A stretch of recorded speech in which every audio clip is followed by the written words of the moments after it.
World War II is raging. Millions upon millions are already dead. The US has just joined the war, and because of that, a young man named William has enlisted in the US Navy. On his first day, the introduction officer walks up to him with a clipboard and asks, "Name?" William responds, "Hitler." The officer breaks into a smile thinking, "We got a wise guy here." Playing along, he says, "Glad to see you, Mr. Hitler. My name's Hess." This actually happened. William isn't joking. He is Mr. Hitler, and little does the officer know, he's the nephew of Adolph, the maniac everyone's fighting against. The good news is, William really hates his uncle. How on earth did Adolf Hitler's nephew end up in the US Armed Forces? How did he come to despise his own flesh and blood? Are there little Hitlers running around the US right now? All will be revealed in this mind-blowing story. But let's go back to the start. In 1909, Adolph's half-brother Alois Hitler Jr. was at a horse show in Dublin, Ireland. It was there the young buck met the eyes of a pretty woman. Her name was Bridget Dowling. The two married the next year, much to the chagrin of Bridget's pop, who wanted Alois arrested on charge of kidnapping. No arrest was made. The couple moved up to a rough and ready part of Liverpool called Toxteth. Then in 1911, the first and only child was born. They named him William Patrick Hitler. The kind folks of Liverpool rubbed his cheeks and said what a nice little baby he was, having no idea that in a couple of decades this guy's uncle would be trying to kill them. In fact, the house where the three of them lived, 102 Upper Stanhope Street, was later destroyed by the bombs of the German Luftwaffe during the Liverpool Blitz. For more than one reason, it's a good job the Hitlers weren't living in town when that happened. But in 1911, Adolf was only 22 years old, and rather than thinking about world domination in a race of so-called pure-blooded people running the show, he was broke and trying to make a living selling his paintings. He wasn't too bad of a painter, actually. He should have stuck at it and saved everyone a lot of trouble. To cut a long story short, young William and Bridget were abandoned by Alois. He married again in Germany, survived World War I, and then in the 1920s, William went over to Germany a few times to hook up with his pop and his new family. This is important, because William, now getting old enough to know what's what in life, was seeing Germany in a transformation. When he was 18, he went over there again. This is when his pop said, "Come with me to a Nazi rally. Your uncle is a really powerful orator." Uncle Adolf was now a full-blown raging racist, an anti-Semite who also wanted every communist on the planet dead, or at least locked up. When Adolf spoke to the crowds, they almost fainted in their nationalistic frenzy. At this point, Adolf had just been released from prison for a treason conviction, and he'd already written his book Mein Kampf, My Struggle. He wasn't top dog yet, but he was coming up, so to speak. And then after the Wall Street crash happened and the Germans were sunk into economic despair, My Struggle resonated with a lot of them. After Adolf became chancellor, William, then 22, exploited his uncle's power to get himself a cushy job at a bank in Berlin. He worked a few other jobs such as car salesman, but it seemed William couldn't settle. One of the reasons was the constant hassle from his uncle. Adolf wouldn't let him send cash back to his mother in Liverpool, who direly needed some. Adolf was thinking, giving German money to Brits, you must be off your rocker if you think I'm gonna allow that. Then, when William was working at Opel, the car manufacturer, he was suddenly given the boot. He didn't know why at first, but then found out someone had told his uncle that he'd been stealing. It became clear then that Adolf was having people spy on William. He later wrote, "I could not even go on an outing without risking a summons to Hitler." He did say once that his uncle was friendly enough at first, but when it got back to Adolf that William was actually a bit anti-fascist and not a great supporter of the Nazi Party, well, he fell out of favor. As you'll see, Hitler actually felt a lot more strongly than that at the end. Around this time, when the relationship was frayed, William decided to do something which many of us now would think was very reckless. He tried to blackmail Adolf, the guy with an evil temper, and thought slaughtering millions of people was a good idea. You don't trigger Uncle Adolf, but William did. The blackmail plot was simple. William said, "Sort me out with a very easy job with good pay, and I won't tell the world about our dodgy family history." Adolf, not a stranger to devious plots himself, said, "Fine, get ready your British citizenship and we can talk." William, also perspicacious when it came to backstabbing, knew that this was not to his benefit, so he left Uncle Adolf to his raving and went back to England. He left one last message for his uncle. He said, "I'm going to tell the world that your paternal grandfather was Jewish, which makes you Jewish." How's that for a story? Historians now doubt this Jewish grandpa was a fact, but they admit it's not out of the realm of possibility. Anyway, now in London, William did what he said he'd do and published an article that wasn't exactly bigging up his Uncle Adolf. He was published in Look magazine in 1939 and had the title Why I Hate My Uncle. You also have to understand that while the Brits weren't at war yet, Hitler was a big name in that country. When the article was published, Adolf Hitler was just a couple of months away from invading Poland. 2 days after that, Britain was at war with Germany. When William wrote that article, his name wasn't exactly welcomed in the UK. He'd change it later to William Stewart Houston, but let's not get ahead of ourselves. The article actually gives us some insight into Adolph's life, reminding us that monsters can also be ordinary men. William wrote about his uncle saying, "We had cakes and whipped cream, Hitler's favorite dessert. I was struck by his intensity, his feminine gestures. There was dandruff on his coat." Okay, so no one likes seeing white flecks all over someone's shoulders, but it usually doesn't drive someone to hate a person. Adolph probably just needed to change his brand of shampoo. But then William brought out the big guns. He said that Adolph had a bad relationship with a woman which had driven her toward a nervous breakdown.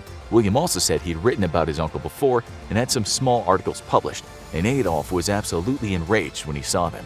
William said this is how Adolph responded to that. He was furious, pacing up and down wild-eyed and tearful. He made me promise to retract my articles and threatened to kill himself if anything else were written on his private life. If you want to build a legend and create a mythological type figure, as Adolph wanted to do with himself, you can't have people talking about how you failed or cried or were obsessed in love. William had made Adolf Hitler human, all too human, in the words of the German philosopher Adolf admired but misunderstood, Friedrich Nietzsche. So here we get to see Adolph's frail ego, how some relatively harmless family stories about him could reduce him to tears. William also wrote, "Hitler was entertaining some very beautiful women at tea. When he saw us, he strode up slashing a whip as he walked and taking the tops off the flowers. He took that occasion to warn me to never again mention that I was his nephew."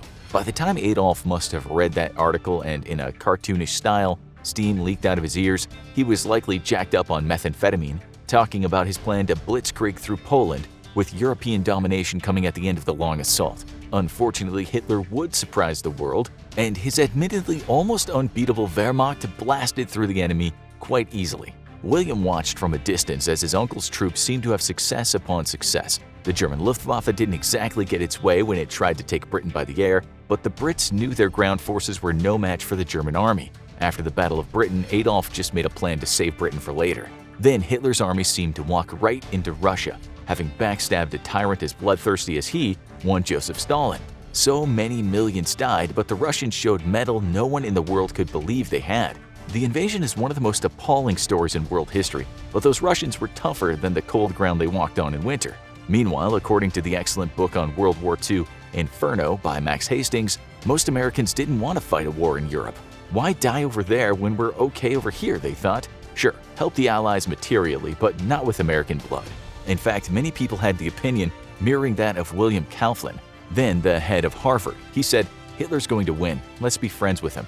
But then the Japanese attacked Pearl Harbor, and before anyone could really understand how that seemingly happened so easily, the USA was at war with Germany, and the country's enemy number one was Adolf Hitler. Homegrown criminals such as John Dillinger and Pretty Boy Floyd now looked quite innocent besides the furious Führer. Now, let's go back to William just before the US joined the war. Being a Hitler in England just wasn't cool when German bombs were dropping on people and air raid sirens were starting to give folks PTSD. But William also couldn't go back to Germany, where his uncle might have eaten him for breakfast along with his regular dose of bread and marmalade. William was stuck. That's when the newspaper magnate William Randolph Hearst heard about his limbo and invited him to the USA, which at the time still wasn't contemplating war with Germany. In the words of a British songwriter, Mr. Hearst said something along the lines of, William, it was really nothing, it was your life." William couldn't help being born a Hitler, but he wanted to clear his name, so once firmly in the US and now with America at war, he wrote to President Franklin D. Roosevelt and explained his quandary. He was still technically British, related to Adolf, but wanted to fight against the Germans. He wrote in that letter, "All my relatives and friends soon will be marching for freedom and decency under the stars and stripes. I am respectfully submitting this petition to you to inquire as to whether I may be allowed to join them in their struggle against tyranny and oppression." He said, "There's a hitch though, Mr. President. I am the nephew and only descendant of the guy you were fighting against." He also talked about how anti-Nazi he'd been, and not in relation to dandruff. He said, "I warned France through the press that Hitler would invade her that year. The people of England I warned by the same means that so-called solution of Munich was a myth that would bring terrible consequences." He didn't talk about what he'd so earlier gotten wrong though, the fact that he once said the German forces were a great facade of strength and nothing but papier-mâché. The Russians would have disagreed. William also predicted that the good German people would turn on Hitler because the Nazis fed on Germany's flesh. Some people did turn, but not many. And if they did go against the Nazis, it didn't end well for them. Anyway, FDR read the letter, and we imagine with some amusement, but also with suspicion. Spies were everywhere, so giving this guy the opportunity to fight could pose a problem if he turned out to be a devoted Nazi after all. That's why he discussed the letter with the then FBI Director J. Edgar Hoover. They agreed he could sign up, and you know already how his first day went. William ended up serving with the Navy as a kind of medic, then called a hospital corpsman. He was injured at one point during the war, for which he was later awarded a Purple Heart. He left the Navy in 1947, and that was when he decided there was one thing he had to do. That was change his name. Introducing yourself as Mr. Hitler in the neighborhood or at the office either made people laugh, angry, or, when they knew it was real, upset and suspicious. A lot of Americans died because of William's uncle, and they could have no idea that he hated his relative. So he changed his name to William Stewart Houston. Soon after, he married German-born Phyllis Jean-Jacques, and they settled in Long Island, New York. There, they had 4 kids, while enterprising William opened a blood analysis lab in his home that he called Brookhaven Laboratories. You might be wondering where all the American Hitlers are today, but all of William's 4 boys didn't have any children. Someone once explained why, saying they didn't sign a pact, but what they did is they talked amongst themselves, talked about the burden they've had in the background of their lives, and decided that none of them would marry, none of them would have children. William and the kids didn't tell their friends who they were related to. Nonetheless, besides harboring a whopping secret, they lived fairly normal lives. A neighbor once said about the kids to the New York Times, they were like any other kids on the block, American kids. It was almost as if they were rebelling against their German background and being intensely American. That same neighbor said William, who she called Willie, only told his close friends about his relationship to Adolph when he was on his deathbed. She also said her father had once talked about Willie's resemblance to the Fuhrer. On the outside, they were full-on American, but she said inside the house it was very German, very European, and the parents spoke German. I remember how the boys had a toy battleship they called the Bismarck that they would have float in their blow-up pool in the backyard. Once they lit it on fire somehow, and I have this vivid memory of them all yelling, "The Bismarck is sinking!" Another family friend said when she found out who Willie was, she was shocked, but also, she said, it answered a lot of questions for me because they were secretive people. She didn't blame them at all, saying if anyone would have known the truth, the family would have been tortured. Metaphorically speaking, of course, but people likely wouldn't have been friends with them. The children grew up holding low-profile jobs and also keeping a low profile, which we think was a wasted opportunity. Imagine having their backstory at parties and gatherings, and anyway, they had nothing to be ashamed of. In his later years, Adolf Hitler started to refer to William as my loathsome nephew, so it seems unfair that he and his family had to live with their secret. No one could change where they come from. It's where you go that's important. Willie Hitler died knowing he battled against his own bloodline for the good of humankind. Somewhere far out in the Atlantic, a reinforced American destroyer squadron out on patrol comes under fire. The first few shots are off target, but as American crews scramble to their battle stations, the fire becomes much more accurate. The USS Breckinridge takes a direct hit right on her bow, twisting metal and killing dozens of sailors. The high Atlantic waves pour into her from the giant hole left behind, and within minutes she begins to sink. In the distant horizon, the attackers are visible to U.S. Navy spotters. There's the telltale puff of multiple large-caliber guns firing simultaneously on several of the enemy vessels. 28 seconds later, 30 1,500-pound shells smash into the American formation. The results are devastating, and hundreds more American lives are lost in seconds. The destroyers are all but helpless in the onslaught. Their 4-inch guns can't hope to match the massive range of the enemy battleships, and the only real hope they have is their torpedoes. But that means getting closer and braving heavy enemy fire. With few options left, the American ships turn into their enemies with grim determination, hoping to make use of their torpedoes. There's no air cover for the destroyer squadron. Most of America's carriers have long ago been sent to the bottom of the Atlantic, and those that survive are held in reserve in the Pacific, in a desperate last stand to hold the Japanese off the California coast. Likewise, most of America's battleships have long ago been lost to the major naval engagements of 1942 and 1943. Overwhelmed by a superior enemy with better planes, ships, and guns, and more of all 3 of those, the U.S. Navy has been able to do little but put up enough of a fight to discourage an invasion of the homeland. Until now, as the destroyers steam toward their targets, ships being lost one by one under the withering enemy fire, the full complement of the enemy formation at last comes into sight. Rows of battleships supported by several squadrons of destroyers, and at the rear aircraft carriers for establishing air dominance. Several spotter planes have been launched and have allowed the enemy to accurately direct the fire of the battleships below onto the Americans. But the carriers haven't even bothered to launch their torpedo planes. They don't need to. The last line of American defense in the Atlantic shatters and breaks in its suicidal attack. The joint British and German task force protecting the largest invasion fleet ever assembled by mankind continues on its path to the American East Coast. In the late 1930s, as Hitler began to ramp up his ambitions to create a new German Reich, it was clear he had one major problem: the United States. taking on France and Britain would be difficult, though all of his advisors were confident neither nation was prepared for war and could be defeated. But if the United States were to once more throw its weight behind the Allies, as it had in World War I, then Hitler's dreams of conquering Europe could be at serious risk. Russia too would be problematic, but once his western flank was secure, shifting superior German firepower to the Russian front would be simple. Hitler's spies assured him that the Red Army was fundamentally weak. Stalin's great ideological purges and paranoia both had resulted in the extermination of many of the Red Army's best officers. What remained was a ragtag force of mostly conscripts, led by officers whose primary qualification wasn't battlefield experience, but rather loyalty to Stalin. The United States was the ultimate thorn in Hitler's side. Even if the nation remained neutral, Hitler's dream of German superpowerdom only meant that it would eventually be put into direct competition with the US, a nation that German observers were quick to point out was well on its way to becoming the dominant industrial and economic power in the world. Despite the Great Depression having leveled the US economy, the potential was nonetheless there. Its navy alone had grown by almost 100 ships by the time of Germany's invasion of Poland.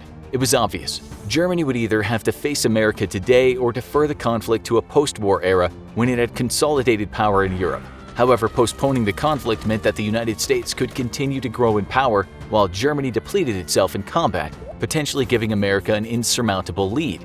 Better that the US be dealt with now while Germany was still strong, but how exactly? First, American naval might would have to be neutralized, or at least heavily occupied. A modern industrial power protected on both sides by vast oceans, the United States enjoyed the best strategic position of any major nation in human history. It could easily engage in trade with both the European and Asian world, while being protected from both sides by the sheer size of the oceans at either coast. America knew this too, which is why in the 20th century it had begun a sizable investment in its navy, which now rivaled the legendary British Royal Navy in might. It had also worked to deter any European expansion of power into its hemisphere of the world. The United States would tolerate no threat based on the southern or northern spheres of American continents. The German Navy wasn't big enough to take on the Americans alone. Its navy was more focused on controlling the Baltic Sea, and already faced incredible difficulty in doing so thanks to the British and French navies. What was needed was an ally with a strong navy of its own, and Japan afforded just such an opportunity.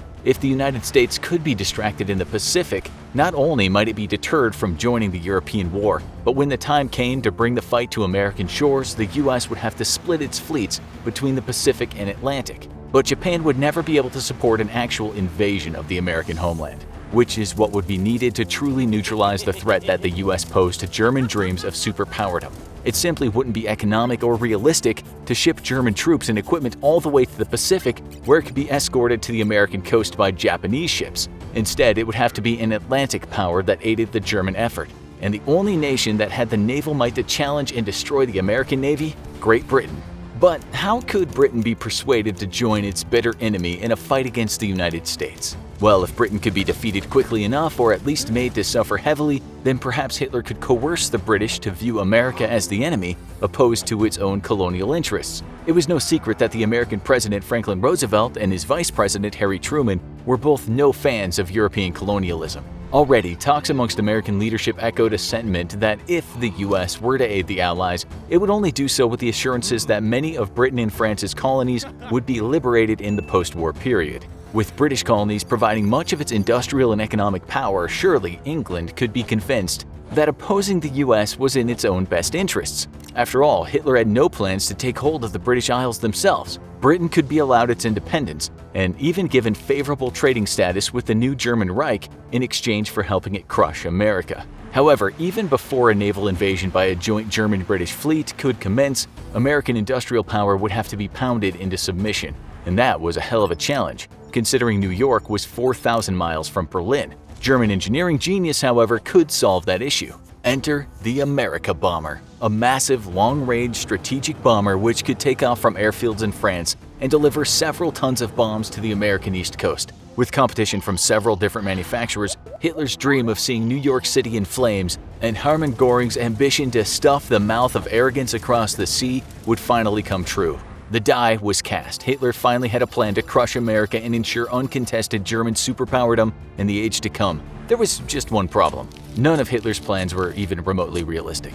First, gaining British cooperation was exceedingly unlikely at best. Had Hitler actually succeeded in forcing Britain to surrender before American intervention, perhaps the Royal Navy could have been wrangled for his effort to destroy American naval might as part of an unconditional surrender. However, the US entry into the war in 1941 all but ensured that Britain would continue to resist, and a cross-strait invasion was still an impossibility for the German army, even without American reinforcements waiting to greet them on British soil. Secondly, Hitler's dream of a bomber capable of reaching US soil was pure fantasy. Not only were the engineering challenges of such a long-range bomber incredibly difficult to overcome and expensive, but German bombers would be put into the same position that Allied bombers would face themselves later in the war, forced to attack a heavily defended target with no fighter escorts. The savage, mauling American bomber crews faced over Europe at the hands of the Luftwaffe due to a lack of long-range fighter made it clear that Hitler's plan to bomb the US was destined for disaster, even if the technical challenges were overcome.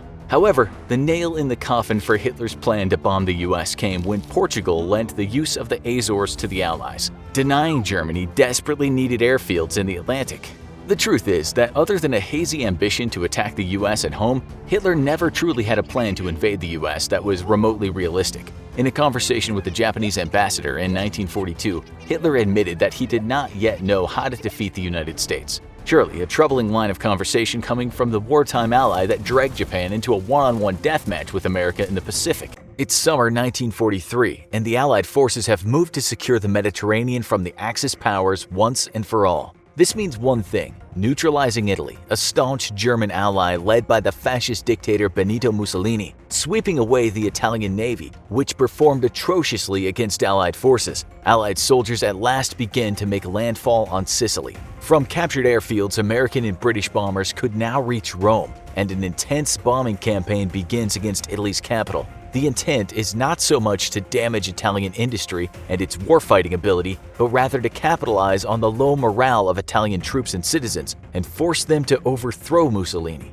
thus suing for peace with the Allies. Throughout the war, aside from a few notable exceptions in Africa, Italian forces performed extremely poorly, and soon Hitler was sending experienced officers to supervise his allies' military. The Germans saw it as a babysitting assignment, and the Italians were simply sick of war. They'd been lied to after all. Mussolini had promised to turn the Mediterranean into a giant Italian lake, and now the Allies were on Italian territory. The time was ripe for revolution, and shortly after the beginning of the bombing campaign, the Italian government ousted Mussolini, imprisoning him on a mountaintop ski resort, a secure prison for one of the world's most dangerous men.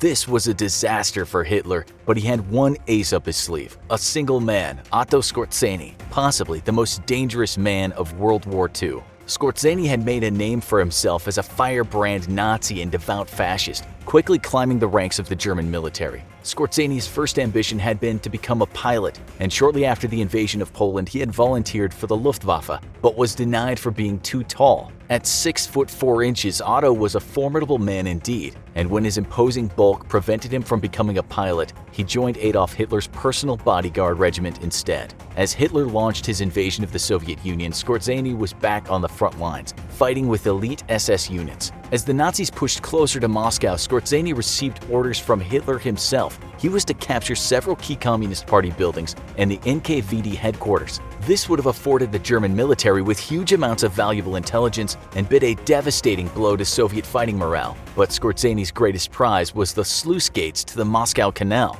Hitler had plans to open the sluice gates wide and let all of Moscow flood, turning the Soviet capital into a lake. Fortunately for the Soviets, the German advance began to falter and then halt. Far too valuable to be lost on the Eastern Front, Otto Skorzeny was ordered back to Germany after being hit in the back of the head by shrapnel. Healing from his injuries, Skorzeny had nothing but time on his hands, time that he used to contemplate his previous orders to capture important communist buildings, the Soviet secret police headquarters, and the Moscow Canal sluice gates. Skorzeny felt that the German military lacked units specialized in such forms of unconventional warfare, and began to develop theories on waging unconventional warfare deep behind enemy lines. He studied historical partisan movements and spoke with experienced infantry and paratrooper commanders. In a time before special forces, Otto Skorzeny was developing the first modern plan for a special operations task force. Skorzeny's task force would operate deep behind enemy lines and use subterfuge, espionage, and intelligence rather than brute force to achieve its objectives. By Skorzeny's accounting, a small team of specialized commandos could easily accomplish more than an entire company of infantry could. He was only too right, as British commandos were already training and preparing for deployment behind enemy lines on mainland Europe. The powers that be were slow to listen to Skorzeny, however, at least until British commandos began raiding behind enemy lines in Europe to devastating success. To even his staunchest critics, Skorzeny was quickly proved right. A small team of elite soldiers could in fact accomplish far more than entire companies of infantry could. Skorzeny's name was quickly put forward to command Nazi Germany's first true special operations training schools, and soon he was made commander of the Waffen-Sonderverband ZBV Friedenthal Special Forces Unit. Germany may not have been short on syllables, but they were short on allies, and one of Skorzeny's unit's first missions was to parachute behind enemy lines in Iran and contact local tribes. It was hoped that tribal members in Iran could be incited to attack Allied supply lines to the Soviet Union, which despite its massive manpower was almost completely reliant on American supplies for its war effort. Luckily for the Soviets, the effort was deemed unsuccessful when most of the tribes contacted refused to take part in raids. Skorzeny's next efforts, however, would be much more fruitful for Nazi Germany. After Mussolini's ousting from power by the Italian Grand Council of Fascism, Hitler knew that the Italian king would declare an armistice with the Allies. This would be a major setback for the German war effort, as Italy had forced considerable resources to be dedicated to the Mediterranean by the Allies. It also threatened his links to oil supply routes in the Middle East, and would give Allied aircraft access to Germany's southern flank if Italy allowed Allied warplanes to be stationed on its territory. Thankfully, the mighty Alps made an overland invasion of Germany from Italy all but impossible, but still Mussolini had to be restored to power, and there was only one man who could get the job done. Locating Mussolini was not easy, as the Italians feared that the Germans would doubtlessly launch a rescue. Hesitant to simply hand him over to the Allies as no armistice had been declared yet, the Italian government had hoped to use Mussolini as a bargaining chip as it sued for peace. To keep the German rescue effort at bay, the Italians moved Mussolini from location to location, making him difficult to track. For weeks, Skorzeny and some of his most trusted men worked the streets of major Italian cities, gathering intelligence and intercepting radio messages. Skorzeny made free use of counterfeit British pounds, created in yet another unconventional Nazi war plan to defeat the Allies, to bribe Italian officials, and recruit double agents and informants. At last, Mussolini was located, and a rescue plan could be put into effect. But rescuing Mussolini would be one of the riskiest operations of World War II. Fully aware of a plot to rescue their fascist dictator, the Italians had taken great precautions with the imprisonment of Mussolini. They moved the dictator to a mountaintop ski resort high in the Apennine Mountains, which could only be accessed by a cable car. The cable car station was itself guarded by Italian infantry, and at the mountaintop resort, Mussolini was guarded by 200 elite Carabinieri guards. The resort was in effect a fortress, with only the cable cars leading up to the top of the mountain. Any troops attempting to use the cars would be slaughtered long before they got a chance to disembark. Rescue would be impossible. But the Italians never counted on the borderline insane daring of Otto Skorzeny. Realizing that the only possible way to get to Mussolini would be to avoid the rail cars altogether, Skorzeny consulted with some of the best Luftwaffe pilots, and he had one question for them. Could a glider be landed on the grounds of the ski resort despite the treacherous mountain air currents? Most agreed that technically, yes, it should be possible, but the risk was insane. Unpowered gliders would be completely at the mercy of tumultuous mountain wind currents, and landing room on top of the mountain was already extremely limited. Even if gliders made it safely, it would be a miracle if they stopped in time before tumbling off the edge of the mountain. On the 12th of September 1943, the weather was at last suitable for the attempted rescue, and Otto Skorzeny and his men loaded up onto 10 gliders. Each glider carried a single pilot and 9 soldiers, bringing a total of 90 elite SS troopers to face off against 200 heavily armed Italian Carabinieri. But Skorzeny had a trump card to play in this gambit. Flying alongside him was General Fernando Soletti, head of the Polizia dell'Africa Italiana, and a respected officer. Skorzeny gambled that if caught unawares in a surprise attack and with the presence of a respected Italian officer, the Carabinieri would stand down. He'd soon find out. As the gliders lifted into the air, two companies of German paratroopers launched an attack on the forces holding the cable car station at the base of the mountain. The fighting was fierce, but the Italians were quickly overwhelmed by the far more experienced and capable German troops. Still, not a single German would live to reach the top of the mountain unless Scorzani was successful, and so the troops held their position to prevent Mussolini being moved via the cable cars. The mountain currents made flying treacherous, more so for the unpowered gliders. The bombers towing the first three gliders decided that they needed to gain more altitude before releasing the gliders, and thus began long, slow looping turns to gain altitude. This would threaten the delicate timeline that the operation needed for success, however, and Scorzani ordered the rest of the planes to continue, regardless of the risk to the gliders. If Scorzani could not take and evacuate Mussolini quickly, then more Italian forces would soon be on their way. Released from their two hooks, the gliders shuddered in the tumultuous winds of the Italian mountains. The pilots, among some of the best in Nazi Germany, fought the controls to keep the gliders stable and on course. Incredibly, one by one, the German gliders made the almost impossible landing on the tiny tabletop shelf of land at the top of the mountain.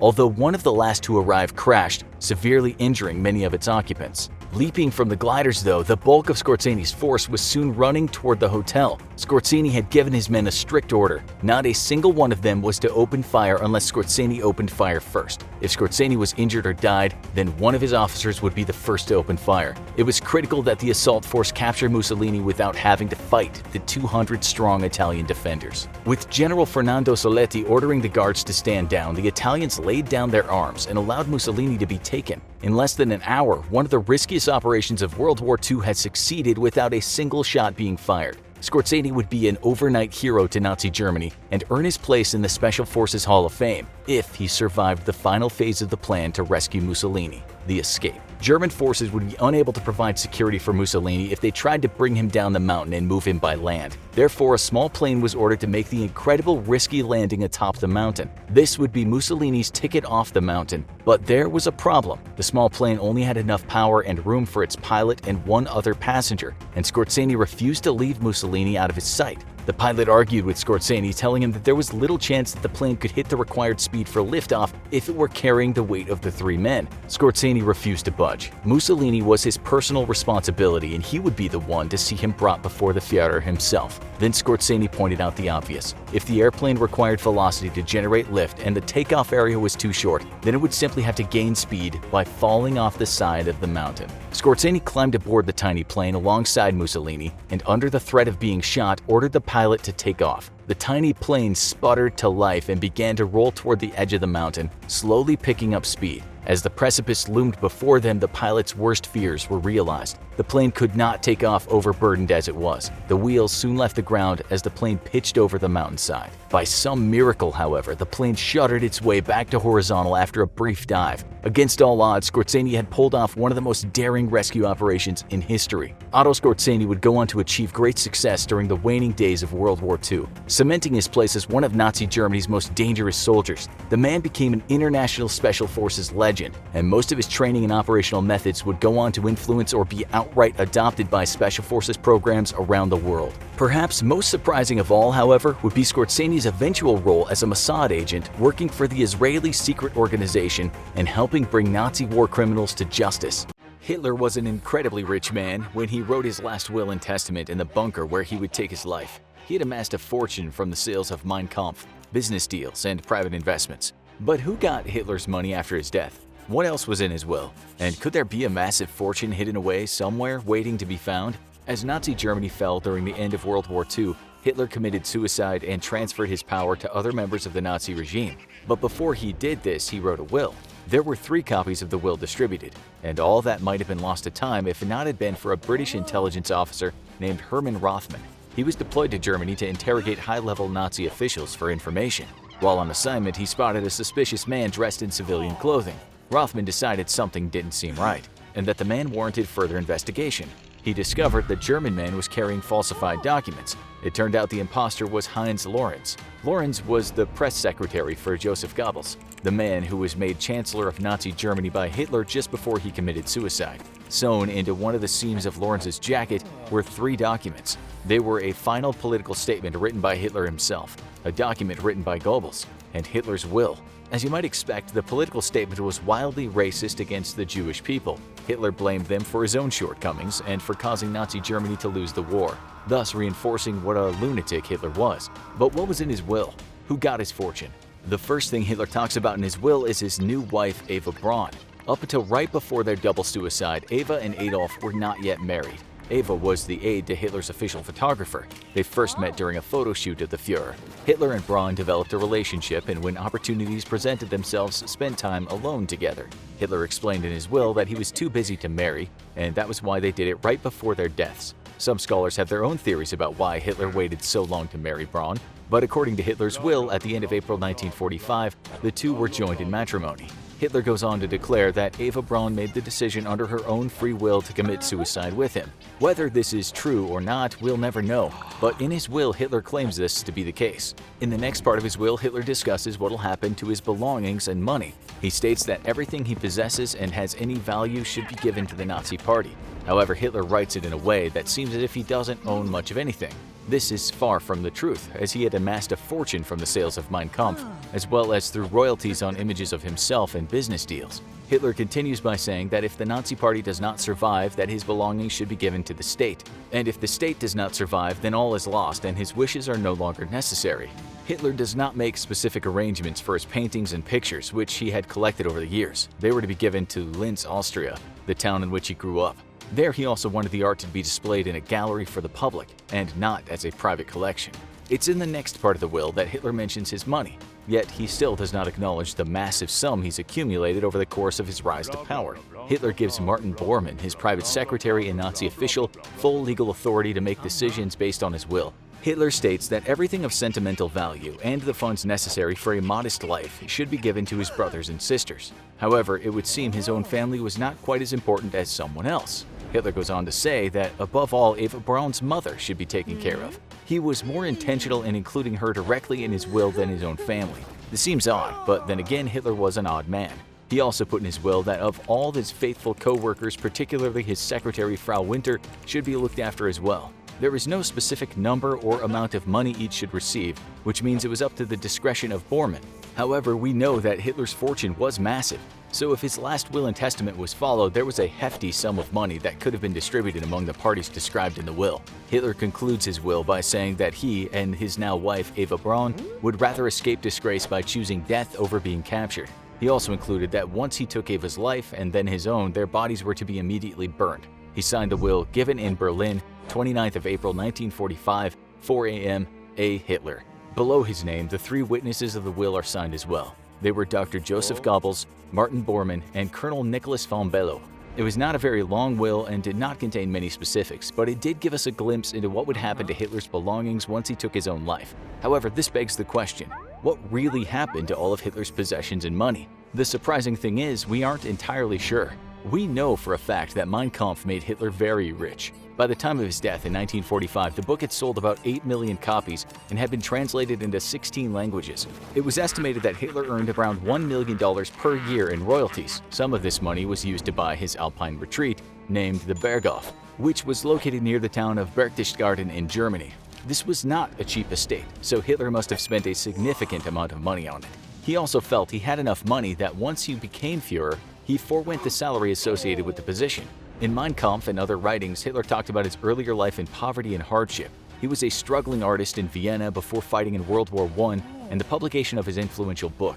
He talked about how he overcame all odds to succeed and made enough money to live comfortably. Once he had money, it was reported that he spent millions on gifts and payments to buy the loyalty of politicians and businessmen. The payments would allow him to be able to call in favors and make others dependent on him. Obviously, this would not have been possible without a massive sum of money. Once he became Führer, Hitler no longer thought of there being a divide between his personal money and that of the Nazi Party. He would use funds from both his own wealth and the state to buy property, art, and make business deals. It's also well established that before becoming the Führer, Hitler was a tax evader. He was in debt through back taxes until he rose to power. And once in power, the money continued to flow into his pockets. Big businesses would make huge contributions to his efforts, so they could secure military and infrastructure contracts. It's estimated that from the time he started as chancellor until his suicide in 1945, Hitler received over $3 billion in corporate payments. So what happened to all of Hitler's money? Is it still out there in the world waiting to be discovered? In his will, Hitler says he wanted all his property and wealth to go to the Nazi Party. However, we know that the Nazis were defeated, and therefore the will defaults to the next beneficiary, which was the state. In a way, the state did get much of Hitler's wealth. At the end of the war, the Allies gave the copyrights of Mein Kampf to the Bavarian government. There was still a lot of potential money that could have been brought in by owning the copyrights to the book. However, the government banned any reprinting of the work in Germany, and therefore those funds stopped coming in. Both Hitler's Berghof estate in the Alps and his apartment in Munich were also given to Bavaria. So it would seem that a lot of Hitler's assets did actually go to the state like he wanted in his will. However, most of this was in the form of physical and intellectual property. What happened to the expensive art collections and actual money? There are accounts of Hitler's house in the Alps being bombed by Allied forces and then looted by the soldiers. It's possible that much of the artwork that Hitler had collected was stolen during this time. We also don't know exactly what was in Hitler's house when it was raided. We know the Nazis liked to create secret passages and bunkers. If there were such secrets within Berghof, perhaps the soldiers who found them were able to get away with the money and other valuables. In 1952, what remained of Hitler's Berghof house was blown up by the Bavarian government to keep it from attracting tourists and people who might have still shared Hitler's ideologies. With the destruction of the house, anything that might have been hidden within would have been lost. Hitler's apartment in Munich is still there, but it's been converted to a police station instead of a residence. So it would seem that the Bavarian government did in fact receive some of Hitler's possessions as per his will. However, when trying to follow the actual money and where it went, things become a bit unclear. Since his fortune was so intertwined with the money of the Nazi Party, it's possible that much of his wealth was spent on the war effort at the end of World War II. That being said, it is possible that some of the money and valuables that once belonged to Hitler were smuggled out of Nazi Germany by deserters and officers trying to escape Allied forces. Yes, it's possible. However, we may never know how much of Hitler's fortune was disseminated this way.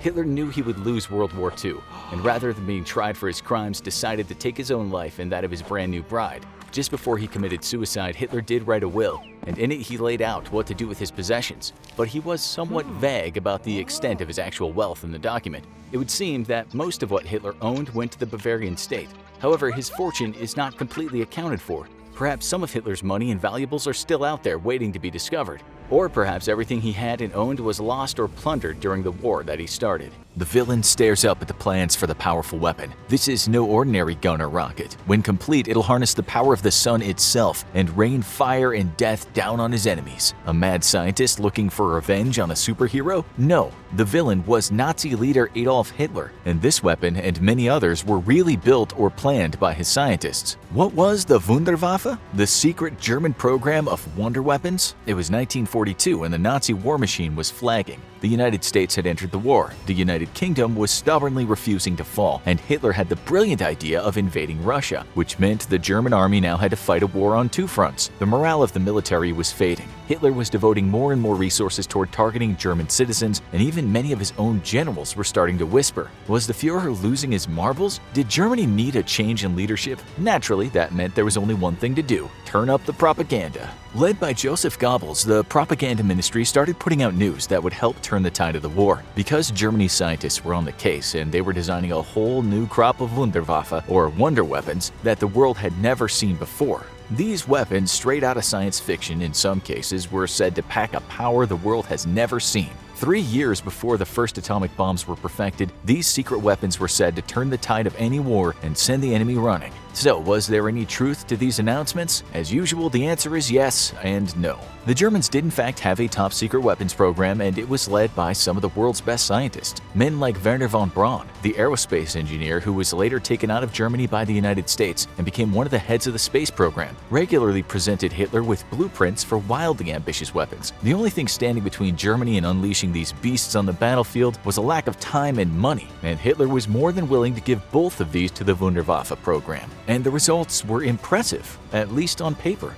The Wunderwaffe program went for quantity over quality in many cases, and they delivered designs and prototypes for countless new weapons. Some delivered the foundation of future weapons and innovations that swept the world. Others were created but didn't live up to the initial hype. Still others were designed on paper, but the German army ran out of time before they became a reality. And yet others turned into complete and total disasters that we still marvel at today. Let's crack open the secret files of the Wunderwaffe and see which of these innovations succeeded and which terrified even Hitler. Germany had an impressive navy, but they were far behind the Allied powers in one area: aircraft carriers. Hitler wanted to expand Germany's naval power far beyond Europe, and to do that, they needed much more capacity. So they commissioned the Graf Zeppelin, a massive carrier that could have carried over 40 fighter planes and dive bombers. And it was one of the earliest Wunderwaffe projects, beginning construction in 1936, and it was still under construction in 1945. With Germany's defeat imminent, the ship was deliberately sunk to avoid it falling into enemy hands. It was later salvaged and used for weapons tests by the Soviets, a far cry from the powerhouse it was intended to be. But it wasn't the most impressive aircraft carrier in the Nazis' plans. The German ocean liner Europa was an impressive ship, one of the largest of the era. After losing a key battleship in 1941, the German Navy needed an aircraft carrier they could use quickly. So they came up with the idea, why not turn the cruise ship into a carrier? The largest of the vessels was chosen for conversion. The Europa was redesigned the German aircraft carrier 1, and big plans were developed to convert it. And that's all they became, plans. Soon after the process began, it became clear there were serious structural weaknesses, and the ship wasn't meant to carry airplanes. It wound up carrying troops after it was seized by the United States. If there was one thing the Wunderwaffe program loved, it was large ships. It was called Plan Z, the plan to expand and enhance the German Navy starting in 1939. The plans were always ambitious, but never quite panned out, and that included the H-class battleships. Never heard of the H-class battleships? That's because they were designed to be by far the largest the German Navy had ever seen, with 6 ships loaded with massive guns and reinforced deck armor. Ironically, what spelled their end was the very thing they were designed for: World War II. The Navy's focus went to retrofitting existing ships, and the H-class battleships faded off into the seas of fantasy. But one section of the German Navy got much more attention.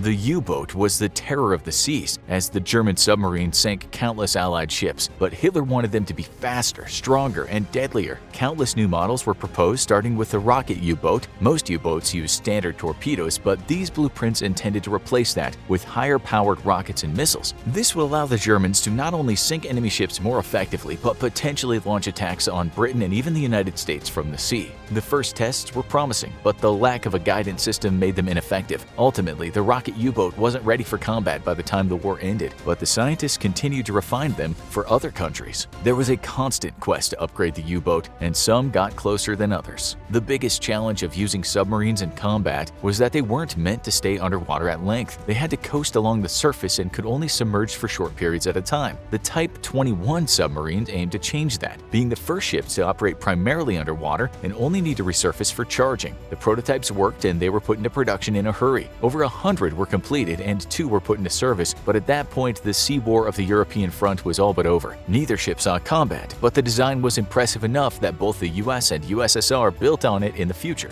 But the designs that were meant for the surface were no less ambitious or strange. The Kugelblitz might sound like a falling rain of noodle puddings, but the World War II reality was much different. A planned anti-aircraft weapon, it was a self-propelled gun that would be attached to tanks and had the ability to shoot down enemy planes from the ground. It was the first model to have an enclosed rotating turret that would give it far greater maneuverability. The plans were approved to move it to the prototype phase, but that's where the project concluded as the war ended and only a few test vehicles had been completed. The only surviving turret stands on display at a German Army museum. But to take down tanks, the German Army would need some bigger guns. Literally. A rare example of a Wunderwaffe weapon that actually saw combat, the Sturer Emil anti-tank gun was an impressive beast. A lengthy run mounted on the hull of an armored tank. It could carry 15 rounds and move enough to aim effectively. The tank design was adjusted from standard heavy tanks to balance the huge barrel, and 2 models were completed and sent into the field. Named after Max and Moritz, a pair of German storybook characters, they both fell in combat, with Max being destroyed and Moritz being captured by the Soviets and placed on display in the Kubinka Tank Museum. And to carry a heavy gun, you need a heavy tank. The German heavy tank programs cranked out powerful weapons, but they wanted to go bigger. The largest tank at the time, the Panzer VII Maus, was under 200 tons. However, the planned Land Cruiser Ratte was going to weigh a whopping 1,000 tons. Its armor would be almost 10 inches thick and covered with anti-aircraft guns along with a gun turret harvested from a battleship. Hitler was impressed with the wild ambition of the project and greenlit it, always being a fan of showy weapons. However, Minister of Armaments Albert Speer saw it for what it was, a massive money pit, and canceled the project in 1943 1943 before it was built. Other tanks were less ambitious but no more effective. Although the Landkreuzerratte was never completed, its smaller cousin, the famous Panzer VIII Maus, was. The behemoth of a tank still holds the record for the heaviest fully enclosed armored vehicle ever created. Over 30 feet long and almost 12 feet high, weighing in at just under 200 metric tons, it's armed with a powerful anti-tank gun. The problem was, at that size and weight, it took a lot of power to run. It could reach a top speed of up to 14 miles per hour, but it was too heavy to even cross most bridges. The tank had to ford the river using a snorkel. It was designed for power and spectacle, not maneuverability, which no doubt led to its eventual capture by the Soviet forces. But it wasn't the most bizarre tank in the Nazis' plans. You've probably seen a tumbleweed rolling down the plains. What if that tumbleweed was made of metal instead? The Nazis designed a bizarre rolling tank known as the Kugelpanzer as part of the Wunderwaffe program, but the incomplete model recovered from the field left more questions than it answered. It didn't have any weapons attached, and it seemed to be more of a mobile bunker than a tank. While it didn't seem to have much combat use, it certainly became a star exhibit in the Kubinka Tank Museum. And their plans for the air were no less ambitious. Military gliders were one of the most important parts of warfare, getting troops and supplies to where they were needed most. The Junkers Ju 332 Mammut was the largest glider the Germans tried to build. There was a hitch to the plan. It was supposed to be built out of non-strategic material to aid the war effort, so the German Luftwaffe tried to build the entire thing out of wood. It was planned to carry up to 4,400 pounds of cargo. Early tests showed the vehicle was incredibly unstable. It landed well before its planned destination and had to be towed back, its eventual fate being cut up for fuel. One area of the German weapons program got more attention than any other. It was a constant frustration for Hitler. For all the German army's strength, he was sorely lacking in air power. Germany hadn't been involved in long-range wars before the last few decades, and their air force was dwarfed by those of the United States and Japan. They were engaged in aerial combat against Great Britain, but their planes weren't capable of striking further off targets or getting involved in the Pacific theater. The Wunderwaffe program was designed to change that, and their program had an in-your-face name, Amerika Bomber. Doesn't leave much doubt what this thing was intended to do, does it?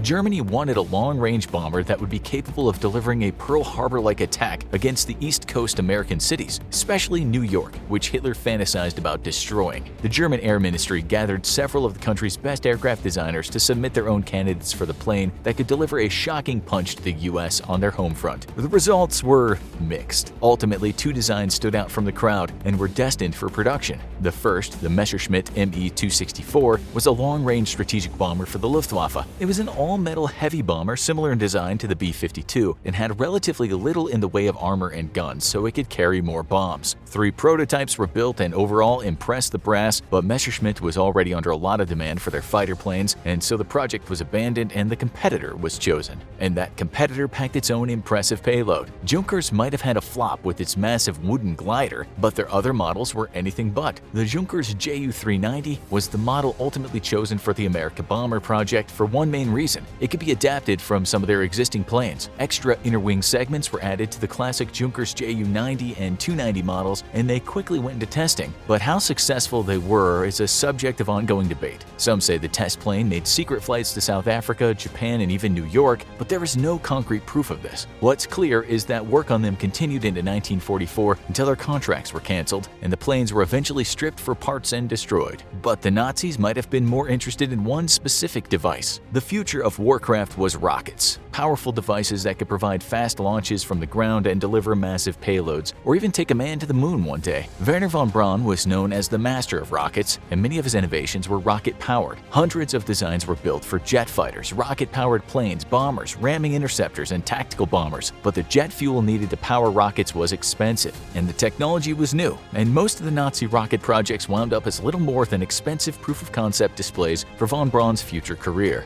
Although Hitler liked rockets, one thing's for sure, he liked heavy artillery more, and the Wunderwaffe program was happy to deliver. Why launch 100 mortars when you can launch one with 10 times the power? That was what Karl Gerhardt tried to answer. The massive siege mortar fired the largest self-propelled ammunition ever deployed, and 6 of the massive guns were built. The destination? The Eastern Front, where Russia had a massive terrain and manpower advantage over the invading Germans. The gun was even powerful enough to destroy bridges when deployed, but they were slow-moving and expensive to build. They delivered a powerful punch, but ultimately all but one were destroyed, and the remainder found its final destination at, you guessed it, the Kubinka Tank Museum. But bigger isn't always better. The Schwerer Gustav was one of the most impressive guns ever built, weighing in almost 1,500 short tons and able to fire shells close to 30 miles. It was less a gun than a massive tank-like railway weapon that turned out to be the largest gun ever fired in combat. The problem is, massive guns don't just wind up where you'd like them to be without help. Getting the Schwerer Gustav to where it was supposed to be took a lot of time and manpower, which gave the enemy a lot of time to surround the German position and attack. It was a powerful weapon, but not a practical one, and was eventually destroyed to keep it from falling into enemy hands. But there was one gun that would have been even more powerful. Many of the Wunderwaffe projects never left the drawing board due to a lack of money or time, and that was the case for the Land Cruiser P-1500 Monster, a super heavy self-propelled gun that would have roamed the battlefield on a pair of treads. Weighing around 1,500 tons, it would allow a massive gun like the Gustav to travel without being assembled by a team of soldiers. The problem was, well, Nazis' tank development wasn't exactly going well. Vehicles like the Maus turned out to be a disaster, so rolling a giant gun around on two of those wasn't likely to go smoothly. It would also be an inviting target for air attacks. The monster was cancelled before it even got off the ground, and little documentation of it exists. Some Wunderwaffe projects were a little more practical. It was the early days of air warfare, and planes were expensive to make, so why not make them harder to shoot down? That was the goal of the Jagdfaust, an experimental anti-bomber rifle that would be equipped for German rocket planes. The Comet, the Luftwaffe's fastest plane, moved so fast that it made typical cannon rounds much harder, making accuracy a real problem for its pilots. The Jagdfaust eliminated that problem by eliminating the recoil and allowing it to be fired much faster. And unlike many German engineering projects, it worked. The gun got its first kill in April 1945. Too little, too late, as the war came to an end. The only thing more valuable than a new weapon was preserving existing ones. Losing expensive hardware was a common problem, especially when it was tanks, which the Nazis were constantly trying to upgrade. The massive weapons were especially vulnerable at night when they could be ambushed from the dark, which was why the German optics company Carl Zeiss AG developed a surprising project for the military in 1941. The FG-1250 was one of the first night vision devices ever built, working through infrared and designed to be mounted on tanks. It was one of the more effective devices, maybe proving that larger isn't always better. For many weapons, the key wasn't going bigger but smarter. It was the precursor in many ways to modern drone warfare, a weapon that wouldn't need to be aimed directly at the target but could be guided to it. The Fritz X was a powerful bomb designed to take out heavily armed targets, but what made it unique was that it was the first precision-guided weapon ever used in combat. The bomb would be guided by a radio-controlled link that affected movable parts in the tail fins and was intended to sink ships. It successfully achieved that goal in 1943, but it wouldn't be long before the Allies developed countermeasures that could interfere with the delicate radio link. Some Wunderwaffe projects, though, were distinctly closer to science fiction. It was 1929 when German physicist Hermann Oberth came up with a mad proposal, a massive space station that would use a concave mirror to concentrate sunlight and refract it back at a specific point of the Earth with devastating results. Germany was not at war at this point, so maybe he just wanted to be a supervillain. But during the Second World War, German scientists began to build on the concept. They wanted to design a massive sun gun that would generate an immense amount of energy, enough to destroy a city with a single blast. The only problem was Germany didn't have a space program. No one did. When asked how long it would take to build their sun gun, they estimated between 50 and 100 years, which, when you consider Hitler's plans for a 1,000-year Reich, might have been reasonable. But how bizarre were the projects of the Wunderwaffe truly?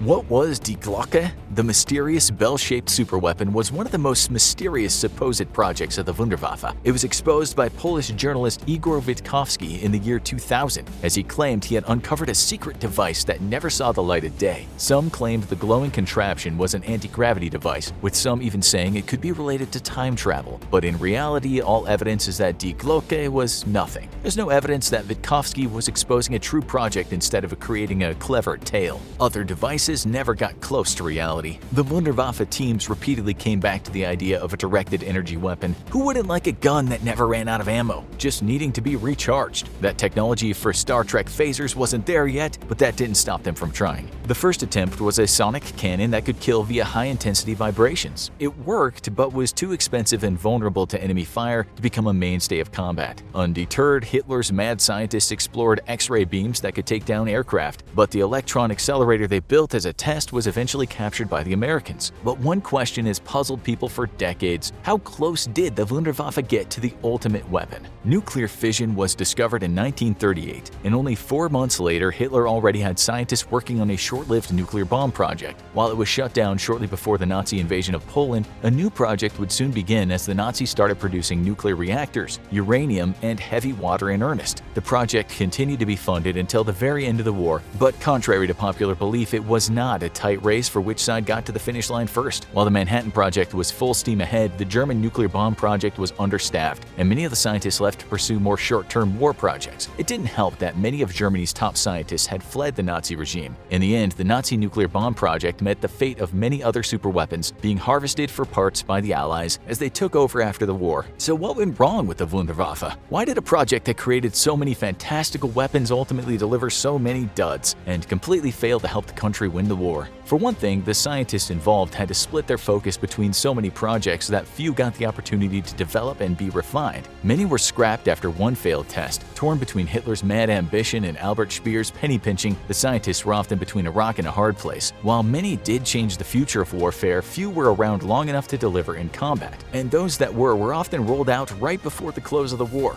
But one place is no doubt thankful for the Wunderwaffe: the Kubinka Tank Museum, which thanks them for many of their top exhibits. The bloodbath of World War II is over. Millions have lost their lives. Nazi Germany now rules the world. A group of prisoners are marched down the long boulevard that runs through the middle of the new capital of the Nazi Empire. Hitler is just a speck on the steps of the largest domed building ever constructed. To the right of the prisoners are massive concrete structures that loom like watchtowers over the causeway. To the left are almost identical structures that house leaders of the New World Order. It takes hours to walk down the main thoroughfare toward the man who will sentence them to death. These prisoners have found themselves in Germania, Hitler's newly built megacity and capital of the world. Thankfully, the Nazis did not win World War II, and Hitler's dream city, containing gigantic concrete buildings to celebrate his government and ideologies, was never completed. Unfortunately for many during World War II, the city had been started, and thousands lost their lives because of it. Germania was dreamt up by the mind of Hitler, so you know everything we're about to show you is gonna be crazy.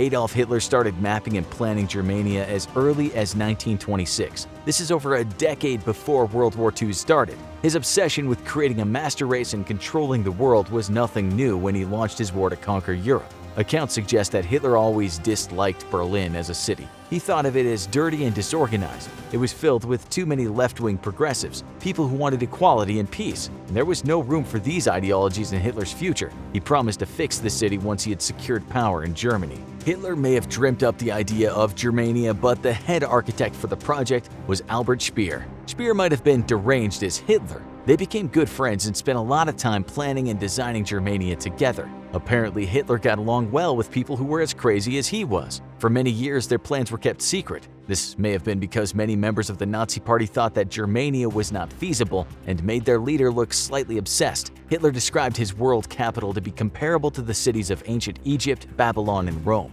He had big dreams for Germania, and he would do anything to make them a reality. The first step was the demolition of Berlin. Hitler needed to tear down tens of thousands of houses and buildings so he could build his dream capital. It did not seem to bother him that a war was going on. Luckily for Hitler, he had some help with the demolition of Berlin. Allied airstrikes were destroying large parts of the city. Speer liked to point out that the Allies were helping greatly with the planning efforts of Germania. Again, Speer was a little crazy. All too happy to help, the Allies continued bombing Berlin into rubble. In order to make Germania a reality, Hitler and Speer needed to change the actual landscape of Berlin. Germania was planned to have massive buildings all on the same level of land. Unfortunately, Berlin is not located on a flat plain, and therefore, the topography of the landscape needed to be changed. Where the largest arc of Germania was supposed to be built, the land needed to be raised by 14 meters. To put that into perspective, the Nazis needed to raise the ground by a height of 2 giraffes standing on top of each other. That's a lot of land to create.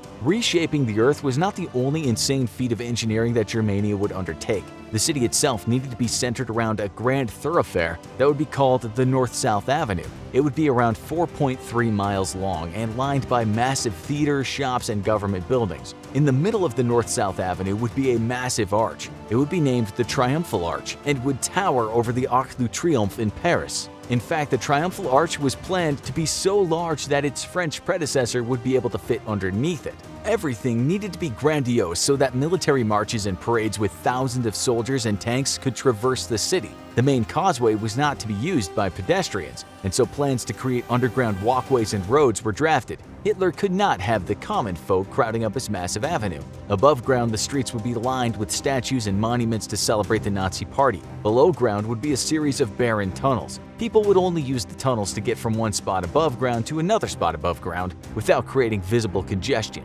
Basically, Hitler wanted to turn the attractive living spaces of Berlin into monuments of order. Attractiveness would always come second to efficiency in Germania. If that sounds crazy, you've seen nothing yet. When architects and urban planners look back at the plans for Germania, one thing is clear: Hitler's world capital would have been a nightmare for people to live in. Getting anywhere would be a difficult route of above or below ground roads. Also, keeping with character, Speer did not believe in traffic lights or trams, so the roadway would be in complete chaos. It's unclear what the procedure would have been if an underground accident happened. Knowing Hitler and Speer, the solution would probably be to collapse the tunnel with the accident and victims inside and just build a new one. But with the rabble trapped underground, Hitler could build the most beautiful structure of Germania. The crowning jewel of Hitler's Germania would be the Great Hall. The massive dome structure was inspired by the Pantheon in Rome. Its dome would be 16 times higher than St. Peter's Basilica, which was the world's tallest dome at the time. The plan was to make the dome of the Great Hall 950 feet high. The hall itself would be able to accommodate over 150,000 people, presumably all of which would come to hear Hitler speak. The grandiose nature of Germania and the Great Hall makes you wonder if Hitler was compensating for something. Adolf Hitler had a dream to make Germania the new capital of the world. Albert Speer helped design the city, but how was it to be built? Who was going to build it? This is where things get very dark, although it should come as no surprise when talking about one of the most evil men in history. Hitler, being the megalomaniac he was, had very little regard for human life that was not Aryan. Even with World War II raging on all fronts, he began destroying parts of Berlin to begin construction on Germania. To do this, Hitler killed thousands of innocent civilians. Even with a war going on all around him that killed millions, Hitler was busy at home killing his own people. Sometimes you have to wonder if there was any humanity left in Hitler. What comes next might suggest the answer is no.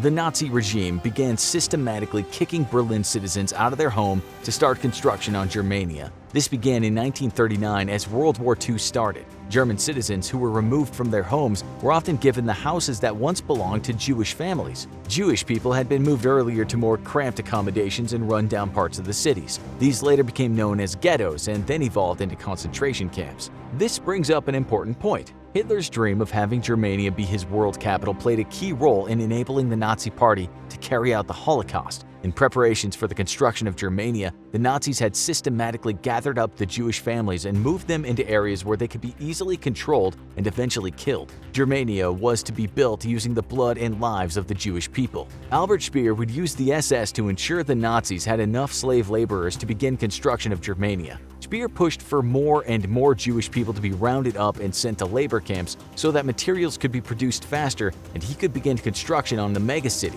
His plan to secure as many Jewish people as possible for slave labor was so ambitious that even his own father told him he was crazy. His father was right, but nobody had seen real crazy yet. The path that would lead to building the city of Germania was the path that led to the beginnings of the Holocaust. Obviously, for this atrocious part of human history, Hitler is to blame, but Speer in the building of Germania played a crucial role as well. If Germania had ever been finished, it would have been a monumental testament to the genocide of millions of Jewish people. In order to gather the materials necessary to build Germania, enormous granite and marble quarries were created. The structures in Germania were to be made of concrete, but adorned and embellished by granite and marble. This would give buildings the look of ancient Rome. When examining the locations of quarries around Berlin and comparing them to the locations of concentration camps, they line up almost perfectly. You can probably guess who was being used to mine and shape the marble and granite for Germania. The Nazis used the Jews in the concentration camps to produce the materials that would build Hitler's city of dreams.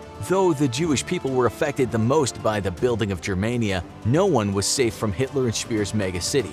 The need for labor to construct their monstrosity of a city was so great that the Nazis began rounding up any male beggar, tramp, or gypsy that was fit to work. Once the war started, Hitler had another influx of slave laborers for building Germania. Prisoners of war were shipped into Berlin to work in the quarries and construction sites. At its height, the POW workforce in Berlin was as high as 130,000 people. Although this number fluctuated since death from being overworked and accidents were common during the construction of Germania. Was Hitler's dream of building Germania possible, though? In a word, yes. Architects and engineers that look back at the plans and designs for Germania agree that all the buildings were technically feasible. The engineers and building experts of the Nazi Party had the technical know-how to build the massive structures that Hitler wanted. So Germany also had the resources and labor needed to demolish and rebuild Berlin into Germania. So why didn't the project get completed or at least further along? Some of the reasons you may be able to guess, others might surprise you. In a somewhat ironic way, the war that fueled Hitler's desire to build Germania ultimately got in the way of that dream becoming a reality. The close relationship between Hitler and Speer led to the Führer appointing his close friend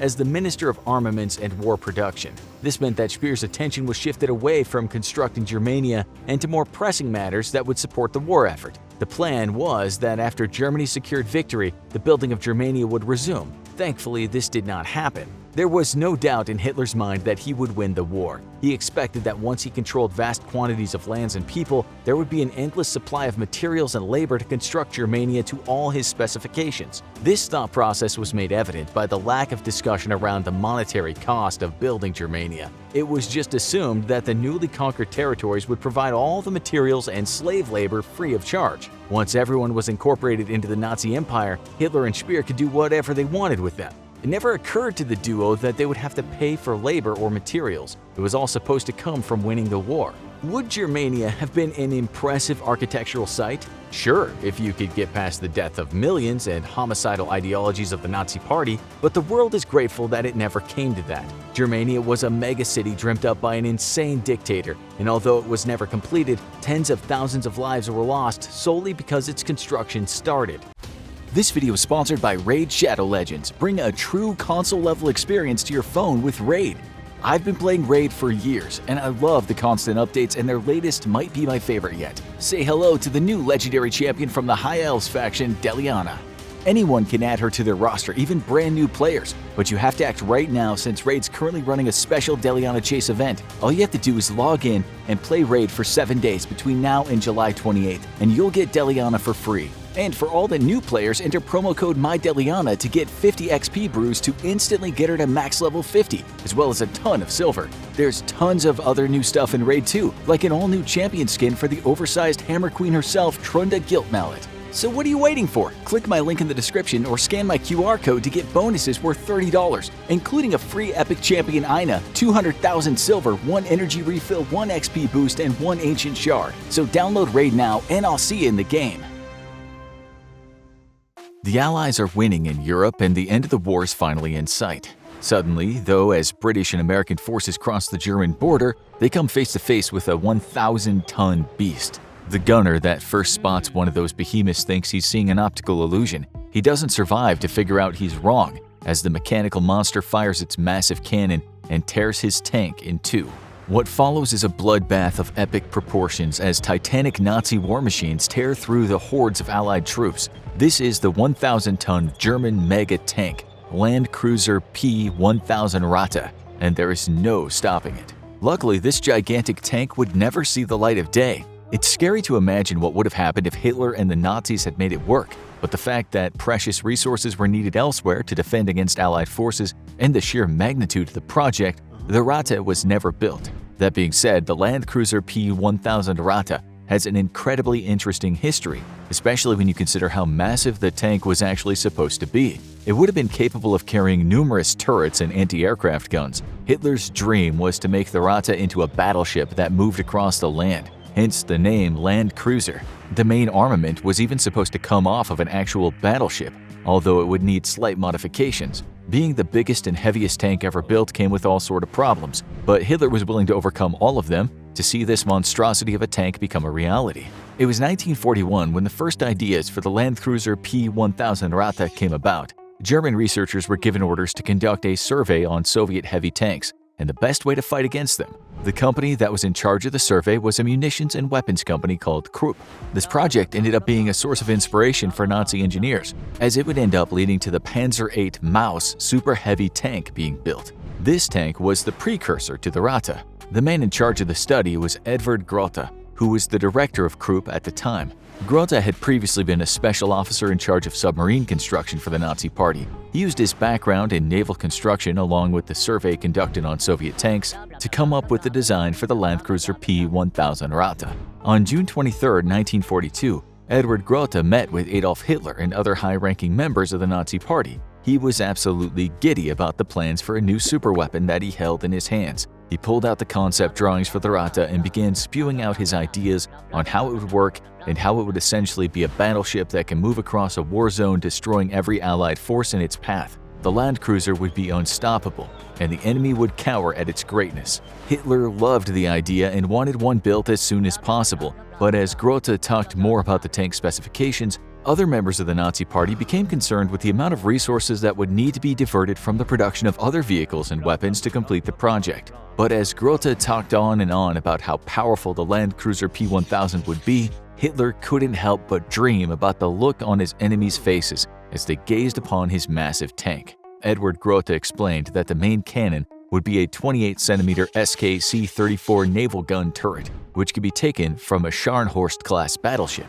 Originally, this turret had 3 cannons, but one would be removed to improve stability and allow for more munitions to be stored aboard the Rata. It would also reduce the weight of the already incredibly heavy tank by around 50 tons. The main armament would be fitted onto the main body of the tank using a 360-degree track, which would allow it to turn and fire in any direction. It could shoot both armor-piercing rounds or high-explosive rounds. Since these shells were designed for naval warfare, they could pack a serious punch and would obliterate any tanks, buildings, or enemy soldiers they hit. The Landcruiser's biggest threat didn't come from Allied tanks but from their aircraft. This led to the future designs of the Landcruiser P-1000 Rata to include a 128mm anti-tank gun, along with 8 20mm Flak 38 anti-aircraft guns on the hull of the tank to deal with airborne attacks. To supplement the main cannons, the tank was also equipped with 2 15mm Mauser MG-151 15 autocannons to fire at ground-based targets. The Landcruiser P-1000 Rata was so huge that its design also included a vehicle bay that could house 2 BMW R12 motorcycles for scouting missions. Since the Landcruiser itself would not move very fast, even in the best of terrain, the crew needed to have the ability to scout ahead and see what was coming. Like a naval ship, it would also have an infirmary and self-contained lavatory system on board. The tank would also have bunk rooms for the crew and numerous storage areas for supplies and extra ammunition. Basically, everything the crew would need to live and fight would be on board. The armor across the entire tank would almost be 10 inches thick to protect the humongous investment put into the tank and the crew that was inside. All in all, the armor would weigh around 200 tons. The guns and cannons would add an additional 300 tons to the overall weight of the Rata. Just the shell of the Landcruiser would be 500 tons, and that was before adding tracks, engines, ammunition, supplies, and crew. The blueprint showed that the Landcruiser would end up being around 128 feet long from the tip of the naval guns to the back of the tank, 36 feet high and 46 feet wide. With all this weight and the enormous size of the tank, Hitler and his advisors had some questions about how the whole thing would actually move. But Edward Grote had an answer for that as well. The Rata would include 6 heavy-duty tracks that would help distribute the weight of the tank evenly. They would each be 4 feet wide and 69 feet long. This would allow the Landcruiser to traverse difficult terrain, which would be key if the tank was ever going to make it to battle.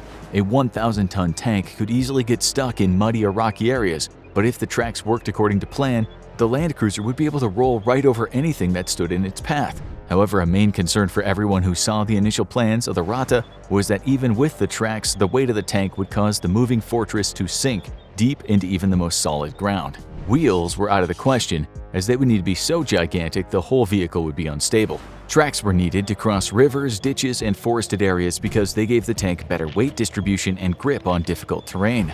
The clearance from the ground to the underside of the Rata would be about 6.6 feet. This was hypothesized to be tall enough to allow for it to ford most rivers with ease. Since the land cruiser was so heavy, it couldn't be loaded onto boats, as its weight would sink both vessels, and there were no bridges large or strong enough for the Rata to travel across. This meant that once the tank was in the field, it would need to be able to navigate any terrain it came across on its own.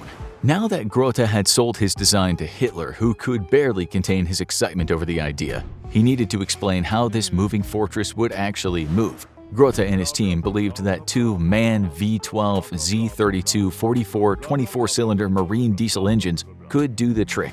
The engines were used to propel U-boats through the oceans, so they would be ideal candidates for the land cruiser. Each engine could produce around 8,400 horsepower. The only problem would be that if one of the engines broke, the land cruiser was pretty much stuck where it was. This would make the land cruiser a sitting duck if Allied forces surrounded it and bombarded the tank from the ground or the air. The other option was to equip the tank with 8 Daimler-Benz MB501 20-cylinder marine diesel engines. Each of these engines could produce around 2,000 horsepower, which would provide a little less power than the MAN engines. However, since there were 8 of them, the tank could probably still move even if 1 or 2 went offline. It doesn't seem a final decision was ever made on what type of engine would be best for this new Wunderwaffe. Both engine options would require enormous amounts of diesel to move the Rata. It's estimated that the tank would go through a gallon of fuel a minute running at full power, which would only move the land cruiser around 25 miles per hour. Considering that Hitler's hopes and dreams hinged on the Rata crushing his enemies across Europe, the tank would require an almost unfathomable amount of diesel to meet his goals. Other tanks and military vehicles were transported long distances by railway, but the Rata was too large to fit through tunnels, and there was no train large enough to carry it. At the time the land cruiser concept was brought to Adolf Hitler, Germany was already having problems with its supply lines. Getting oil out of the Middle East was becoming harder and harder as Italian forces were falling apart, and the British were holding their own in the region. This problem was exacerbated by the United States joining the war. The Nazis desperately needed more oil to keep their war machine running, and if the Rata was ever going to become a reality, it'd need a lot more of this vital resource. The decision was made to invade the Soviet Union to try to gain more resources, not so the land cruiser could be built, but so the Nazis could continue fighting the war. This decision would eventually lead to the Nazis' downfall and the end of the war in Europe. Regardless of the type of engines the tank was fitted with, the exhaust system would have been the same.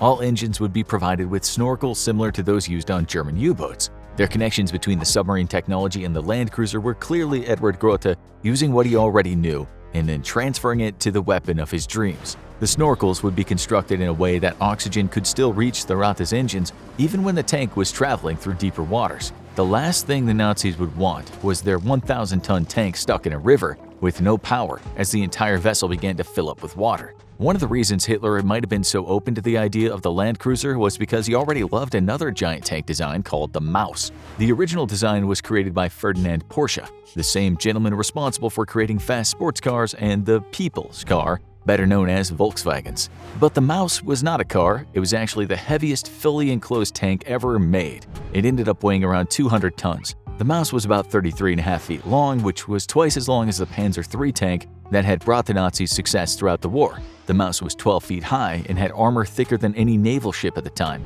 Hitler was adamant that the tank be equipped with a 128mm Pak-44 Krupp Panzerabwehrkanone anti-tank cannon. Later, designs also included a coaxial 75mm gun to the main turret, a 7.92mm MG-34 machine gun atop that turret, and an MG-151 20mm anti-aircraft gun to defend the tank. Hitler's dream was to make the land cruiser the big brother to the Maus, which is why it was given the name Rata.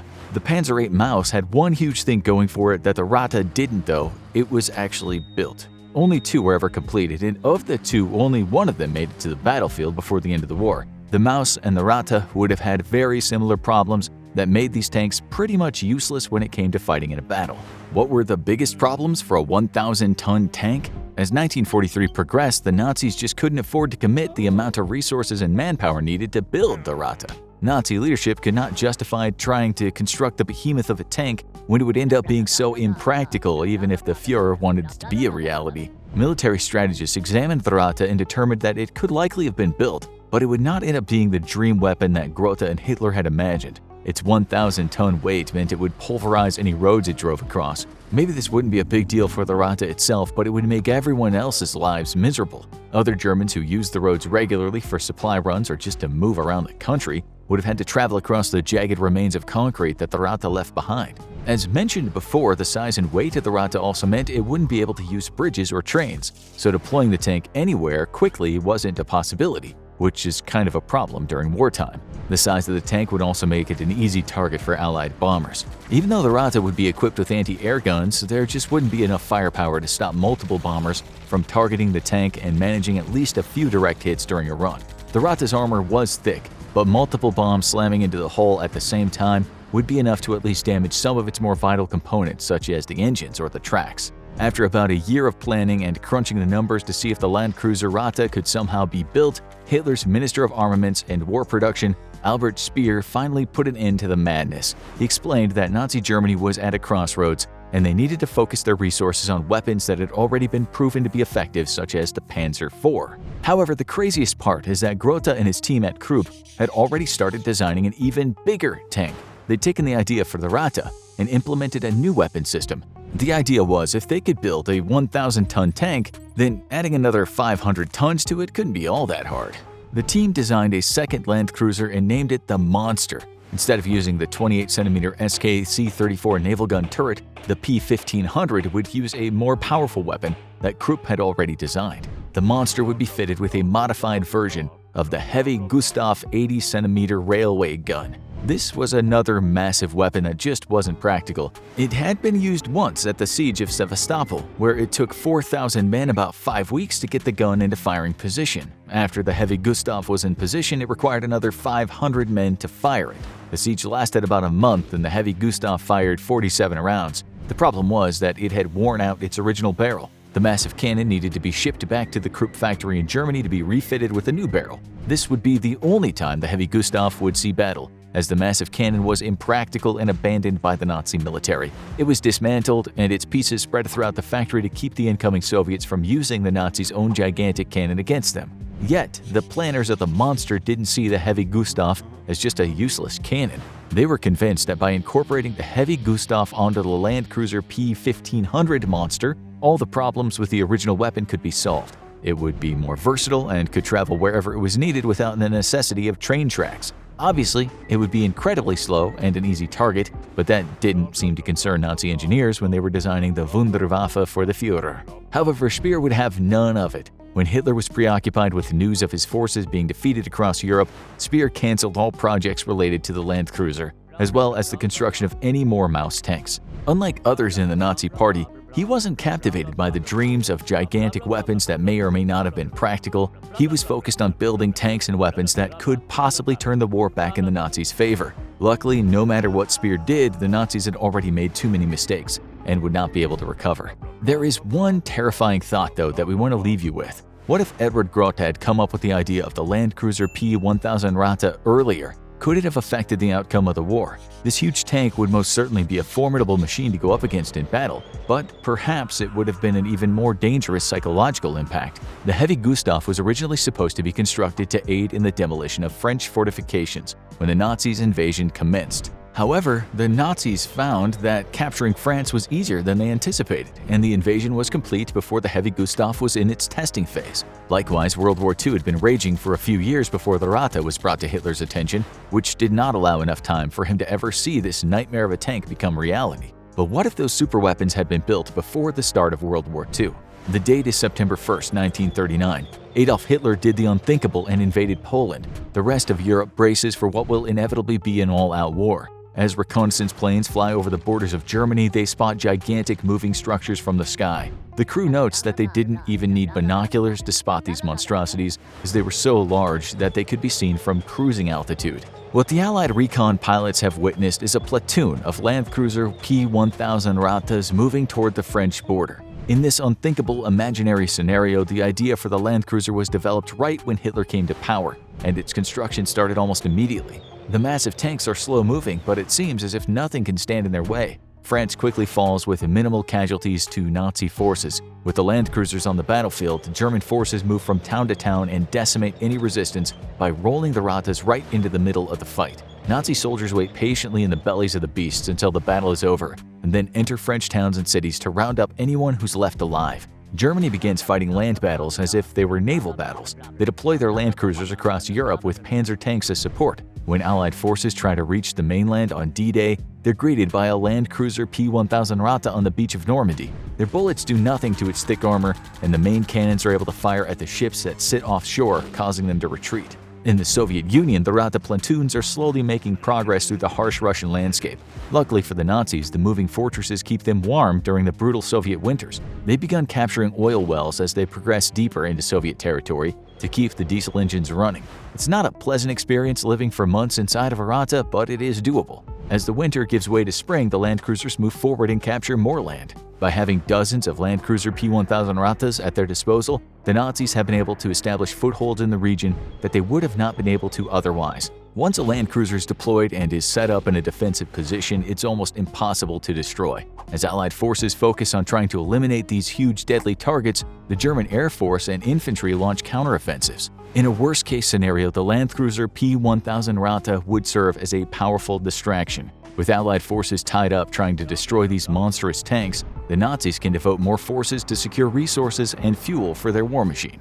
The Allies are focusing too heavily on trying to build their own gigantic tanks or finding ways to defeat the Nazi land cruisers, and they leave themselves vulnerable. Nazi aircraft and soldiers invade Allied countries while their attention is focused elsewhere. The Nazis now control all of Europe, and World War II ends much differently. This scenario could also go a very different way if Germany started building dozens of land cruiser P-1000 Ratas before World War II. The Nazis pour resources into the land cruisers only to find they break down constantly and get stuck every few miles. In this case, World War II might have come to a quicker end, as the Nazis would have depleted their resources early on by building completely useless 1,000-ton tanks. There's no denying that if the Nazis had been able to build a land cruiser, it would have taken a psychological toll on any Allied soldier who looked upon it. The 1,000-ton tank would have been a terrifying sight to behold. If one of those fortresses was able to move across Europe, the Allies likely would have devoted huge amounts of men and resources to try to stop it. If nothing else, the Rata would be able to cause massive amounts of destruction and fear until Allied forces dealt with it or it broke down under its own weight. There are some historians who believe that the design for the land cruiser Rata didn't even make it to Hitler's office. Most think that he asked for a feasibility study for a 1,000-ton tank in 1942, but the design for the Rata is just a fabrication. It could have been a hoax or an engineer's dream tank that he concocted for his own amusement. Currently, there can be arguments made for both sides. Adolf Hitler was a nutjob who most definitely wanted a 1,000-ton tank, but it's not clear how far the plans actually got. Edward Grote and the Krupp Company built some pretty insane vehicles and weapons. We also know there were a number of other Wunderwaffe that Hitler planned on building once he secured the resources to do so. It seems likely he would have wanted the land cruiser P-1000 Rata to be one of them. Right now, we can only speculate on how a massive land cruiser would have affected the outcome of World War II. Maybe the Rata would have turned the tide of the war back in Germany's favor, or perhaps if the tank was built, it would have caused so much destruction to the roads as it drove across Nazi infrastructure that it would have had to expedite their downfall. Either way, the thought of a 1,000-ton tank in the hands of Adolf Hitler is a terrifying one. Polish coast, 1950. The small group huddled amongst the rocks only 15 feet from the breaking waves. The night air was cool, but thankfully not truly cold yet, as it would soon turn come winter. That would make the rowing easier. Andre carefully scanned the beach, but the coast seemed clear. The war may have ended 2 years ago, but the young Polish resistance fighter was still fighting against the Nazi occupiers. It was a hopeless battle. Hitler's armies had conquered the whole of Europe and were now pacifying the occupied Russian territories. There was no hope of freedom, but if not for himself, then maybe for others. He and his fellow resistance members had changed tracks from removing the Nazis to helping others escape them, namely Jews, Roma, and other minorities who were being rounded up by the millions and sent straight to their deaths in extermination camps across the continent. Andre gave a low whistle. A moment later, there was a return whistle. That was the signal all was clear from the team that was watching for German patrols. He nodded reassuringly to the 4 women and 5 children with him, as well as his 2 partners in arms. They only helped children and women escape the Nazis' grip. It was the men's duty to stay and fight. Following his cue, the group stood and began moving in a running crouch to the shoreline. They crossed the distance quickly and began to dig at the sand dune. The dune was actually 2 small boats that had been covered in burlap. To anyone who wasn't intimately familiar with the area, however, it just looked like another one of the beach's sand dunes. Andre tossed the burlap aside, revealing the boats, but something wasn't right. The moon was just a sliver in the sky, making it hard to see, so he used his hands instead. As he felt along the side of the boat, his hands moved across the strange shadows on the bottom of the boat. bullet holes. Andre's cry of alarm was drowned out by the sharp sound of German whistles, the type their patrolmen and some policemen used to alert each other. A dozen flashlights came to life from the direction of where the resistance overwatch was supposed to be. It was a trap. He could just barely see through the glare of the lights a figure he recognized as Philip. Philip had been the one to give the all-clear signal, and now he had a gun to his head. The Germans only took prisoners so they could torture them, and the civilians he was escorting, well, they were dead either way. With the war, Andre unslung his submachine gun and began to fire at the rushing flashlights. He screamed at the women and children to get behind the boats, but then more flashlights lit up from behind them. It was a well-executed trap. Bullets roared back at Andre and his group in an angry fury, finding many members of his group. The muzzle flashes gave him something to aim at, though, and Andre turned his hatred on those unseen shooters, quickly expending one magazine, then another. He began to reload a third when he was shaken out of rage by David's voice. 15 years his senior, he fought in the short war to resist the Nazi and Soviet invasion before joining the resistance. Andre held him in the highest of esteem. "Andre, go! It's too late! Swim! Go!" David was vigorously gesturing at the lights of the ship out in the open water. Andre was stunned. Go? Leave them behind? What about the women and children? But the figures where they had been huddling between the two boats all lay still. "I can't, David. I can't just go." "Go, you fool. We're all dead on this beach. Go and live. Find another way to fight." Andre's legs were lead. He felt like a coward. David punched him hard in the arm, practically pushing him toward the surf. "Go, you idiot." Andre went. He rushed to the breaking waves as David unleashed a hail of gunfire to keep the German heads down. Before Andre dove beneath the waves, though, he heard the distinct sound of David's Boyskowitza submachine gun go abruptly silent. He felt the impact of the bullets in the water around him, accompanied by a high-pitched shriek as they went from faster than the speed of sound to a standstill in just a few feet. Andre dove until he hit the bottom, and then he furiously pumped his arms and legs as he fought the surf trying to push him back to the beach. In school, he'd been an excellent swimmer, and motivated by the gunfire of 24 furious Germans, he made it out to the surf line before surfacing for a desperate breath of air. As his head broke the water, he could hear the Germans still shooting, but they had no idea where he was amongst the tossing waves. Filling his lungs, he dove under and started kicking out to sea again. A few hundred feet offshore was an American destroyer accompanying a group of American merchant vessels. Ostensibly, the U.S. naval presence was to safeguard American shipping to Europe in waters it called potentially hazardous due to neutral shipping, despite the war being officially over for 2 years. In reality, it was a show of force by the U.S. After the fall of Britain, it was now the world's premier naval power, and it wanted Germany to remember that, should it get any ideas about crossing the Atlantic. Andre swam fast, and he could see the searchlights coming to life on the American destroyer. Crews scanned the water and the shore, both alerted to trouble by the German shooting. In little time, Andre was found and locked in the gaze of one of the big spotlights. The other 2 spotlights on the ship were aimed directly at the shore. The American sailors were blinding the Germans so they couldn't shoot in Andre's direction. The United States had remained neutral during the war despite the pleas of Britain, France, and the Soviet Union. Agreements with the German Reich forbade it from loading political refugees from Reich territory onto its ships, but rescuing sailors in distress was part of international maritime law. Thus, U.S. ships routinely sailed near German-controlled coasts, meeting small boats full of refugees and helping them on board. The Reich launched protest after protest, but the U.S. considered these refugees to be sailors in distress and deferred German diplomats to international maritime treaties. A line with a flotation ring was thrown out at Andre, and he clung to it gratefully. He was nearly at the point of fatal exhaustion and couldn't pull himself up the rope to the deck. Instead, the sailors gestured and did their best in broken Polish to encourage him to slip the ring over his head and under his armpits. Working together, a team of sailors dragged Andre on board. He was immediately greeted with a warm blanket, and a few minutes later a hot cup of coffee. He was safe, on his way to America, but everyone else was dead. Manchester, English federally administered zone, pacified territories.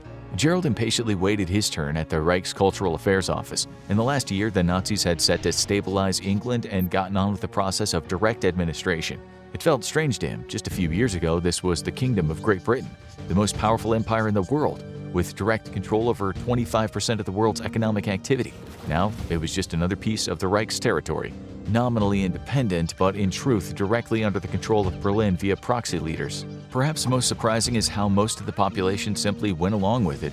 The Reichsmark had now almost fully replaced the pound as the German installed exchanges across the aisles. Sighing to himself, Gerald accepted that most people simply wanted to move on. Sure, there were still groups of rebels out there in the hills and forests, but the truth was Britain was beat through and through. The Americans refused to come to their aid this time, and even cut off their Lend-Lease program after the German protests. Britain had stood alone, cut off from its vital trade routes with overseas colonies by German U-boats, who choked the island nation off and starved it into submission. The RAF had fought bravely in the skies, but with no American oil supplies, the Luftwaffe eventually overwhelmed it.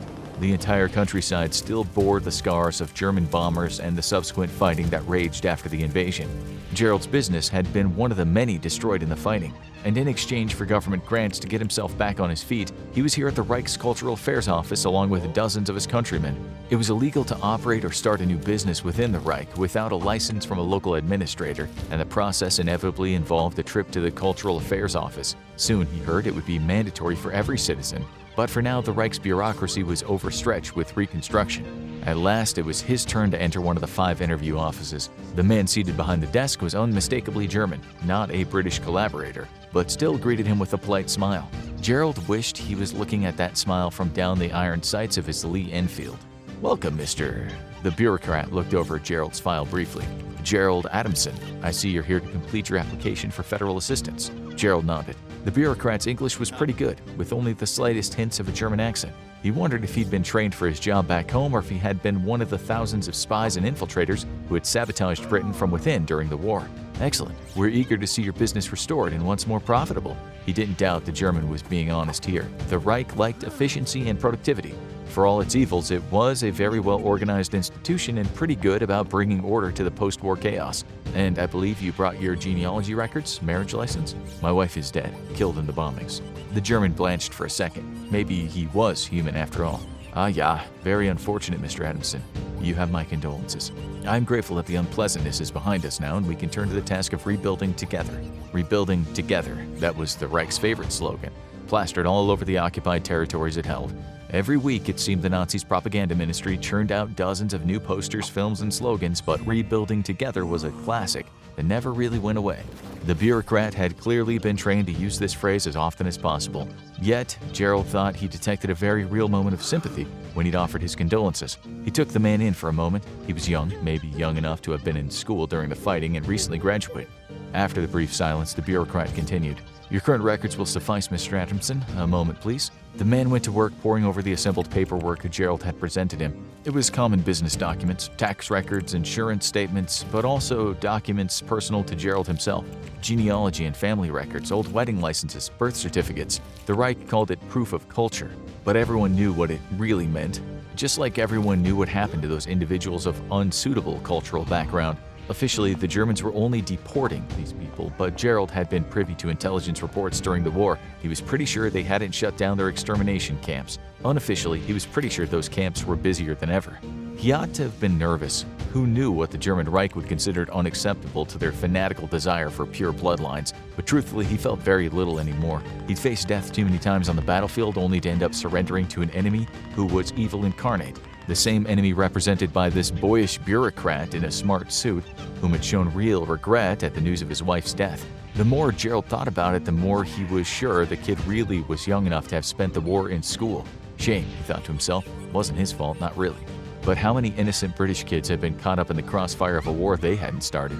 "Mr. Adamson, all looks in order, and I believe we can approve." But the kid never got a chance to finish his sentence as Gerald whipped his service revolver up and right into his face. One trigger pull later, and Gerald's application for federal aid was over. Gerald sat down heavily on his chair as the officers around him erupted with panicked screaming. He looked at the big clock on the wall in front of him, wondering if the Germans' reputation for precision and timeliness had taken hold even here, in the occupied ruins of Manchester. Exactly 3 seconds later, as the clock ticked 2:35 precisely, the dynamite bundle in his attaché case exploded. Votkinsk, Southern Ural Special Administrative Zone. Absolutely not. There's no manpower. Karsten Stengel, administrator of the Southern Ural Special Administrative Zone, slammed his fist on the table to punctuate his point. The sudden gesture surprised the normally unflappable Schutzstaffel commander. Quickly recovering his composure, Standartenführer Grossmann narrowed his eyes at the man who is technically his civilian superior. "Need I remind you that orders to expend all efforts possible in the advancement of the Führer's cultural advancement programs come from the Führer directly?" This question was more of a statement, or better yet, a sharpened dagger held at Stengel's throat. But while the good colonel might have gotten his way back in Berlin with such threats and bravado, it wasn't worth a damn out here in the Reich's frontier.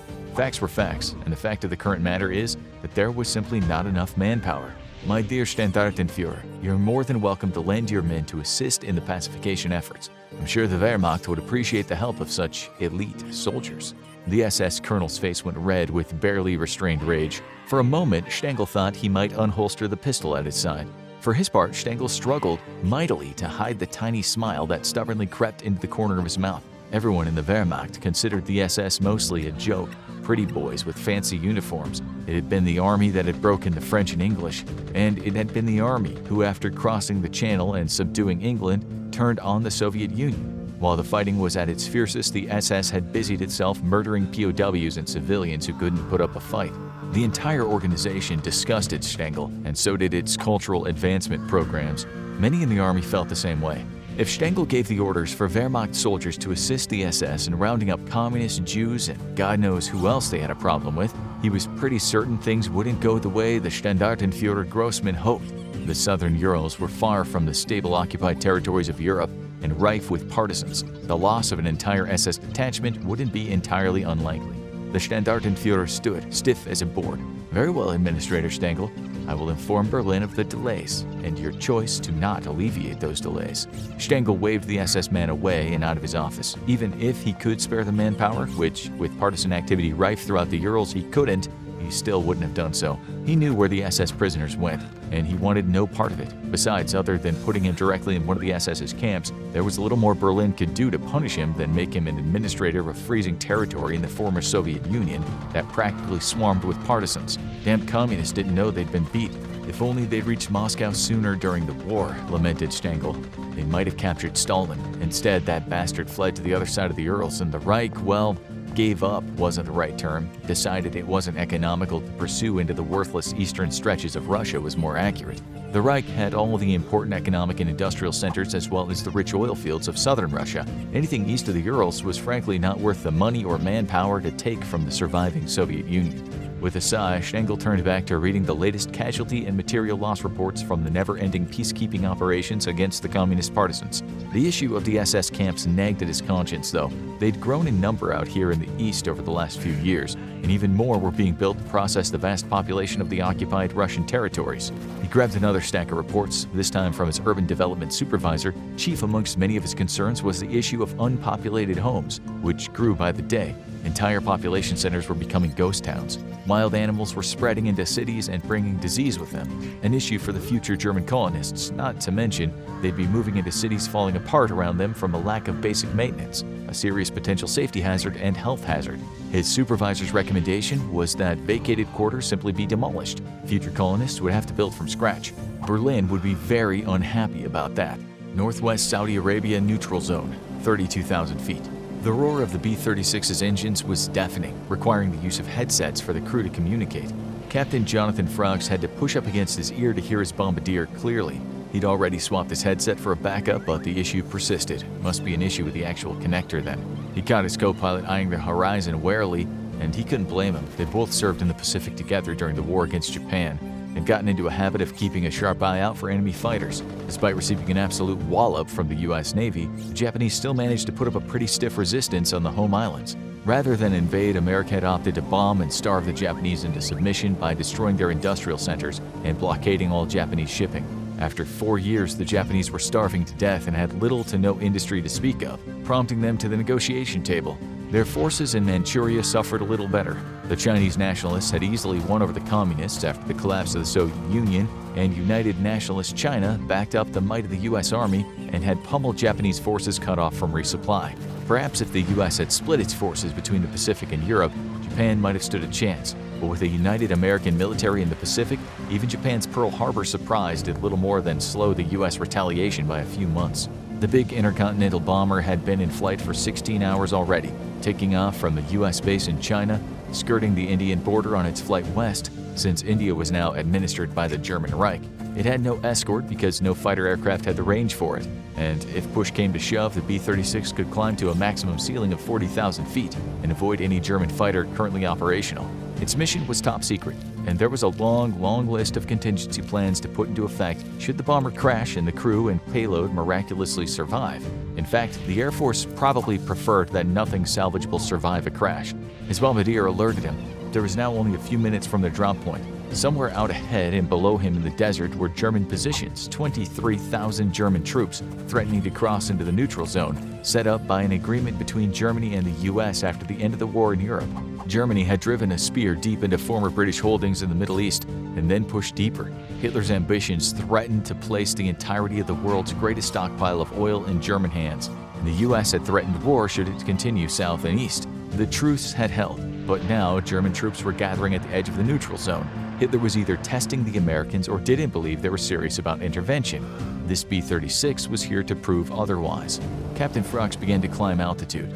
No doubt the Germans had been warned. The US wanted them to have cameras ready and waiting for the show to come. America wanted there to be no doubt amongst any of the Reich's leadership that a continued war in the Middle East would end in disaster for them. With US troops so far from the region, it was difficult to present a credible deterrent. But that's what Captain Frox's mission was all about.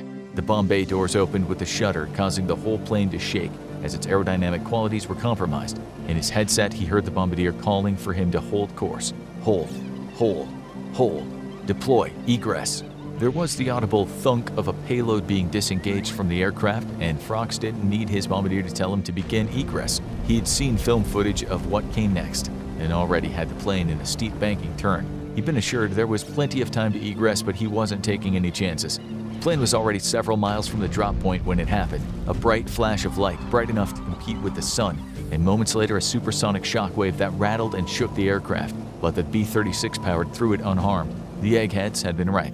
Frox had banked steeply to the left to put distance between himself and the bomb, but flew roughly parallel so the explosion could be filmed by 3 of the gunners. With the bright flash dissipating, he ripped off the special eye protection they'd all been assigned and took in the scene with a naked eye. The explosion was as awe-inspiring as it was terrifying. He'd heard that the US had these back toward the end of the war with the Japanese but never used them. Now he could see why. Besides, with their island completely blockaded, the Japanese were no threat to anyone. Nobody deserved these bombs raining down on their heads, but that's just what the US was threatening to do if Hitler didn't respect Middle East neutrality. Surely the Germans weren't too far behind in developing their own, though. Watching the mushroom cloud growing over the uninhabited desert just 30 miles in front of the German positions, Frox wondered if he'd fired the opening shot of a brand new war. The end of World War II is fast approaching. Going out of his mind with stress, Adolf Hitler marches up and down his bunker underneath Berlin.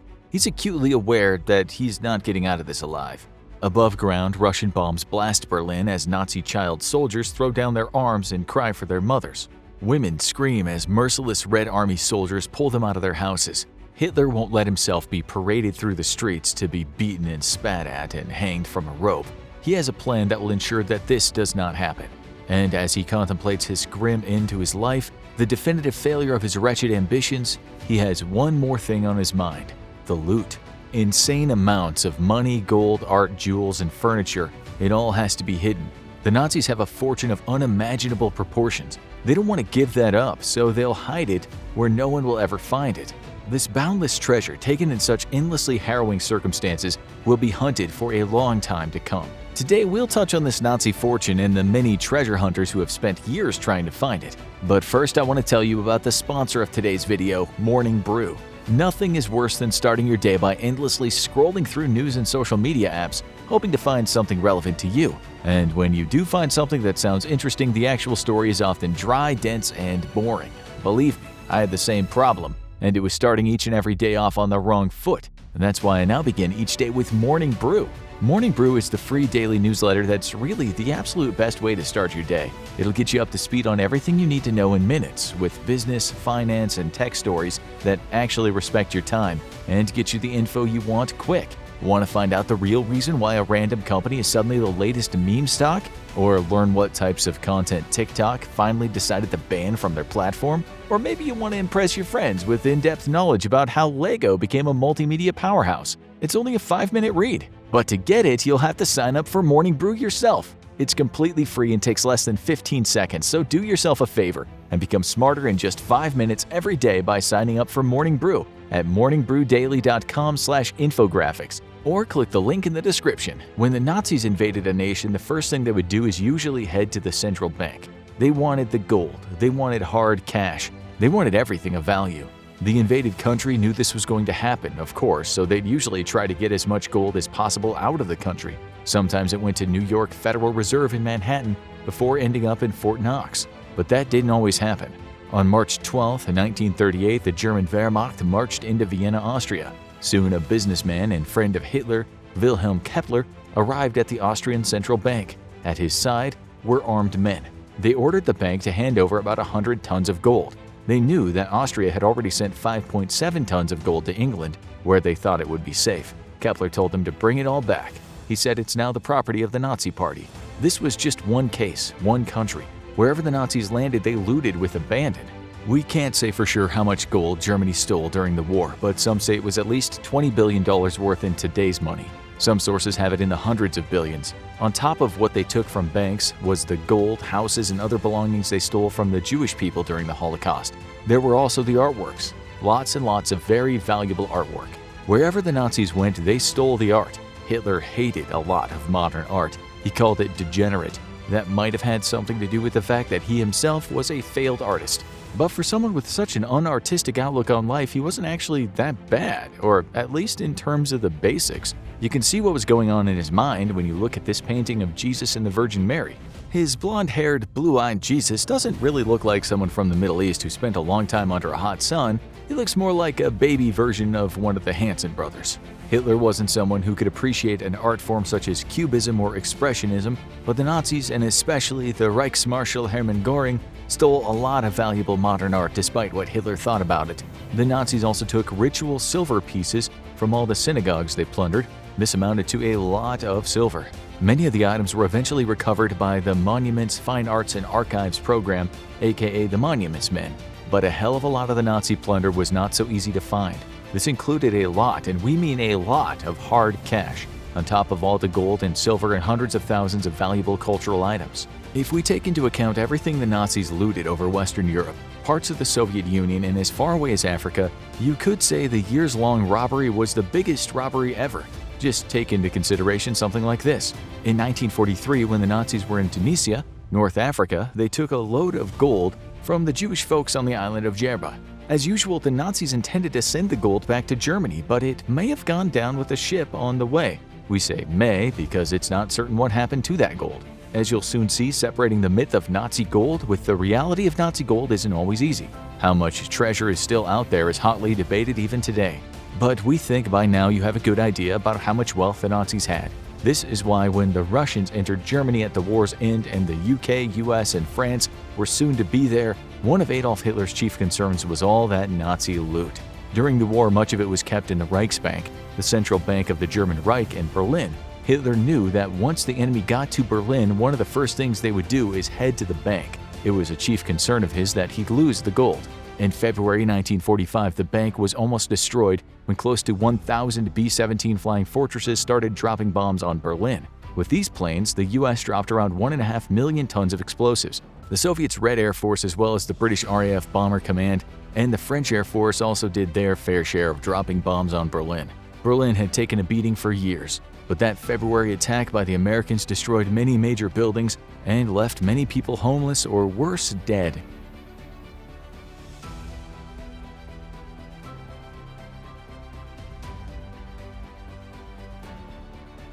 There were hundreds of people working in the bank when it was hit. There may not have been any deaths only because the employees were already in hiding in underground bunkers, and the blasts only destroyed the upper levels of the building.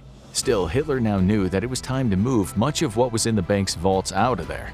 For years, those vaults had been getting fat with gold bullion, not to mention thousands and thousands of gold teeth and pieces of gold jewelry that had been taken from Jewish prisoners after they'd killed them in the gas chambers. Many of these pieces were deposited in the bank under a fake name, that of Max Heilinger.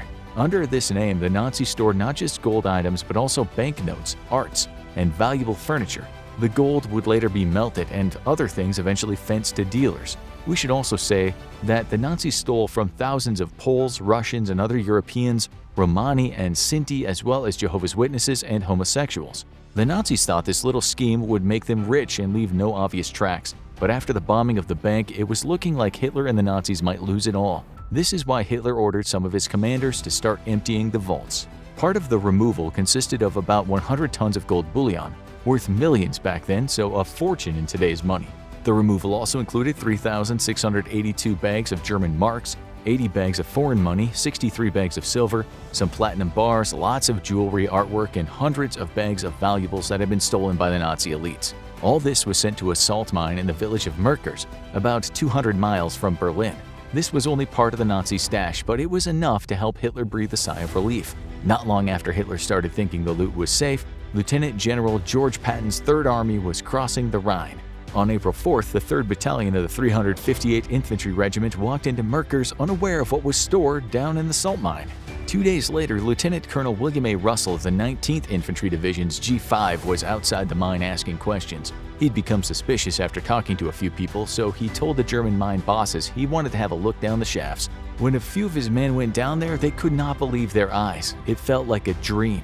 In front of them was a good chunk of Germany's gold reserves, millions in paper money of various currencies, as well as art and other valuables kept in trunks and piled up on crates. Many of the obscenely valuable treasure chests were packed into a space of 23 meters and 46 meters down into the ground.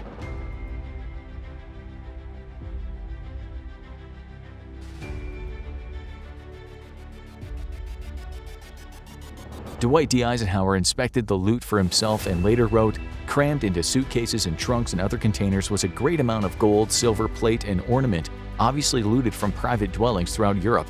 It's a rough estimate, but the value of everything found would be about $8 billion today." But there was lots more. On April 20th, 1945, Hitler's 56th birthday, he was breathing a little heavier again. He was now in the midst of a nervous breakdown. He could hear artillery shells in the distance. He was having nightmares about being strung up and humiliated by mobs of Soviet soldiers. He also heard that those damned Americans had found his gold. Outside in the streets, German families feared what their fates would be. Children stood on street corners with guns in their hands, their helmets too big for their heads. Elsewhere, certain Nazi leaders were trying to get out of Germany and take their loot with them. Hitler knew he wasn't going anywhere. He'd die in the bunker and make sure that all the documents down there no longer existed when that bunker was found. On April 28th, Hitler and his secretary Eva Braun got married. It wasn't a very jolly affair, to say the least. Hitler didn't look well at all. His skin was ashen white, his fingers constantly trembled. Every time he heard a bomb explode in the distance, a look of anguish crossed his face. When he was informed about how the dead Benito Mussolini had been strung up on meat hooks in Milan's Piazzale Loreto, he looked as though he was going to throw up. He wasn't so bereft that he couldn't have someone take down his final will and testament. In it, he said, "The responsibility of the outbreak of this war cannot rest on me." The blame, he said, rested on international Jewry and its assistants. He also bequeathed his art collection to the town of Linz, and anything else of value, he said, should go to the Nazi Party. Surely, at this point, he might have been thinking about all that loot. One thing's for sure, the Red Army was thinking about it. They pretty much had a field day when they entered Berlin. They committed obscene atrocities against the people, especially the women. They walked into the finest houses, shot anyone who stood in their way, and relieved the families of all their valuables. It would be a massive understatement to say the Soviet Union and its people suffered during the war. So it's not too surprising that an unofficial order was given to soldiers which said, take what you wanted, but things of high value should be taken back to the Soviet Union under what they called a trophy commission. They cleared out museums, libraries, people's private collections, and things they found in the National Archives. It was a free-for-all. Individual soldiers looted houses when they'd done what they felt they had to do with the occupants, but the big stuff was supposed to go back to the Communist Party. They took all artwork that had been created by some of the greats. This included works by Monet, Cézanne, El Greco, Goya, Bruegel, and Van Gogh, Rembrandt, Raphael, and Leonardo. They found incredibly valuable religious artifacts as well as important medieval manuscripts and even some gold treasures of Troy. They'd only admitted to taking the latter in 1994. As you'll see, just how much the Soviets sequestered is up for debate. It's hard to say what it was all worth, but reports state that there were millions of objects that could be worth many billions in today's money. In the minds of the Soviets, they deserved everything they'd taken in light of their suffering during the war. Nonetheless, they were aware that they should have had much more. Where was the rest of the gold? The Nazis said they had more gold than you'd find in the legendary El Dorado. The Soviets only recovered about $3 million in gold from the Reichsbank, but subsequent interrogations revealed that there had been more like $17 million of gold in the bank. It was only then that they discovered that a heist had taken place at the bank in April. This was the work of future war criminal SS Colonel Josef Spaziel, under the orders of his seniors in the SS. Spaziel would later testify against some of his commanders during the Nuremberg trials. That's why he went on to live a normal life after the war. He might have even opened a chain of supermarkets, but that's not certain. Still, it seems he did okay after the war. That could partly be because he was put in charge of taking care of a lot of the Nazi gold, as well as various stolen currencies. One thing we should make clear here is that all the gold and cash in the vaults of the Reichsbank was the bank's money, the public's money. No Nazi had the right to waltz in there and empty the vaults. So when Spockseal and his men turned up at the bank on April 22nd, they were armed with machine guns. They ordered the staff to load gold, jewelry, and cash into trucks waiting outside. There's about $146 million in foreign currency alone, although not much gold was taken as it was so heavy. They drove the trucks out of Berlin and later flew to Austria, but what they did with all that money is still a bit of a mystery. This is why some people have said for a long time that the vast majority of Nazi cash and gold has never been accounted for. In the book The Reichsbank Robbery, the author claims that some SS officers made deals with officers in the US military and together they funneled a lot of the money out of Germany. We can't say if this is true, but it makes more sense when you know that many Nazi war criminals were sneaked out of Germany in so-called rat lines, paid for and managed by US intelligence services. After all, the Soviet Union was now the enemy. The US required Nazi informants and expertise. For sure, a lot of Nazi money was laundered through Swiss banks, and there's no doubt some high-ranking Nazis kept a bit of it, but that doesn't account for all of it. There have been plenty of rumors about the whereabouts of the gold and cash, such as some of it ending up on the Auckland Islands, but these sound more like tall stories than facts. Some stories, though, make you think there's a fortune buried somewhere on this earth. Let's now begin part 2 of this story, an investigation into the missing gold and mountains of money. Let's call this section The Hunt for the Nazi Gold. A few years ago, a Polish treasure hunter named Tomasz Jurek told a US journalist, "There are so many tunnels, who knows what else is there? It's the tip of an underground city." He was referring to a mountainous area of Lower Silesia in southwestern Poland. Before and during the war, this was a part of Germany, and as the war came to an end, many of the Germans living there got out as fast as their feet could carry them. Often that meant walking right into the Red Army's guns. More often than not, they were shot down like vermin. They had no time to think about packing up their valuables. But what's interesting is that when the area was repopulated by Poles, many of them made some rather startling discoveries. The Germans had left surprises for them, treasure, lots and lots of treasure. As the war was coming to an end and the Russians were marching toward Berlin, many wealthy Germans thought Lower Silesia was a safe place to hide their valuables. High-ranking Nazis headed there to hide their loot. But as we said, regular people also just left all their riches behind, sometimes hidden in the ground. A man who was the chief of police during the war, a German military officer named Herbert Kloss, was later interrogated by the Poles. Under duress from the interrogators, he admitted that he'd been asked to store as much silver, gold, and other precious things as possible. He hid the items inside chests, after which the chests were sealed and buried. He told the interrogators the gold was stored at police headquarters. The chests were made of iron and hermetically closed with rubber seals. Also, the chests were unmarked, so nobody would know what was inside. Only many of these chests were buried when he wasn't there. He'd apparently fallen off his horse and was hospitalized for a while, so he didn't know where the chests were. Some people did, and one day they expected to go back and reclaim them. For decades, people have been looking for this bounty of gold. Treasure hunters were and are well aware of this great big stash that the Americans had found down in the mine. They know what you have found out today, namely that somewhere there is a fortune to be found. These people have looked in earnest. They haven't been compelled to dig for a lifetime by some ancient myth. There is missing money, missing gold, missing art. It's just a matter of time before someone finds it. How it was distributed between the Nazi leaders at the end of the war remains a mystery. Many Nazi leaders died, many were executed, many more went on to live mysterious lives on the run. The Americans helped some while they lived under alias in South America and other countries. To this day, there are treasure hunters who believe that much of that gold is underground in a series of giant tunnels. They say some of it is stored on a train that's gotten the name the Nazi Gold Train. It all sounds like something out of the movie franchise Indiana Jones, but people take this seriously. Some people believe that on that buried train, there are 300 tons of gold, a cornucopia of precious jewels, expensive weapons, and also quite a few priceless artistic masterpieces. Historians say this train might not have even existed, but by God have people looked for it over the years. As The New Yorker wrote in 2016, treasure hunters believe there is a labyrinthian complex that may hold many Nazi treasures. That amounts to something like an underground city. In that article, the journalist wrote that he was met by a Polish geophysicist from the Polish Academy of Sciences and was taken to a German-dug tunnel that was 16 feet high and 18 feet wide, and big enough for a Greyhound bus to drive down. The journalist asked what exactly were the Nazis building here. The scientist replied, "That's the mystery."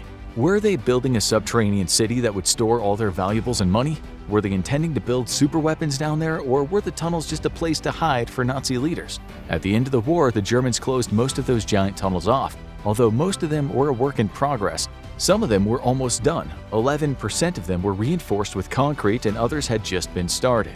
Millions of work hours had been put into building the tunnels. They were incredibly hard to engineer and harder to excavate, but Hitler was adamant that they had to be done. Why? No one really knows. It was only when the war ended that the Poles would be walking around near the mountains and discover a railway track that seemed to end for no good reason.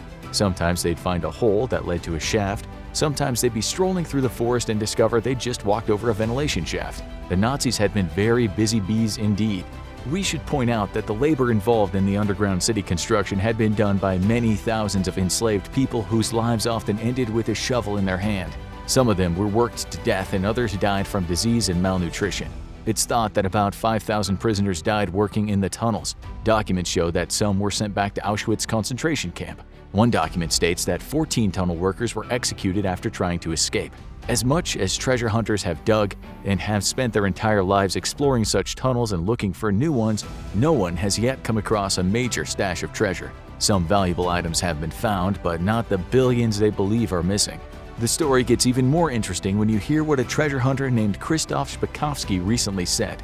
He'd been looking for the hidden treasure since he was old enough to legally buy alcohol. He said years back when he first started looking, he interviewed some old German folks who lived in a small village not far from one of the tunnels. They all told him the same thing. Over a couple days in 1945, German soldiers marched into the village and told everyone to close their curtains and stay inside. They warned that anyone who looked out the window would be shot on the spot. The next thing they knew was the sound of a truck convoy rattling through the village. Szpakowski said the trucks were heading for one complex of tunnels called the Waldasch Complex. He believed that this had been built at first as a hiding place for only the highest-ranking Nazis, but they later decided that the complex would become a depository for precious goods, perhaps arms, but more likely loot. What better place to hide it? Something similar is written in a book called The Mysteries of the Valim Undergrounds. The author writes that over a few days at the end of the war, long convoys of trucks drove through the town, and not one of them came back. He says the trucks were hidden in a tunnel, after which the Germans blew up the entrance and planted vegetation around it. Even with modern technology, finding a hole in the ground that's hidden somewhere over a large area is not easy at all. Even when a new tunnel is found, the treasure hunters usually end up in a vast space full of endless opportunities to explore.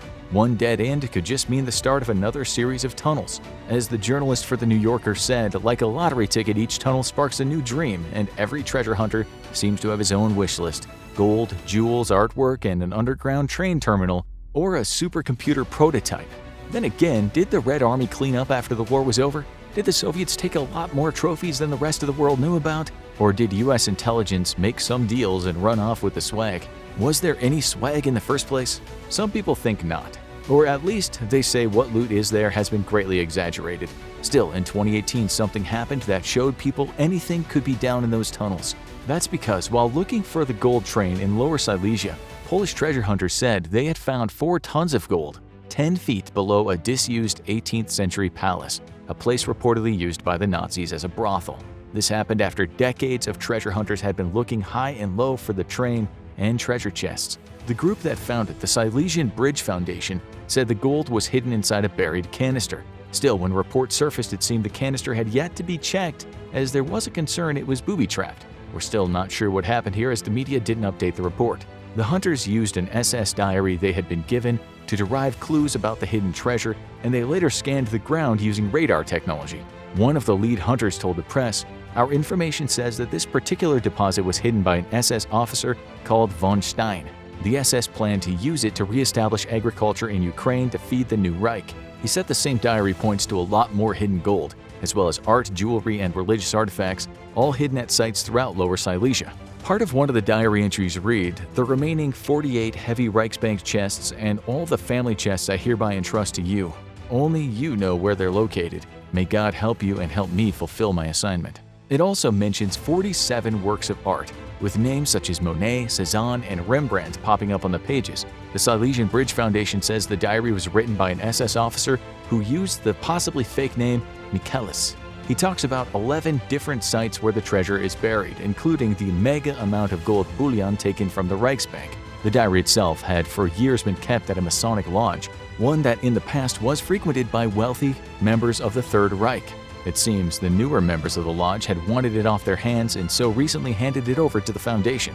Even if you don't believe the tons of gold and cash are somewhere under the ground, many of the 5 million European artworks that the Nazis had stole have not been recovered. It's thought that 63,000 works of art and valuable cultural items stolen from Polish Jews alone are still either hidden or secretly owned by people who don't want to return them. Still, again, we have to say that people might be getting carried away with their hunt for Nazi gold. For example, it was believed for a long time that 4 tons of the stuff was aboard the SS Minden when it was sunk off the coast of Iceland in 1939.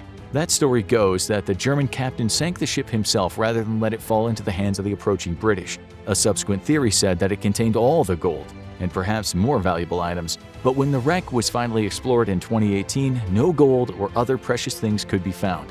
So is the gold still hidden? Or like many of the valuable works of art, did some of it find its way into someone's basement? Was the money spent years ago? Or is there a train somewhere beneath Poland that carries a fortune, buried under many tons of soil and enslaved people's blood? We don't know, but if we lived in Lower Silesia, we'd be out exploring next weekend. Hermann Göring puts down a needle that was once filled with morphine. For a moment, he forgets about all the atrocities and mistakes he's made over the years. Being Hitler's right-hand man has brought him riches and power beyond his wildest dreams. Unfortunately for this high-ranking Nazi officer, all of those mistakes are about to catch up to him. For much of Hitler's rise to power and eventual reign over Germany, there was one man who stood by his side. This man murdered and bribed his way to the top and committed countless crimes against humanity in the name of the Nazi Party. This man was Hermann Göring, and Hitler adored him to the point that he made Göring his successor as leader of Germany. But things didn't go according to plan for Göring, and toward the end of World War II, he found his Führer despised him more than anyone else. What did Göring do to fall out of favor with his good friend Hitler? Let's find out. Hermann Göring was born to an upper-class Bavarian family. He spent most of his childhood exploring castles and the Austrian countryside. However, Göring apparently was a troublemaker from a young age, as his parents shipped him off to military school as soon as he was old enough. Just as Göring was about to graduate, World War I broke out. He joined the infamous Flying Circus. With its brightly colored planes and ability to seemingly travel wherever Allied forces were deployed, Göring was credited with shooting down 22 aircraft during the First World War and became a highly decorated war hero by the time it ended. However, this notoriety would not last long, as he was about to find himself exiled from the very country he fought to protect. With the threat of communism looming on the horizon and the devastation of the German economy following the war, Göring, like many, believed it was time for a change in leadership. Many Germans were angered by what they felt were unfair concessions the country had to pay and crippling sanctions that left the average German citizen struggling to survive. Göring firmly believed that the only way that Germany would return to its former glory was through the Nazi Party. In 1922, Göring first met Hitler at a rally protesting against the Treaty of Versailles and how the current leadership was handling things in Germany. He was so enthralled with Adolf Hitler's speech and ideas that he immediately knew this man would be the future leader of Germany. He decided to throw his support behind the angry man with the little mustache and never look back. On November 8, 1923, Göring participated in the Beer Hall Putsch with thousands of other Nazi Party members. The plan was to overthrow the government, but they failed miserably. During the chaos, something happened to Göring that would lead to lifelong drug addiction and mental instability. Adolf Hitler and General Quartermeister Erich Ludendorff led Nazi supporters as they fought to take control of the government in Munich. However, before they could reach the center of the city, they were stopped by the police, who had been dispatched to stop the insurrection. Most of the Nazi Party members were unarmed, but knew if they could get past the blockade, they might be able to complete their hostile takeover. The police opened fire and sent the Nazis running. 16 Nazi Party members and 4 police officers were killed during the chaos. Göring was fleeing the scene when he was shot in the leg. He couldn't go to a hospital in Germany, as he would have likely been arrested for his involvement in the Beer Hall Putsch, so he fled to Austria, where he likely received his first dose of morphine to dull the pain of the gunshot wound. It was this first injection that opened the doors for Göring's lifelong addiction to the painkiller. Whether it was because of the pain or the disappointment that came after the Nazi Party was unable to secure power, Göring quickly started abusing the drug. This led to mental instability and sudden violent changes to his personality. Eventually, Göring found himself in a Swedish mental asylum after local authorities picked him up for disturbing the peace. They tried to help Göring get his mood swings under control at the Swedish institution by keeping him off morphine. The doctors there might have been initially successful, but his sobriety didn't last long. In hindsight, it would have been better for everyone if they just kept him locked up, but unfortunately, that's not what happened. In 1927, Göring received word declared that anyone who was involved in the beer hall putsch was granted amnesty by the German government. He could now return home. Göring left Sweden and returned to Germany. As soon as he got there, he started paving the way for Hitler's rise to power. He used his influential contacts in the business sector and military officers he had fought with in the First World War to maneuver Hitler into a position where he could seize control of the nation. All of Göring's bribes, fear-mongering, and use of back channels eventually paid off. Adolf Hitler and the Nazi Party rose to power in 1933. The pivotal role that Göring played in getting Adolf Hitler to where he was not unknown to the Führer. As soon as he came to power, he offered Hermann Göring the position of Minister of the Interior for Prussia. This was Germany's largest state, and the position alone came with the benefit of being in charge of most of the police forces in the country. Using this newfound power, Göring created the Gestapo, the Nazi secret police force that was tasked with suppressing any opposition to the Nazi Party or Hitler himself. The men in the Gestapo were ordered to dismantle any organizations that questioned the Nazi Party or even made people disappear if need be. Later, they would be used to round up Jewish people and bring them to concentration camps under the orders of Göring, Hitler, and their new best friend, Heinrich Himmler. Before the Holocaust even began, these men had blood on their hands. Although there were many people who helped bring Hitler and the Nazis to power, Göring knew that other members of the party were gaining favor with the populace. He could not allow this to happen, as his position and the life he'd now become accustomed to hinged on Hitler remaining in power. Plus, he really believed that Hitler was the savior of the German people. The fear of Hitler and Göring losing control of the government prompted them to do something incredibly cruel to their former friends and allies. On June 30th, 1934, Hitler, Göring, and Himmler organized a mass murder campaign against other members of the Nazi Party who may have opposed their future plans for the country. This massacre came to be known as the Night of the Long Knives. There was one man in particular who Hitler wanted dead, and Göring was happy to help his Führer without question. Ernst Röhm was a devoted party member and had helped secure victory for the Nazis and the government. He worked with Hitler to co-found the Sturmabteilung, also known as the SA, or Storm Units, or Brown Shirts. This organization acted as the private army for the Nazi Party and were independent from the Gestapo. When the Nazis first gained power, Röhm was chosen to command the SA. One of Hitler's biggest fears was that Röhm would use the Brown Shirts to try to overthrow him and seize power for himself. The fact that Röhm was in command of the SA wasn't the only problem, however, as he was also gaining favor with other party members and the general public. Hitler and Göring knew that in order to keep their position in the government secure, Röhm needed to be eliminated. During the night of June 30th until July 2nd, a number of Nazi Party members were murdered by soldiers loyal to Hitler, Göring, and Himmler. Hitler told people that the Night of the Long Knives was done in order to purge the government of corrupt politicians and protect the people as a whole from traitors to the Nazi Party. This was just propaganda to justify his actions. The real reason why so many people were slaughtered was that so Hitler could remain in control of Germany and Göring could keep the power he had gained thus far. Now that Göring had solidified himself as Hitler's right-hand man, he began doing some extraordinarily bizarre things, much of which was probably fueled by his drug addiction. It also seems that Göring let all the power he now had go to his head because he started making some really terrible decisions. At this point, Göring was in complete control of the German economy and had created a state-owned business called Hermann Göring Works. This was a thinly veiled disguise for a company that would make him massively wealthy and not one that was created to benefit the state. The fact that the company used his actual name likely means there was nothing anyone could do to stop him. The main objective of Hermann Göring Works was to start ramping up the production of war machines and weapons. 700,000 new jobs were created for German citizens, which would also aid the Nazi Party in the coming years as they prepared for World War II. While Hermann Göring Works seemed to benefit the people and the country over time, Göring was reaping the benefits from day one. He could now use his money to buy eccentric pieces of art, real estate, and most importantly, drugs. He purchased a mansion just for hunting and throwing parties. We assumed this estate was just for hunting regular game like deer or ducks, but we wouldn't put it past Göring to go hunting for other things, such as humans. There is no knowing what this crazy Nazi would do behind closed doors while pumped full of morphine.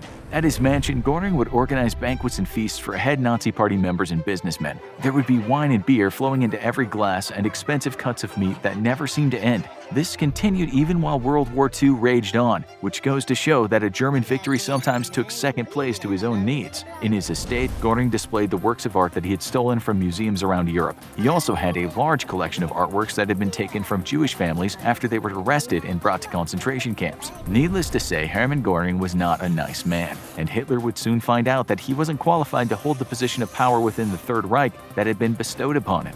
It was clear to Nazi Party members and other people who got to know Göring that there was something a little bit off about him. Göring was said to have changed outfits at least 5 times a day and always accessorized himself with medals and jewelry, many of which were not actually his. He also was seen donning medieval hunting uniforms and togas that looked like they'd come straight out of ancient Rome. The crazy part was that the German masses actually seemed to like Göring, and it's thought that they saw him as more accessible than Hitler, although if they'd known what he did in secret, they might have changed their minds. However, between all the parties, drugs, and extravagances that Göring enjoyed came some issues. For one thing, Göring started gaining a lot of weight, which along with his drug addiction led to some health problems. He was also prone to mood swings as the morphine changed his brain chemistry and sent him into withdrawals whenever he hadn't had a hit in a while. This turned some members of the party and German citizens against him, but since he had the support of the Führer, there wasn't much anyone could do about him. Despite these problems and his busy social life, Göring still played a major role in the mass genocide of the Jewish people. On November 9, 1938, Göring, along with another infamous Nazi war criminal, Josef Goebbels,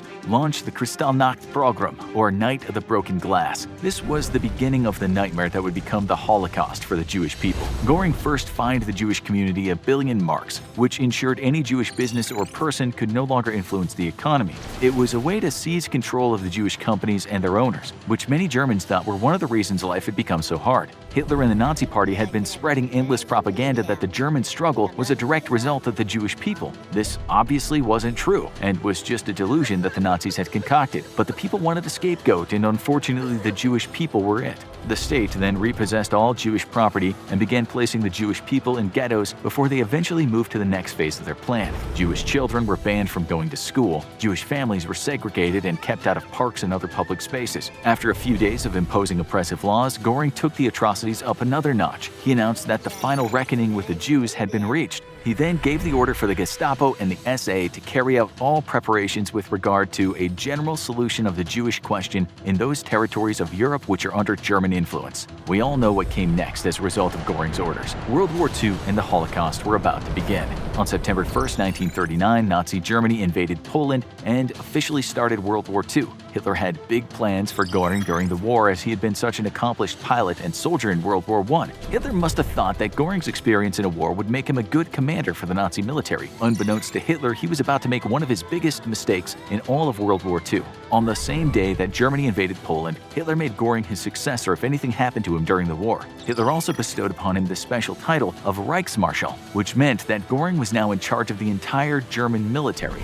This decision would end up benefiting the Allies more than Hitler or the Nazis. Göring may have been a good pilot, but he was a really bad strategist and military leader. Perhaps Göring's biggest mistake during World War II was how he mishandled the Luftwaffe on multiple occasions. Hitler probably thought that since Göring was a decorated World War I pilot, he could be trusted to use the German Air Force effectively. However, time and time again, Göring would send the Luftwaffe squadrons to the wrong locations or order attacks that had no strategic advantage. However, Göring's biggest military mistake and what led to him losing almost all favor with Hitler was how he handled the air offensive against Britain. In 1940, the only country that still posed any threat to Germany was Great Britain. Although they were across the English Channel, they were slowly gearing up for an invasion, and the Brits had a formidable navy and air force. It was Göring's job to use the Luftwaffe to carry out bombing runs on the British enemy. However, even though bombs were being dropped on the capital and air bases were being targeted, Göring's orders resulted in minimal damage to the British Royal Air Force. In fact, Britain seemed to be fighting off attack after attack with success, even though the Luftwaffe had comparable planes and pilots to the British. Hitler knew this, and he also knew there was only one person to blame for such a failure. After 1940, Hitler no longer saw Hermann Göring as his right-hand man and looked for others to carry out his will. In the years to come, not only would Hitler denounce Göring as a successor, but he ended up hating his former friend and ally. As 1943 and the end of the war crept closer, Göring received fewer invites to join head Nazi officials in wartime meetings and planning sessions. He'd lost power and influence in the party itself, which resulted in him finding solace in an old friend, morphine. In the eyes of Hitler, every defeat the Germans endured was the result of Göring's poor military leadership, but there was something else happening to the Führer that connected him to Göring in a different way. Recent research suggests that Göring wasn't the only high-ranking Nazi official that had a drug problem. In fact, the Führer himself was also an addict. As World War II continued and it seemed more and more like the Allies would be victorious, Adolf Hitler began to rely heavily on drugs to keep going. His mental and physical health had started to deteriorate as a result of the stress of trying to win the war and carry out a massive genocide simultaneously. By the time Hitler found himself in a Berlin bunker with Allied forces closing in on all sides, he was addicted to numerous drugs. It was reported that in the last few days before he took his own life, Hitler had withdrawal symptoms such as trembling and the sweats. However, there weren't enough drugs in the world to help Hitler or Göring win the war. Toward the end, they were both addicts. The Führer had lost hope and was content with getting high in his Berlin bunker before taking his own life. And even though Hitler thought he had made it clear that he no longer trusted or wanted Göring to be his successor, Göring himself missed the memo. After Hitler locked himself in the bunker, Göring thought he now ran Germany. This was not actually the case. It would seem that Göring had no idea Hitler was even upset with him. When he received word that the Führer was relinquishing his power to the next in command, Göring was so sure he was about to become the leader of Germany that he started giving orders and planning his next course of action. To be fair, he was probably pretty high when he received word of Hitler's decision, and he was also probably pretty high when he marched to the capital to claim what he thought was his rightful place as the new Führer. However, the party saw things differently. According to Hitler's last will and testament, Karl Donitz would become his successor as the head of state. Donitz would receive the title of President of Germany and Supreme Commander of the Armed Forces on April 30th, 1945, just in time to surrender to the Allies. When Göring tried to object to the succession of power, he was immediately stripped of his post and arrested. As the Third Reich collapsed and Allied forces marched into Germany, chaos amongst the Nazi Party members broke out. Anyone in a leadership position knew that they would stand trial and likely be executed for war crimes and crimes against humanity if the Allies captured them. There was a mass exodus as Nazi generals, soldiers, and officials tried to escape Allied forces and make their way to other parts of the world like South America. Hermann Göring had already been arrested by his own government but managed to escape and tried to flee the country as well. Unfortunately for him, Allied forces knew who he was and what he looked like. He had been seen alongside Hitler in photographs and broadcasts, so when Allied troops noticed a rather large man decorated head to toe in Nazi regalia fleeing, they recognized him almost immediately. Göring was arrested and locked up once again to await trial. This was likely the most miserable time in his life, as not only was he awaiting an execution sentence, but he was going through morphine withdrawal. He spent sleepless nights and restless days writhing in agony on the floor of his cell, as his body flushed any remaining morphine out of his system.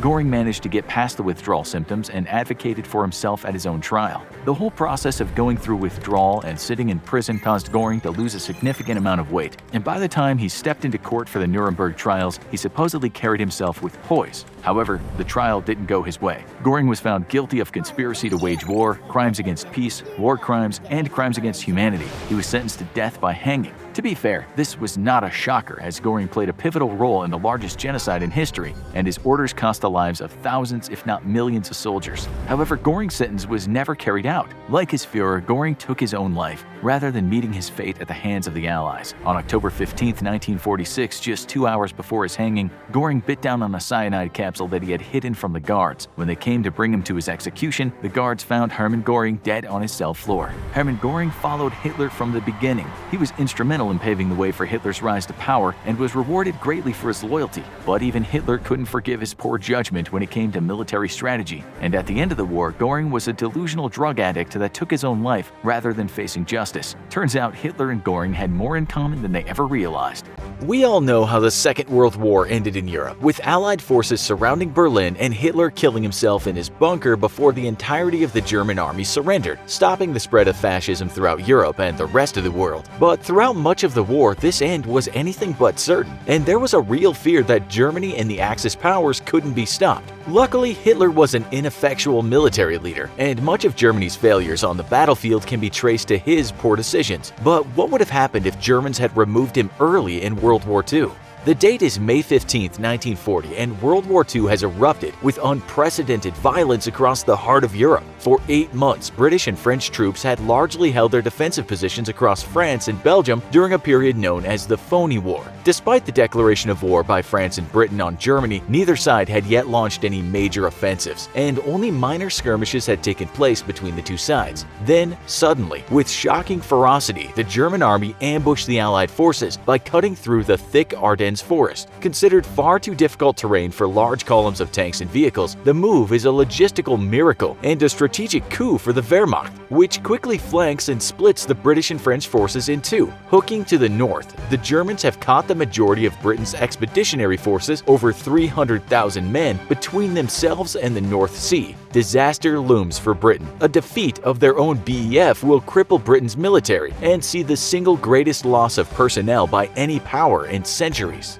Across the Channel, an armada of boats assembles, the British desperate to save their stranded forces along with 80,000 French forces. Naval vessels along with fishing vessels and even pleasure craft are recruited into the effort, creating an armada of over 800 ships to rescue the doomed soldiers. On the German side, German General Gerd von Rundstedt orders a halt to the offensive against the retreating British and French forces. His sub-commanders are in complete shock. They are days away from crushing the bulk of Britain's army and inflicting a mortal blow on on the French forces. A halt here, just miles from Dunkirk, will allow the British and their allies to retreat to the safety of Britain. But Rundstedt is concerned that the marshy ground around Dunkirk will prove too difficult for his panzers, and despite objections from nearly all his sub-commanders, the order is given for the panzer assault to halt. The order is relayed to German High Command and directly to the desk of the Führer himself. Hitler agrees with Rundstedt's assessment and approves a halt to the offensive operation, against the protest of nearly all of his generals. An official approval of Rundstedt's halt order is dispatched via secretary to a wire operator, who prepares to transmit the order to the units out in the field.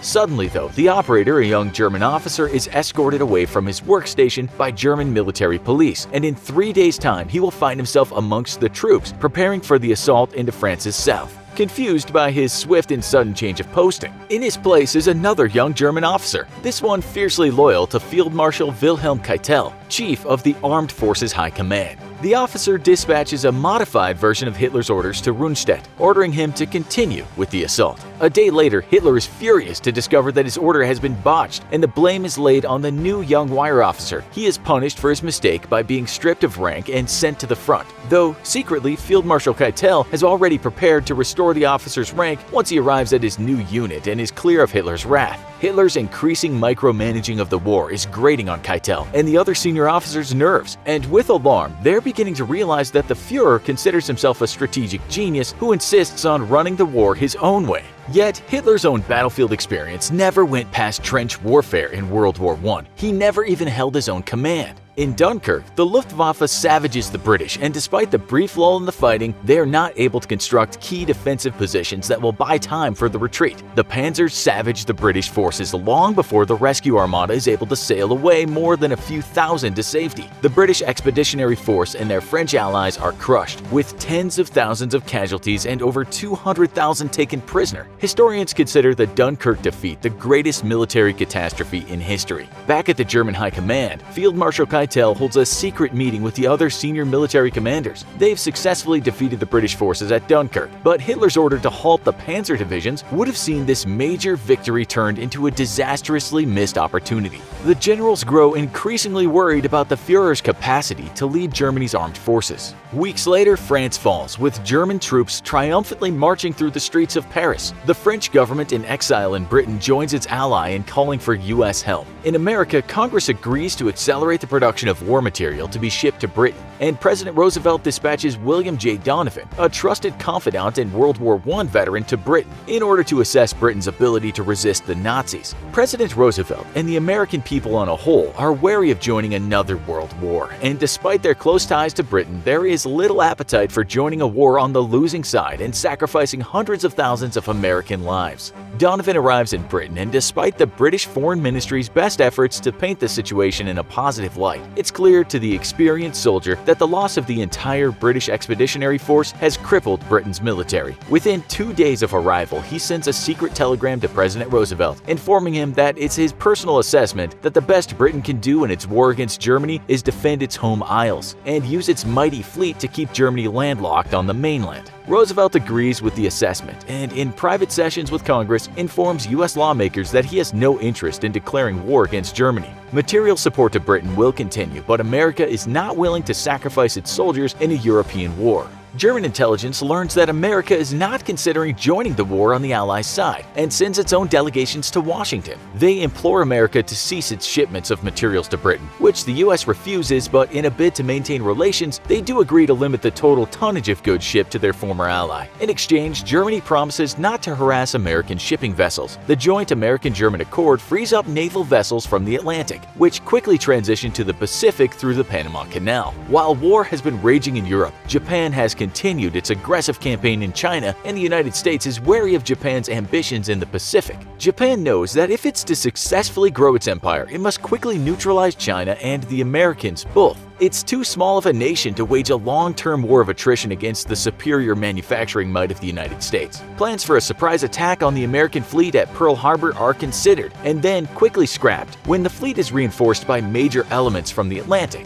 America pushes Japan to cease its hostilities against the Chinese, but stops just short of declaring war. For their part, the Japanese largely ignore America's demands and continue to push Chinese forces south and west out of Manchuria. Having placed America on war footing, President Roosevelt dispatches large amounts of troops, planes, and ships to the Philippines in order to secure American interests. On a diplomatic visit, the Japanese ambassador assures President Roosevelt that Japan's ambitions are limited to China. Yet Roosevelt demands that Japan pull its forces out of China and cease its hostilities. In Europe, Germany has consolidated its hold on France and Belgium and launches an assault into Norway in order to seize vital iron mines and some other wartime industries in the country. Sweden remains neutral, and in secret negotiations, Finland agrees to support German offensives against the Soviet Union. With Britain's military crippled by the defeat at Dunkirk and America refusing to join the European war, Germany knows its position in France is secure. This frees up many divisions of infantry and panzers who all prepare to join Germany's Eastern Command for a massive assault against the Soviet Union.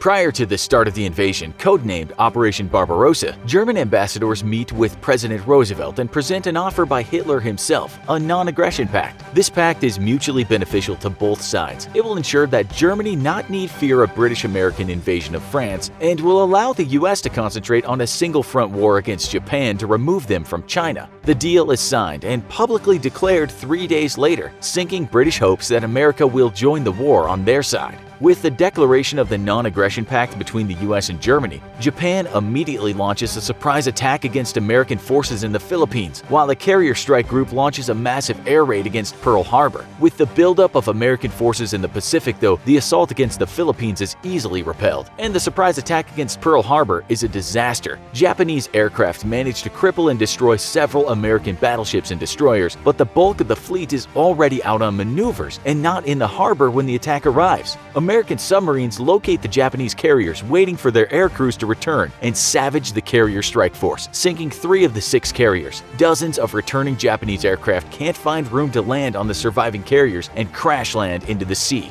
The US officially declares war on Japan and immediately launches offensives against its Pacific holdings, while transferring hundreds of thousands of troops to mainland China. At the same time, Germany declares war on the Soviet Union, and the blistering German assault catches the Red Army completely by surprise. Finnish forces eager to retake their territory lost in the Winter War of 1939 join in the assault and quickly reclaim all territory they were forced to cede to the Soviets. With France secured against invasion via the joint German-US non-aggression pact, the bulk of Germany's forces are free to join in the assault against the Soviet Union. In the initial stages of the offensive, Hitler once more meddles with the strategies and plans of the German military high command. His command to begin the mass extermination of Europe's Jews has driven a deep rift between himself and Field Marshal Keitel, who has rallied most of the high command to his side. In a stunning move, the high command launches a coup and removes Hitler from power. The SS, under the command of Heinrich Himmler, launches an assault on army headquarters in Berlin, but Wehrmacht units, long wary of the SS, rush to the defense of the high command. In a brief battle lasting just a few hours, the SS contingent is defeated, and military police arrest Heinrich Himmler. Martial law is declared across Germany, and the Wehrmacht begins a campaign of police action against the fanatical SS loyalists remaining, leading to many firefights between the German army and surviving SS units. The state-sanctioned genocide of the Jewish and other marginalized people are stopped, and Hitler and Himmler are both placed on trial for incompetence and crimes against humanity, with their extermination camps built by the SS serving as key evidence against them both. In days, they are executed, and Germany begins to reform itself as a republic. By 1945, the German army has successfully conquered the eastern territories of Russia, and content to hold the richer areas of the Soviet Union, have forced a ceasefire on the crumbling Soviet Union. Germany now controls Europe from as far west as France to as far east as Kazakhstan. In the Pacific, the United States at last pushes Japan out of China, and with the dropping of 2 atomic bombs on Nagasaki and Hiroshima, the war in the Pacific comes to an end. The year is now 2019, and the world is very different from the one we know today. The German Republic continues to control the majority of mainland Europe. An alliance of vassal states that includes Britain and Spain forms the bulk of a German-led alliance known as the European Union. In the Pacific, the Philippines, Australia, Japan, and China form the backbone of the Pacific Treaty Organization, led by the United States of America. The removal of Hitler in the early stages of World War II has allowed a German republic to flourish following their conquest of Europe. And with the collapse of communism and the remnants of the Soviet Union, the world never experienced a Cold War. International treaties limit the number of nuclear weapons amongst the 2 global superpowers, Germany and the United States, to only 700 active warheads. Occupied Germany 1945. Two Americans sit in a Jeep watching a quiet country road. A young teenager riding a bicycle rides toward them, but the boy seems like no threat and is largely ignored. As he passes the Jeep, the boy suddenly comes to a stop and from underneath his jacket brandishes a submachine gun. One empty magazine later, both American military police are dead. The boy, no older than 15, uses a thick grease pencil to write a symbol on the hood of the Jeep, a straight vertical line intersected by a horizontal line with a hook at the end. This is the symbol of the werewolves, Nazi Germany's last-ditch effort to repel the invading Allies. It had started weeks ago, with news that French, American, and British forces had broken through the last defenses on the homeland's border and were now streaming into Germany. In the east, the situation was equally grim. The glorious victories against the communists had been reversed in a year, and now it was the Soviets who were invading the fatherland. In sheer desperation, Hitler and his senior advisors scrambled to find a way to motivate a largely demoralized and exhausted German army. They once more turned to the occult, as they have so many times throughout the war. This time, though, they seek to inspire their soldiers to victory with the legend of the werewolf. As the Nazis would tell it, the werewolf was not a bloodthirsty monster out to devour hapless villagers and travelers on a full moon. The werewolf was actually a seriously flawed and misunderstood but well-meaning individual who used their supernatural powers to defend the forests of Germany. They were a savage last line of defense for the German fatherland, noble in their ferocity and righteous in their fury against any interlopers who dared threaten their woods. Now, the Nazi Party tried to turn real men into werewolves, who would themselves become the last line of defense for Germany. Two werewolf movements are started simultaneously. The first is an official paramilitary force drawn from surviving veterans of the Long War, many of them scarred and bloody, but veterans through and through. They would engage in sabotage, espionage, assassinations, ambushes, anything they could do to slow the Allied war machine and grind it to a halt. The unit of Nazi werewolves would still be under the command of Hitler and his military leadership, directed with precision and extreme violence at high-value military targets. In the late summer and early autumn of 1944, Heinrich Himmler initiated Operation Werewolf and began to gather an elite troop of soldiers. Various werewolf units would operate behind enemy lines, in exactly the same style as the highly successful British and American commandos, and harass the enemy's rear areas. They would destroy supply caches, assassinate high-level military leadership, and spread demoralizing disinformation throughout the Allied ranks. SS Obergruppenführer Hans Adolph Kreutzmann was placed in charge of what would become several German werewolf units. For his part, Kreutzmann had studied the tactics employed by Soviet guerrilla forces and was assigned to teach these same tactics to German soldiers. Unlike the Soviet guerrillas, though, German werewolves would still wear military uniforms and operate within the bounds of German high command. Thus, if captured behind enemy lines, the expectation was that they would still be treated like enemy combatants and not guerrillas, which could be punished with execution if caught. However, this first attempt at creating German werewolves was doomed by Kreutzmann and his leadership team. Captured German officers after the war related that Kreutzmann was a weak, inefficient, and uninspiring commander. Further, he was, quote, vain, idle, and boastful, a damning judgment of a man in charge of creating an elite group of commando fighters. The whole plan was so mismanaged that even Walter Schellenberg, Heinrich Himmler's head of foreign intelligence, told Himmler that the entire operation was criminal and stupid. The second unit of German werewolves, however, would not be an official military unit, but rather an unofficial guerrilla movement made up of civilian volunteers. A few military advisors would see to their training and equipping, but the movement would largely rely on word of mouth to spread across the countryside, and everyone from children to women were invited to join in on it. The goal was simple. German civilians were to rise up with the ferocity of the legendary monster itself and rip, rend, and tear the invading Allied armies. They would strike at targets of opportunity, carrying out acts of sabotage, murder, and espionage, but largely undirected by military leadership. Instead, each civilian werewolf was to act of their own initiative and make the Allies pay dearly for every inch of land they violated.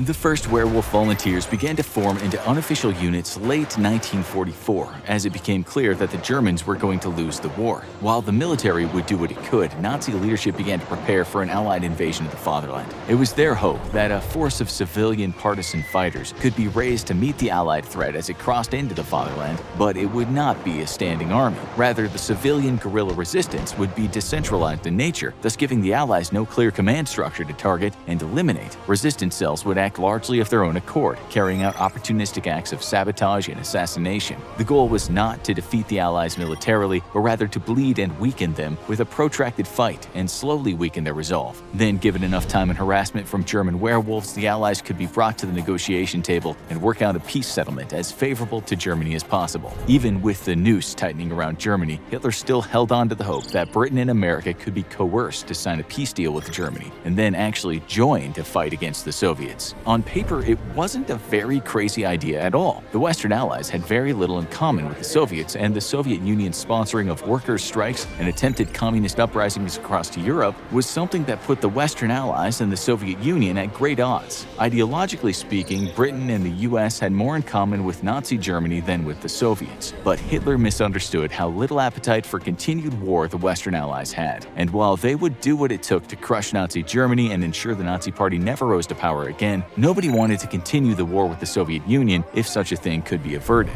Further, after years of bitter fighting in a previous war against Germany 20 years ago, the British and American public would never stomach allying with the Germans to fight a campaign that would largely benefit Germany in the end. Hitler had an even bigger problem than trying to convince the Western Allies to join him in a fight against the Soviets. The werewolf movement was collapsing before it even began. With the Nazi bureaucracy in chaos as defeat inched ever forward, contradicting orders and general confusion crippled the attempt to organize the partisan movement. A much bigger problem, though, was the fact that by now German factories had been bombed nearly to oblivion, and German industry was struggling to keep up with the needs of a regular army. Outfitting a massive national partisan movement was nearly impossible at this point. By 1945, though, it was clear that the German army would be pushed back over the Rhine, and the Allied invasion of the homeland was inevitable. This time, Minister of Propaganda Joseph Goebbels took the effort to raise an army of German werewolves who would meet the incoming Allies with teeth and claws. With Goebbels firmly in charge of the movement, much of the confusion and chaos of the first attempt was eliminated. The propaganda minister quickly set to work on a national campaign that would play on Germans' fears of the vengeful Allies as well as fierce patriotism. On March 23, 1945, as the Allied war machine pressed into Germany, Goebbels gave what would become known as the werewolf speech, urging German citizens to rise up against the invaders and fight to the death for the fatherland if necessary. A week and a half later, a werewolf propaganda station, Radio Werewolf, began to broadcast from outside Berlin. Each broadcast would begin with the sound of a wolf howling, and then play a song with lyrics like "My werewolf teeth bite the enemy," and then he's done, and then he's gone. German citizens were commanded to resist the enemy in all possible ways, and Goebbels' propaganda even attempted to convince the Germans that the Allies had plans to enslave the German people at war's end. Goebbels' orders to the German people were simple. Every Bolshevik, every Englishman, every American on our soil must be a target for our movement. Any German, whatever his profession or class, who puts himself at the service of the enemy and collaborates with him will feel the effect of our avenging hand. A single motto remains for us: conquer or die. As the war grew ever more desperate, attempts to form proper military werewolf units and grow a partisan movement began to blur. Some official units were created from the SS and Hitler Youth Reserves, and these received direct support and training. They were even instructed to lay low as the Allies pushed into Germany and then rise up from behind their ranks as a cohesive fighting unit. These front companies of secret soldiers, however, were all discovered and dismantled by the Allies within months. The supply problem plagued the German werewolf effort, though, and civilian partisan fighters were left to fend for themselves, often attempting to take on Allied military personnel with old hunting rifles and improvised explosives. Originally, large caches of equipment and explosives were to be buried in secret places throughout the country, so at the war's end, the werewolves could rise up and carry out a guerrilla campaign against the occupiers. However, not only were supplies critically low for the German war machine in 1945, but the highly disorganized nature of the werewolf movement meant that what supplies could be hidden away were only known to a small number of individuals. Unable to get the location of these caches out to the werewolf movement as a whole, most of these caches would end up simply discovered by the Allies, especially the Soviets, as the bulk of these caches were built close to the Polish border. Goebbels knew that previous efforts to create a true commando and paramilitary force had failed spectacularly, and thus, in early 1945, he brought in the legendary Nazi commando Otto Skorzeny to train the new werewolf movement. Skorzeny was a highly decorated German soldier and responsible for some of the most legendary deeds of daring of the entire war, including the rescue of Italian dictator Benito Mussolini from an impenetrable mountaintop fortress surrounded by enemy forces. His tactics and missions are still studied by Special Forces soldiers around the world today. Skorzeny, however, quickly discovered that the number of werewolf units had been greatly exaggerated, and that the recruits he was meant to train largely consisted of fresh-faced teenagers who were until recently Hitler Youth. Compounding the manpower problem problem was the abysmal supply situation, and inevitably Skorzeny concluded that the werewolf movement was doomed to failure. Instead, he restructured what official werewolf units were into a sort of underground railroad that would help sneak thousands of Nazi officers out of the country toward the end of the war. In the end, few German citizens answered the call to become Nazi werewolves. The civilian population was simply exhausted from years of war and 2 years of heavy bombing of their cities and infrastructure. Much to their surprise, they found out that many of the Western Allied forces treated them relatively well, much unlike the enslavement and slaughter that Goebbels had tried to convince them would take place. While the threat of the German werewolf would be overblown in the post-war years, a few actual attacks were carried out by remaining fanatics. Of these attacks, fewer yet were successful. By and large, the German people were ready for peace and had little stomach left for continued bloodshed. In fact, after the German surrender, there was no reported American combat casualties, and the German people proved ready to work with their occupiers to rebuild their homes and nation. The year is 1942. Lieutenant Colonel Leslie Groves of the United States Army Corps of Engineers sits across from the brilliant theoretical physicist Robert Oppenheimer. Smoke bellowing from Oppenheimer's third cigarette in half an hour. Oppenheimer, his face the picture of painted sincerity, tells Groves the Nazis no doubt have their own atomic bomb project, and Werner Heisenberg, a phenomenal nuclear physicist, will lead it. If we don't move fast, they'll have the bomb before us. We need to act right now. At that moment, the die was cast. Oppenheimer's fate to become the father of the atomic bomb was sealed. But just how close were the Nazis really to building that bomb? Did it become a neck-and-neck race between Oppenheimer and Heisenberg? And what were the Soviets and the Japanese doing during this race? Not everything was as it seemed. Today, you'll hear the bigger story, which was much more interesting and, to be frank, much crazier than the Oppenheimer narrative we've heard so much about lately. Oppenheimer was actually just one piece, albeit a big piece, in the vast jigsaw puzzle that is the story of the creation of the atomic bomb. To understand the Nazis' prerogatives, we need to understand what was going on in the world. So we'll start our story in London, the UK, where a Jewish, Hungarian, German-American physicist named Leo Szilard is walking down a road known as Southampton Row. He's just moved to England. The main reason for that is the extremely anti-Semitic Adolf Hitler has just become the Chancellor of Germany. Get out while you can, Szilard has told other scientists. The year is 1933, it's September 12th. Szilard is 35 years old and he's about to have a moment of disturbing clarity. On this walk, he's thinking about an article he's just read in the Times newspaper. It featured a speech given by Ernest Rutherford, a pioneering New Zealand-born physicist who would later become known as the father of nuclear physics. Rutherford is also now living in Britain, a country at the center of the golden age of physics. The Times article was headlined, "Rutherford Cools Atomic Energy Hope," with the subheading, "Sees moonshine in the talk at present of releasing power in matter." By moonshine, he meant poppycock, bullcrap, not true. It was not possible, he said, that humans could utilize atomic energy, meaning using it for practical matters. Not yet, anyway. The article talked about scientists smashing the atom, where, said the story, incredible energy is concentrated. Szilard keeps walking. He knows all of this, of course. His mind hasn't stopped working overtime since he read Albert Einstein's 1905 paper, "Does the inertia of a body depend upon its energy content?" Einstein proposed you could turn energy into matter, just as you could turn matter into energy. Unbelievable amounts of energy. In the Times article, Rutherford said with the processes they have now, you couldn't get great power from matter. His exact words regarding recent experiments with protons and a particle accelerator were, "It was a very poor and inefficient way of producing energy, and anyone who looked for a source of power in the transformation of the atoms was talking moonshine." Szilard then stops at some traffic lights at Russell Square. His mind is on fire. Stars explode, cities burn. He imagines a nuclear reaction producing neutrons. Neutrons had only just been discovered by the British scientist James Chadwick, a man you'll hear about again later in the show. Szilard sees the nuclear reaction producing more neutrons, which then causes more nuclear reactions, and he wonders why this would stop. It wouldn't, he thinks. There would be a nuclear chain reaction. He walks across the street, and halfway he realizes something terrible. The huge amount of energy could be turned into a weapon, a bomb like the world has never seen. It would be an atomic bomb. This was a theory, of course, but he believed it could happen. It wasn't moonshine. Szilard patented his idea of a nuclear chain reaction in 1936. That is a huge piece of the jigsaw puzzle. It wasn't until 1938 that another very big breakthrough came. Nuclear fission was discovered. You take the nucleus of a uranium atom, into which a neutron collides to create two smaller nuclei. This process creates massive amounts of power, But what's important is more neutrons are created in the process. And just as Szilard had theorized, the reactions could become self-sustained and create a huge amount of energy. Notably, some of these scientists worked at the Kaiser Wilhelm Society for the Advancement of Science in Germany. Einstein had worked there in the past. During the war, vile human experimentation on Jewish people was part of the work there. Germany was at the center of the scientific world, and under Hitler that meant danger. You also need to know that when the Nazis took control of Germany, many scientists hit the road. Some were blacklisted, such as Fritz Strassmann, who was one of the 4 people who developed nuclear fission. He once said he'd rather die than know his work had helped Hitler make an atomic bomb. Not every German scientist was of that kind of opinion. 2 of the other scientists were Otto Hahn and Lise Meitner.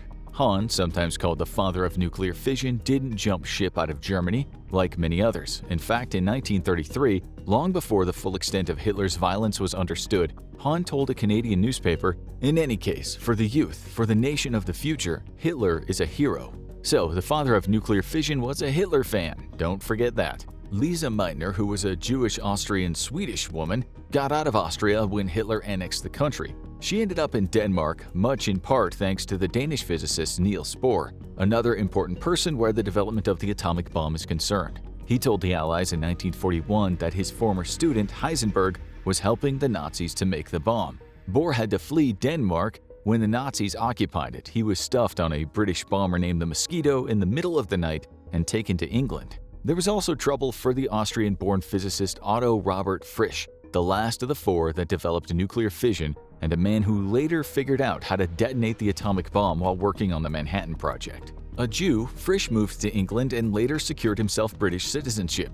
As you can already see, this was a strange time in human history. Scientists did a lot of moving about, sometimes not by choice. Many went to Britain, where Robert Oppenheimer would be for a few years. But today's show is not all about Oppie. It's about a lot of brilliant scientists, including a French trio who proved once and for all that you could create great power from a nuclear chain reaction in their paper in Nature on April 7, 1939. Every reaction, they said, would generate 3, possibly 4 neutrons, which would create more fissions. Boom!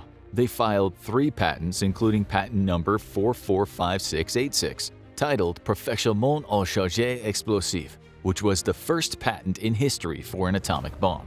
That same year, Szilard had written to the Italian-American physicist Enrico Fermi and told him about the possibility of the atomic bomb, to which Fermi replied, "Nuts." Fermi became known as the architect of the nuclear age. In 1942, he created the world's first nuclear reactor, the Chicago Pile 1. So, there were all these great scientists and lots of theories, and now there was a very realistic possibility of making a bomb with a power that could potentially end worlds. But the bomb was still a long way off from becoming a physical thing you could drop on a city and incinerate a good chunk of the population. It's one thing writing about a theoretically possible time machine. It's another thing sending volunteers back in time to fight a Tyrannosaurus Rex. Still, they knew the bomb was possible. That year, Heisenberg secured funding from the Nazis for the development of a nuclear reactor. Heisenberg, who you'll hear about a lot today, was never going to leave Germany. That fact alone caused the world outside of Germany to panic, not just the scientific world either. On May 5, 1940, a journalist named William Lawrence wrote in the New York Times that the Kaiser Wilhelm Institute for Physics had pretty much been turned into a uranium research center. Lawrence said 5 or 10 pounds of uranium would be able to create vast power, enough to drive an ocean liner. He explained the Nazis had an atom smasher, a particle accelerator, the greatest discovery in modern science, and that the Nazis could somehow use this great power in the war. He said 1 pound of uranium-235 at $25,000 a gram could create the explosive power of 15,000 tons of TNT, leaving a 300-foot crater in its wake. Much to the consternation of readers, he added that every German scientist had been ordered to drop all other research and devote themselves to this work alone. It sounded like the Nazis might become the first country to create a power source to end all wars. Was that true? It can't be ignored in this show today. It played a big part in why the Americans soon got very busy with their own atomic bomb. But it must be said that Lawrence was not the first or the last mainstream journalist in the US who was a government-sponsored propagandist. A few years after he wrote that first atomic piece for the Times, he told the world via the same newspaper that the horrific and torturous radiation sickness in Japan from those atomic bombs wasn't actually real. He knew it was, and he was being paid to say that by the War Department. This is important. Lawrence parroted what the U.S. Army, through the Manhattan Project's Leslie Groves, told Congress, that dying from radiation was actually a very pleasant way to die. They said just a few thousand had died, not mentioning they were almost all civilians. The truth got out, but the American military said it was Japanese propaganda. So, when Lawrence told Americans years before that the Nazis were flying in their atomic bomb research, was he exaggerating? According to some, he was a military mouthpiece, a Pulitzer Prize-winning master of misinformation working for one of the U.S.'s most well-respected papers. Was he lying so the U.S. Army would receive more funding for atomic research? Or was he telling the truth? A Soviet professor at Yale University read the article, and word got back to the Soviet Union. Stalin, who'd murdered a good chunk of his best scientists in his paranoid purges, took notice. The Soviets needed that explosive power, and they too had some of the best scientists in the world, despite the recent diminishment of their numbers. The race was on. Pity Stalin had murdered good scientists, but the Nazis weren't much better. In the 1930s, when Hitler spread his noxious wings over Germany, the Nazis were applying their unique take on affirmative action in the German workplace. Politics got in the way of work. It wasn't always the best people who landed the best jobs. It was the Aryan people. Hitler certainly didn't back Jewish scientists, even though they were often the best scientists.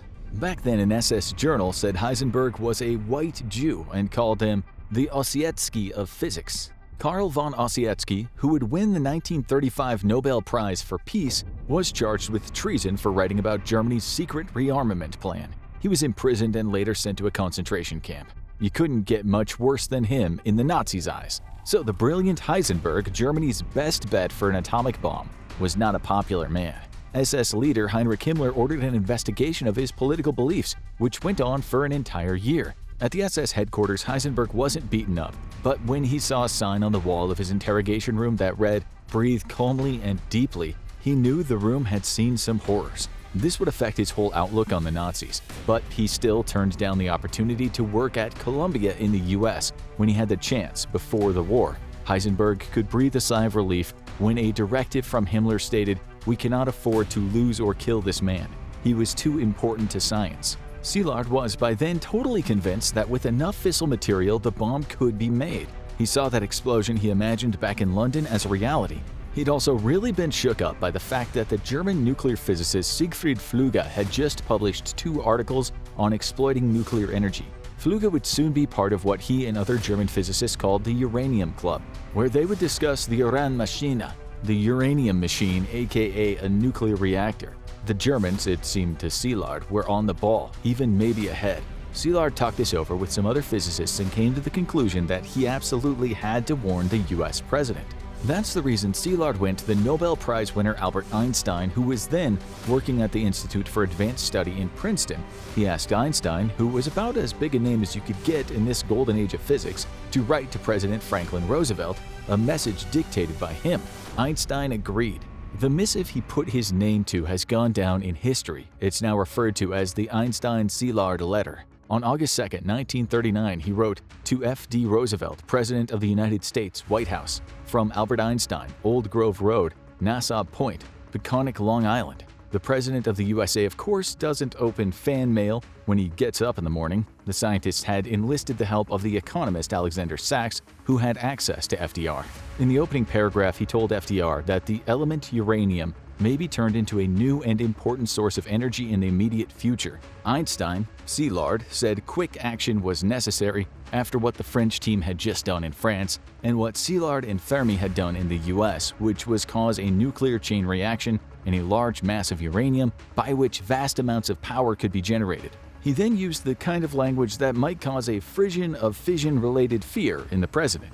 This phenomenon would also lead to the construction of bombs, and it is conceivable, though much less certain, that extremely powerful bombs of a new type may thus be constructed. A single bomb of this type, carried by boat and exploded in a port, might very well destroy the whole port together with some of the surrounding territory.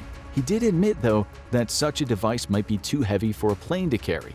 Oh, how quickly they'd change their minds on that part. He advised the president to bolster the budgets of scientists in this area because Germany was repeating the work the Americans were doing in their labs at the Kaiser Wilhelm Institute. Einstein said large amounts of uranium was needed, and the kicker, he explained, was that large amounts could be found in the Belgian Congo, now accessible by Hitler. We should add that this also had come as a shock to Einstein. Earlier in July, Szilard and the Hungarian-American theoretical physicist Eugene Wigner had driven Wigner's car out to Long Island. Wigner, who'd also once worked at the Kaiser Wilhelm Institute, was Jewish, although he hadn't gone to America because of the Nazis. He was there before their rise to power, when he'd landed a cushy job at Princeton. He now knew that he might not be going back to Germany, and he also knew that the Nazis had at their disposal some excellent scientists who were probably working on some kind of atomic bomb. The story goes that when they told Einstein about how such a bomb could be made, he looked at them, startled, and said, "Daran habe ich gar nicht gedacht." I did not even think about that. Of course, they all spoke German. In fact, their original draft of the letter was full of spelling mistakes. Before he got the letter, the president had been told about the possibility of a massive bomb with the power to take out large parts of cities, but his scientific experts had assured him that it was unlikely it could be made. It wasn't until October that FDR replied to Einstein. To say he was a busy man would be a massive understatement. The Nazis had invaded Poland in September. The world was about to change. FDR told Einstein in the reply that he would form a board and investigate the matter of this super powerful bomb. Einstein would years later call signing that letter the one great mistake of my life. Then the British added to the urgency when a team in England working under the Austrian physicist Mark Oliphant at the University of Birmingham wrote a paper outlining the first calculations regarding the size of the critical mass of fissile material needed to make the atomic bomb. Poop just got more real. This became known as the Frisch-Peierls Memorandum, named after the scientists that had come up with the calculations, Otto Frisch and Rudolf Peierls. As you know, Frisch was a Jew and elected to become British. Peierls, who'd once worked under Heisenberg, did the same. Like FDR's American advisors, British scientists hadn't initially thought the bomb was possible anytime soon, but that soon changed after Frisch and Peierls did some calculations and came to the conclusion that actually you could make a super bomb that could produce a temperature comparable to that of the interior of the sun, and with it destroy life in a wide area. And the worst part, the bomb would not have to be huge. It could weigh as little as a few kilos, so dropping it from a plane could certainly happen. 1 to 10 kilograms, they said. And you could have the power of thousands of tons of dynamite. Damn, did the Germans already know this? That information was the reason for the secret British MOD Committee, which researched further and eventually became the Tube Alloys Nuclear Research and Development Program. The British kept this program top secret, even from the USA and many people in the country's government. Tube Alloys was actually infiltrated by Soviet spies, as was the Manhattan Project. We'll come to that soon, but just tell you for now that one of the men we've mentioned already today was an atomic spy. Prior to this, when Frisch and Peierls had figured out that extremely important part of the puzzle, Oliphant went over to the US to help the Americans with work on microwave radars. Without giving secrets away, he convinced American scientists that they really had to speed up their nuclear research. This apparently got back to FDR. Szilard wrote many years later, these foreigners should have been awarded a special medal for distinguished services, and that Dr. Oliphant would be the first to receive one. The Frisch-Peierls Memorandum played a huge part in getting that bomb made as fast as it did. The British were ahead at this point, and it seems they didn't want to share all their knowledge with the Americans. Vannevar Bush, who was FDR's scientific advisor, was behind Roosevelt writing to Churchill in August 1941 to suggest collaboration on the bomb. Churchill was weary of the collaboration at this point, especially as the US hadn't even joined the war yet. This all changed in 1942 when the UK sent a scientific mission to the US led by Wallace Akers, the director of Tube Alloys, to visit the US's S1 Committee, the precursor to the Manhattan Project. The Americans, it was now pretty obvious, were flying ahead, spending millions on R&D, whereas Britain was spending comparatively peanuts. Not long later, Michael Perrin, who was the Secretary General of Tube Alloys, admitted that the US will soon completely outstrip us in ideas, research, and application of nuclear energy. He said if Britain wasn't careful, the US would snub the UK, which is exactly what Vannevar Bush and the chemist James Conant advised FDR to do when Churchill proposed a collaboration. Churchill had earlier admitted, "We must face the fact that our pioneering work is a dwindling asset, and that unless we capitalize it quickly, we shall be outstripped. We now have a real contribution to make a merger. Soon we shall have little or none." After what had happened, FDR was very much within his rights to rebuff Churchill, but he didn't. He had earlier ordered that Britain should not be provided with as much information as before, and Britain had responded with a £50 million plan to build its own goddamned atomic bomb. But in the interests of the world, the two nations agreed cooperation was better. The Nazis had to be beaten at all costs. On August 19, 1943, the two nations signed the historic Quebec Agreement, adopting most of a five-point plan that Churchill had written up, which asked for the free exchange of information, to not use bombs on each other, and to agree only to use them on another country if they both agreed. Churchill also told FDR that the U.S. would have full use of British commercial and industrial capacities under this agreement. Many of the best British scientists went over to the U.S. to work on what had already become the Manhattan Project, led by Robert Oppenheimer. A team of 19 scientists who worked on the tube alloys went to Los Alamos. Some of them were just what the U.S. needed, including Chadwick, the head of the British team, Piles, Fuchs, and William Penny. The latter was a mathematician who tried to figure out the damage of the blast wave from the bomb. Niels Bohr went along later, as did some other Brits, some of them only returning home when the U.S. signed the Atomic Energy Act of 1946, which restricted the UK and Canada's access to U.S. nuclear technology. General Groves was not a happy man. He was very much against the collaboration, so at first he put the British scientists in limited roles so they wouldn't have access to the complete information. In the end, they had access to every department except plutonium chemistry and metallurgy. Spies were everywhere, he reckoned, and he was right. Klaus Fuchs of the British team was a spy, and he had access to top-level material. Though he wasn't spying for the Germans, but for the Russians. Before the Brits took Fuchs in, he'd been a communist, but so had many scientists back then. The Germans were actually quite a big thorn in the side of the Soviet Union where atomic research was concerned. On June 22, 1941, the official newspaper of the Communist Party of the Soviet Union, Pravda, announced the construction of the first powerful cyclotron, particle accelerator, laboratory in the Soviet Union for splitting the atomic nucleus. The Germans invaded the Soviet Union that same day. The scientists at the lab were all shipped out and their work was abandoned. There were bigger things to think about. Yakov Zeldovich and Yuli Khariton, who before had been working on uranium chain reactions, ended up being told to drop that work and concentrate on chemical explosives. Many great physicists in the Soviet Union were told to stop messing around with chain reactions and start doing what the army wanted them to do. Still, at that point, they didn't know how much the British and Americans had progressed, or the Nazis for that matter. Grigory Nikolaevich Flyarov, one of the best Soviet physicists who discovered something called spontaneous fission, noticed something weird when he did what he often did and read physics journals in English. No one was talking about fission anymore. He wasn't stupid or naive. Nuclear fission was the topic of the day. He guessed it had been made classified by the military. Flyarov had already had the idea in his head about an atomic bomb. Now he was sure one was being developed over the sea. It's believed it was Flyarov who told Stalin to start a Soviet atomic bomb project.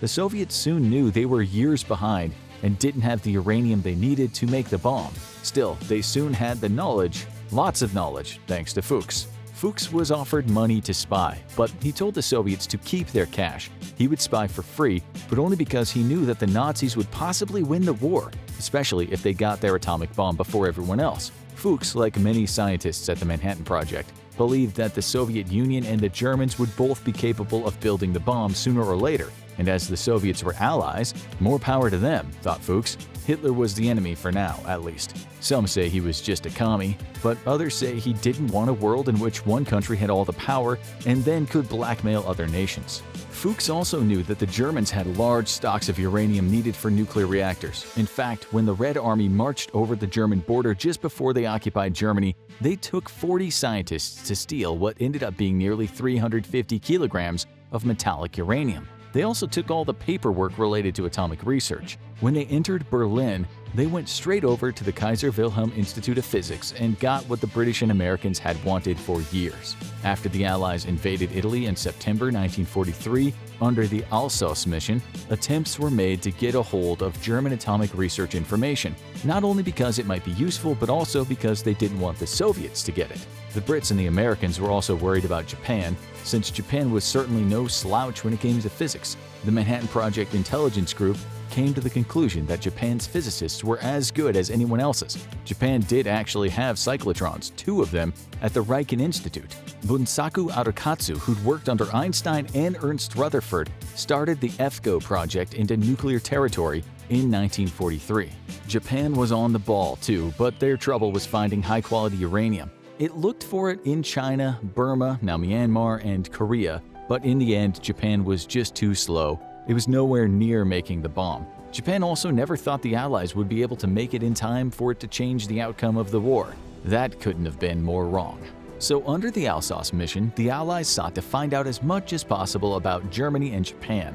But it was Germany that was the biggest threat. It had the best scientists, it could get uranium, or so the Allies thought, and it had Hitler, who'd boasted occasionally about Nazi superweapons. They were also concerned about chemical and biological weapons, which the Allies themselves were working hard to create. As you know, the Germans had their reactor, what they called their uranium machine. What they didn't have was all the best scientists, men who were now working on the Manhattan Project, thanks to the Nazis' hatred of Jews. Hitler went a step further by actually conscripting some major scientists to fight with the army when they could have been working on research. It was the physicist Kurt Deibner who was charged with investigating the military applications of nuclear fission. Heisenberg was not the only main man, but he had indeed before that calculated that nuclear fission chain reactions could very well be possible. According to Carl Friedrich von Weizsäcker, another major component of Germany's atomic research, there were close to 200 scientists in Germany in the early 1940s who understood the potential of an atomic bomb. In fact, it was only discovered in the 1990s that in the summer of 1942, Weizsäcker had filed a patent on the process to generate energy and neutrons by an explosion. Weizsäcker's name was also mentioned in one of Einstein's letters to FDR. Even so, Germany failed to coordinate its scientists in the war effort. There were many bright men working in separate labs all over Germany, but unlike the Allies, there was no sustained push to make the bomb. As you know, there was the Uranium Club, but that was certainly no Manhattan Project. It was nothing even like it. But were they still close? At a Uranium Club meeting at the start of the war, Heisenberg spoke about a possible atomic bomb, but something which would take at least 5 years to make. Later in life, he said, "I didn't report it to the Führer until 2 weeks later, and very casually because I did not want the Führer to get so interested that he would order great efforts immediately to make the atomic bomb." Heisenberg felt that Germany's efforts should be focused on winning, not on theoretical science. If he was telling the truth, that is. Despite what the Allies feared, the Nazi project to make the atomic bomb barely got off the ground. In terms of theory, sure, they knew what they were talking about. But all those scientists were working in different parts of the country and had no fixed agenda. They had no plan, and anyway, Hitler didn't see this imagined bomb winning the war for him. Just like in the Soviet Union, when push came to shove, Hitler ordered his best scientists to work on more pressing matters, mostly involving conventional weapons. Those that did take part in the research were often set back by rivalries and a battle to secure funding. This separated state of being made it extremely unlikely that they would ever have made a bomb during wartime. It might not have even been a part of their vision. In 1939, Heisenberg wrote to the German War Office and explained that the fission process can, on present evidence, be used for large-scale energy production. He added that the best way of building a reactor capable of this will be to enrich the uranium-235 isotope. He was sure about power production, but not about bomb making. He later wrote, "We were happily able to give the authorities an absolutely honest account of the latest development, and yet feel certain that no serious attempt to construct atom bombs would be made in Germany." Even so, in October 1941, Heisenberg wrote to Copenhagen to talk to his former teacher, Niels Bohr. Heisenberg later wrote, "We were convinced that the manufacture of atomic bombs was possible only with enormous technical resources." Bohr asked him, "Do you really think that uranium fission could be utilized for the construction of weapons?" Heisenberg said yes, probably, but only with great technical effort and a huge amount of resources. He later said that he thinks Bohr misunderstood him and took that to mean Germany was well on the way to making the bomb. As you know, Bohr later told the British that Germany was indeed progressing, which probably wasn't true.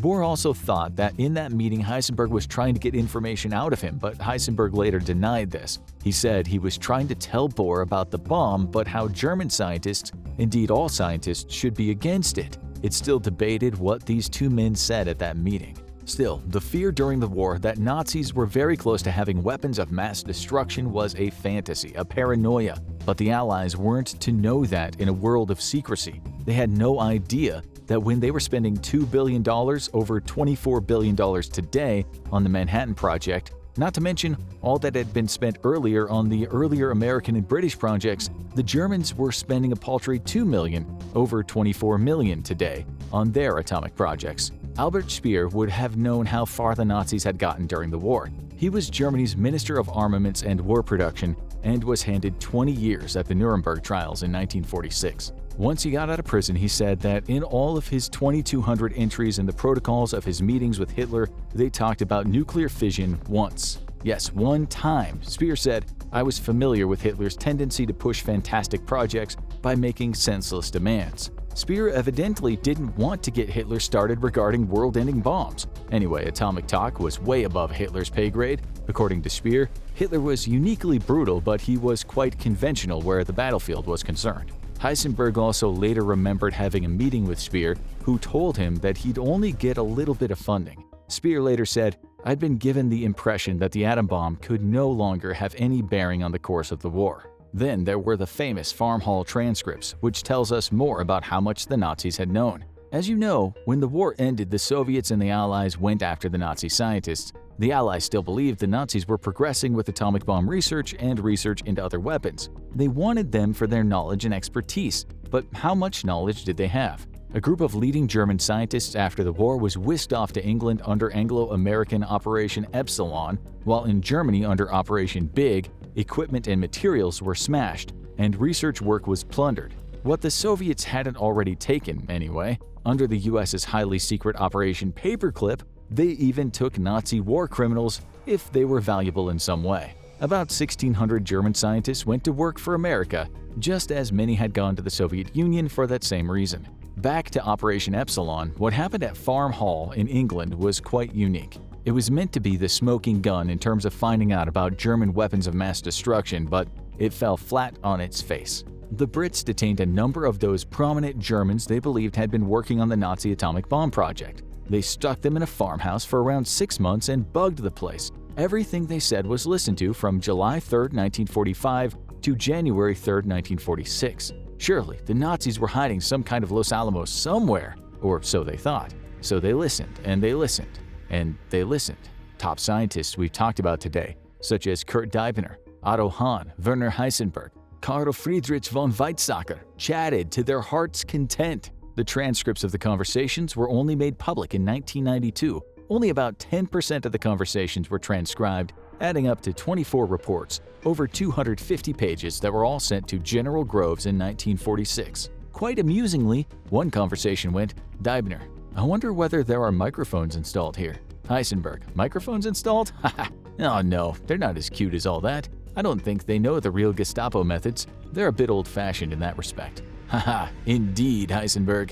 A revelation came when the Germans found out about the bombing of Japan, and they all seemed shocked. Some of them tried to figure out how the Americans had done it. The American physicist Jonathan Logan heard what they said and later explained that it was obvious the Germans in the Uranium Club had not known much about how to complete the bomb. When Heisenberg heard the news, he tried to understand how the bomb might have worked. He even attempted the calculation of critical mass, the smallest amount of fissile material needed to cause a chain reaction in an atomic bomb. Two of the best nuclear weapon physicists in the world at the time, the head of the theoretical division at the secret Los Alamos, Hans Bethe, and the father of the hydrogen bomb, Edward Teller, said Heisenberg made the same mistakes they had when they first tried to get to the bottom of the atomic bomb puzzle. The ensuing conversations about how the Allies did it, or if they did really do it and it wasn't just a lie that they've been told, showed that these men had not even been close to making the bomb. Some of the Germans said they were grateful they hadn't even tried, knowing what Hitler might have done.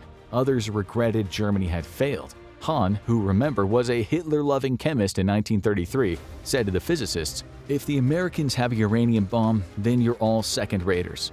He also called the bomb an inhumane weapon, although he initially didn't believe it was true.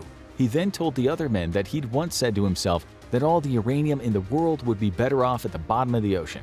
The physicist Horst Korsching acknowledged, "That shows at any rate that the Americans are capable of real cooperation on a tremendous scale. That would have been impossible in Germany." There was more talk about how they failed, and Weizsäcker said, "I believe the reason we didn't do it was because all the physicists didn't want to do it on principle. If we had wanted Germany to win the war, we would have succeeded." Hahn replied, "I don't believe that, but I am thankful we didn't succeed."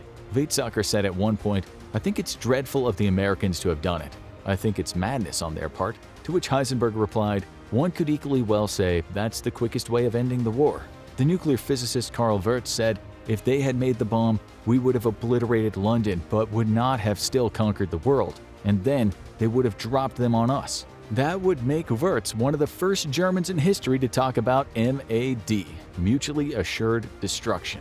Samuel Goudsmit, the scientific head of the Alsace mission, later said that the German effort at making the atomic bomb was ludicrously small-scale, with the central group of labs looking like a few rooms in an old brewery. He added, to be sure, the laboratories were well-equipped, but compared to what we were doing in the United States, it was still small-time stuff. Sometimes we wondered if our government had not spent more money on our intelligence mission than the Germans had spent on their whole project. For sure, input from captured and borrowed German scientists later helped the Soviets make their bomb so quickly, first test in August 1949.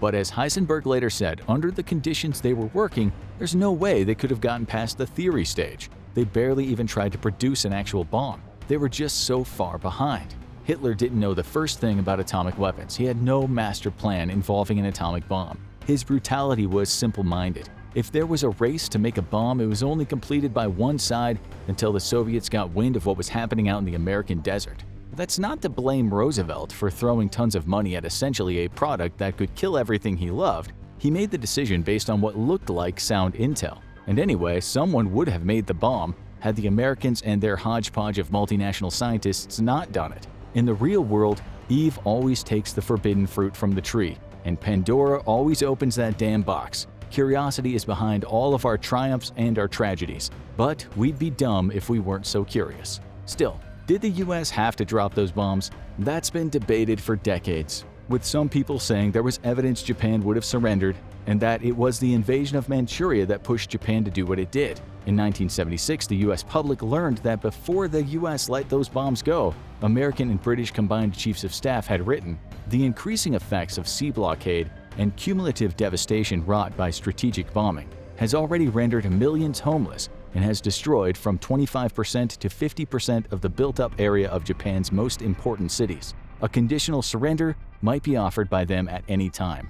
Secretary of the Navy James V. Forrestal wrote in his diary that there was real evidence of a Japanese desire to get out of the war. Then in 1978, it was reported that in Harry Truman's diary, he'd written that the US had intercepted a message talking about a telegram from Japanese emperor asking for peace. Even Dwight Eisenhower, who later became president, said it wasn't necessary to hit the Japanese with that awful thing.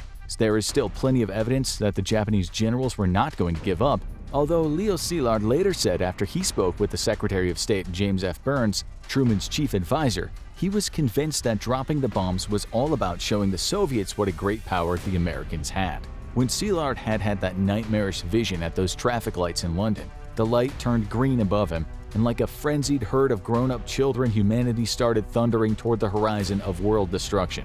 The light's been at amber since. Let's hope it stays that way. And indeed, we don't let the tragedy of scientific development outweigh the many great triumphs. An Allied soldier enters a house. He knows Nazis recently occupied it, and now he's tasked with making sure they didn't leave anything behind. The rest of his squad watches from a distance. This soldier drew the short straw. He must identify if any Nazi booby traps are lurking in the floorboards, doorways, or objects left behind in the building. The soldier slowly pushes the door with the butt of his gun.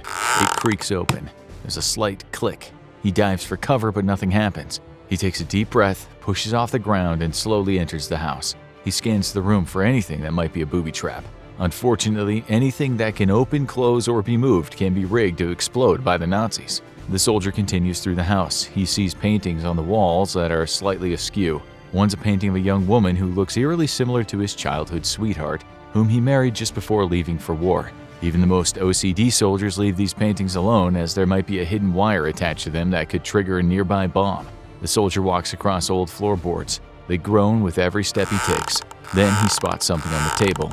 It seems like the Nazis vacated this house in a hurry. They left a freshly cooked pot of food on the table. The soldier's been fighting Nazis on the front line for a year. He hasn't had a warm meal in days. He feels that if the Nazis had booby-trapped the house, they would have rigged the door to explode or put a mine under the floorboards. They must have just rushed out to avoid capture. The soldier yells out of the house, "It's all clear." He approaches the army mess tin and sniffs the stew that's inside. He licks his lips as he pulls a rusty spoon from his sack. The soldier plunges the spoon into the stew to see how it tastes. The other men in the squad approach the house. They talk about how nice it'll be to sleep inside tonight. Through the open entryway, they can see the soldier already inside sticking his spoon into the tin full of stew. The commander of the squad reaches out his hand and yells for the private to stop, but it's too late. As the spoon stirs the pot, it triggers a hidden explosive device concealed on the bottom of the mess tin. The bomb activates. The explosion rips through the soldier's body, sending his arm flying across the room. The squad is thrown backward as flames spew out of the windows and doorway. Another Allied soldier's been lost to a deadly Nazi booby trap. This type of thing happened over and over again to Allied troops as they pushed Nazi forces back toward Germany. In fact, the Nazis were experts at setting booby traps. By the end of the war, it seemed that Nazi soldiers booby-trapped practically everything they could get their hands on. This was not only dangerous but caused psychological harm to Allied soldiers. Not knowing if a weapons cache or a fallen comrade was booby-trapped to explode led to intense anxiety in Allied troops as they fought to win the war. But Nazis didn't just booby-trap things on the battlefield, they also came up with some sinister ways to make everyday objects deadly as well. Objects like thermoses or oil cans would have hidden triggers and high-powered explosives concealed inside, and this was just the tip of the iceberg. During World War II, MI5 discovered that many of these booby-trap devices were making their way aboard British ships and would detonate while en route to the mainland, slowing down supply shipments and sowing seeds of doubt and fear in soldiers and regular citizens. It was for these reasons that MI5 set up a counter-sabotage unit. Originally, it consisted of only 3 members, a scientist by the name of Victor Rothschild, his secretary Teresa Georgia Mayer, and a police detective inspector Donald Fish. Later, Fish's son Lawrence would join the crew and draw intricate pictures of each of the booby traps they found, with notes on how to defuse devices. Their work would help save countless lives from Nazi booby traps. Imagine opening a candy bar and snapping off a piece of chocolate only to find a piece of canvas inside. As you ponder how the cloth got into your chocolate bar, there's an explosion that blows your hand off and severely burns your face and body. You might survive the initial blast, but the wounds you sustained would almost certainly kill you. This was one of the most devious Nazi booby traps ever devised. Some claim the chocolate bar bomb to be a booby trap that the Nazis created to assassinate British Prime Minister Winston Churchill. The plan might have been to somehow sneak the chocolate into Churchill's desk and wait until he got hungry. As the Prime Minister thought about how to defeat the Nazis, he would pull the wrapper back and snap off a piece of chocolate, which would activate the bomb inside. It would then detonate, killing him and anyone else in his office. However, this scenario never seemed likely to occur, as there was no real way to make sure that Winston Churchill would be the one to break off the piece of that fake candy bar. The device itself was made out of steel with a thin covering of chocolate around it. The MI5 team found that once the bar was broken off and the canvas pulled, a timer that would last 7 seconds would start, after which the chocolate bar would explode. It's unknown how many soldiers died as a result of opening exploding chocolate bars during World War II. However, this sinister booby trap was enough to make soldiers wary when they found chocolate or any other food left behind by the Nazis. It also begs the question, did any children or civilians stumble across one of those chocolate bar bombs and unknowingly break off a piece only to die as the fake candy exploded in their hands? Another food that the Nazis booby-trapped was peas. They actually used the legumes in a couple of different deadly ways. A pecan bomb was a simple booby trap. It was basically just a grenade inside of a can. When the can was opened, it would trigger the explosive, and whoever was in the vicinity would be torn apart by shrapnel and fire. This device would have been much more deadly than the chocolate bar bomb, as more explosives could be hidden within the tin can. Some believe that the pecan bomb was designed to assassinate King George VI and wreak havoc in Buckingham Palace. However, this seems highly unlikely. Instead, the Nazi pecan booby trap was probably used in abandoned Nazi hideouts and caches to injure or kill Allied soldiers who were unlucky enough to grab the bomb disguised as a can of peas. That being said, this booby trap legume did find a way to Ireland during World War II. In 1943, Nazi spies disguised themselves as civilians and were dropped off on the coast of Ireland. In their possession were 4 pecan bombs. Rather than going directly to Buckingham Palace or any major Allied target, the Nazis asked around if anyone could put them in touch with the IRA. It's probable the Nazis were looking to strike up an alliance with the militant groups to secure more soldiers for their eventual invasion of Ireland. This would allow them to launch more deadly attacks into Britain. The pecan bombs might have been traveler samples that were brought by the Nazis to show the IRA how to construct such a device. The Nazis might have hoped that if an alliance couldn't be secured, at least the IRA would be able to cause mayhem using the booby-trapped pecans to weaken Britain's forces there. When the 3 Nazis asked a man in a nearby town if he could put them in touch with the IRA, the Irishman agreed. Little did the Nazis know that he had no intention of bringing them to the IRA. Instead, he led them straight to the police, who arrested the 3 Nazi spies and sent them to be interrogated by the Allied intelligence. But the pecan bomb was not the only Nazi booby trap that used peas. They also designed a timing device that was triggered by the legumes. This was a simple yet highly effective timing mechanism that was practically undetectable by counter-espionage agents and soldiers in the field. Dried peas would be secured in a test tube with a barrier separating them from water. When the device was left undisturbed, the water would leak into the pea portion of the tube, and the peas would instantly start absorbing the water. As the peas filled with liquid, they would expand and push the floating cork toward the top of the device. Once the screws met, they would complete a circuit and detonate whatever explosive device the pea trigger was attached to. The pea timing mechanism would have been hidden away in storage containers or supply crates. Once the test tube was moved, the triggering process would initiate. However, it took a while for the peas to absorb all the water and push the cork up, so the device was used by the Nazis when they wanted a delayed reaction. Perhaps this device would be hidden in a supply cache that the Nazis knew would be loaded onto trucks and brought back to an Allied outpost. The pea timing mechanism would initiate as the supplies were loaded onto the transportation vehicles, but would not detonate until sometime later. If one of these devices found its way to an Allied storehouse before exploding, it could cause a disastrous amount of damage. Booby-trapped food devices seem to be a common theme in Nazi warfare. Allied soldiers had to contend with the Army mess tin bomb, one of the most terrifying Nazi booby traps. War turns men into monsters. The psychological toll of killing or watching those around you die can never be undone. That's why the booby traps that targeted soldiers while they were resting or not engaged in battle could cause the most psychological trauma. Just when a soldier thought it was safe to sit down, take off their helmet, and have a delicious meal of bangers and mash, they could find themselves the victims of another deadly Nazi booby trap. The Army mess tin bomb had a hidden compartment under the false bottom of the pot. When the booby trap tin was used, a timer would be activated. The soldier would unknowingly be eating out of a ticking time bomb. When the timer went off, the highly explosive material crammed into the bottom of the mess tin would explode, sending food and shrapnel flying across the room. A large amount of the explosive material could be crammed into the bottom in one of the fake Army mess tins, making this booby trap deadly for whoever was near it. However, the booby traps employed by the Nazis were not always meant to kill. Many of the devices rigged to explode were contained in canisters that would send shrapnel everywhere.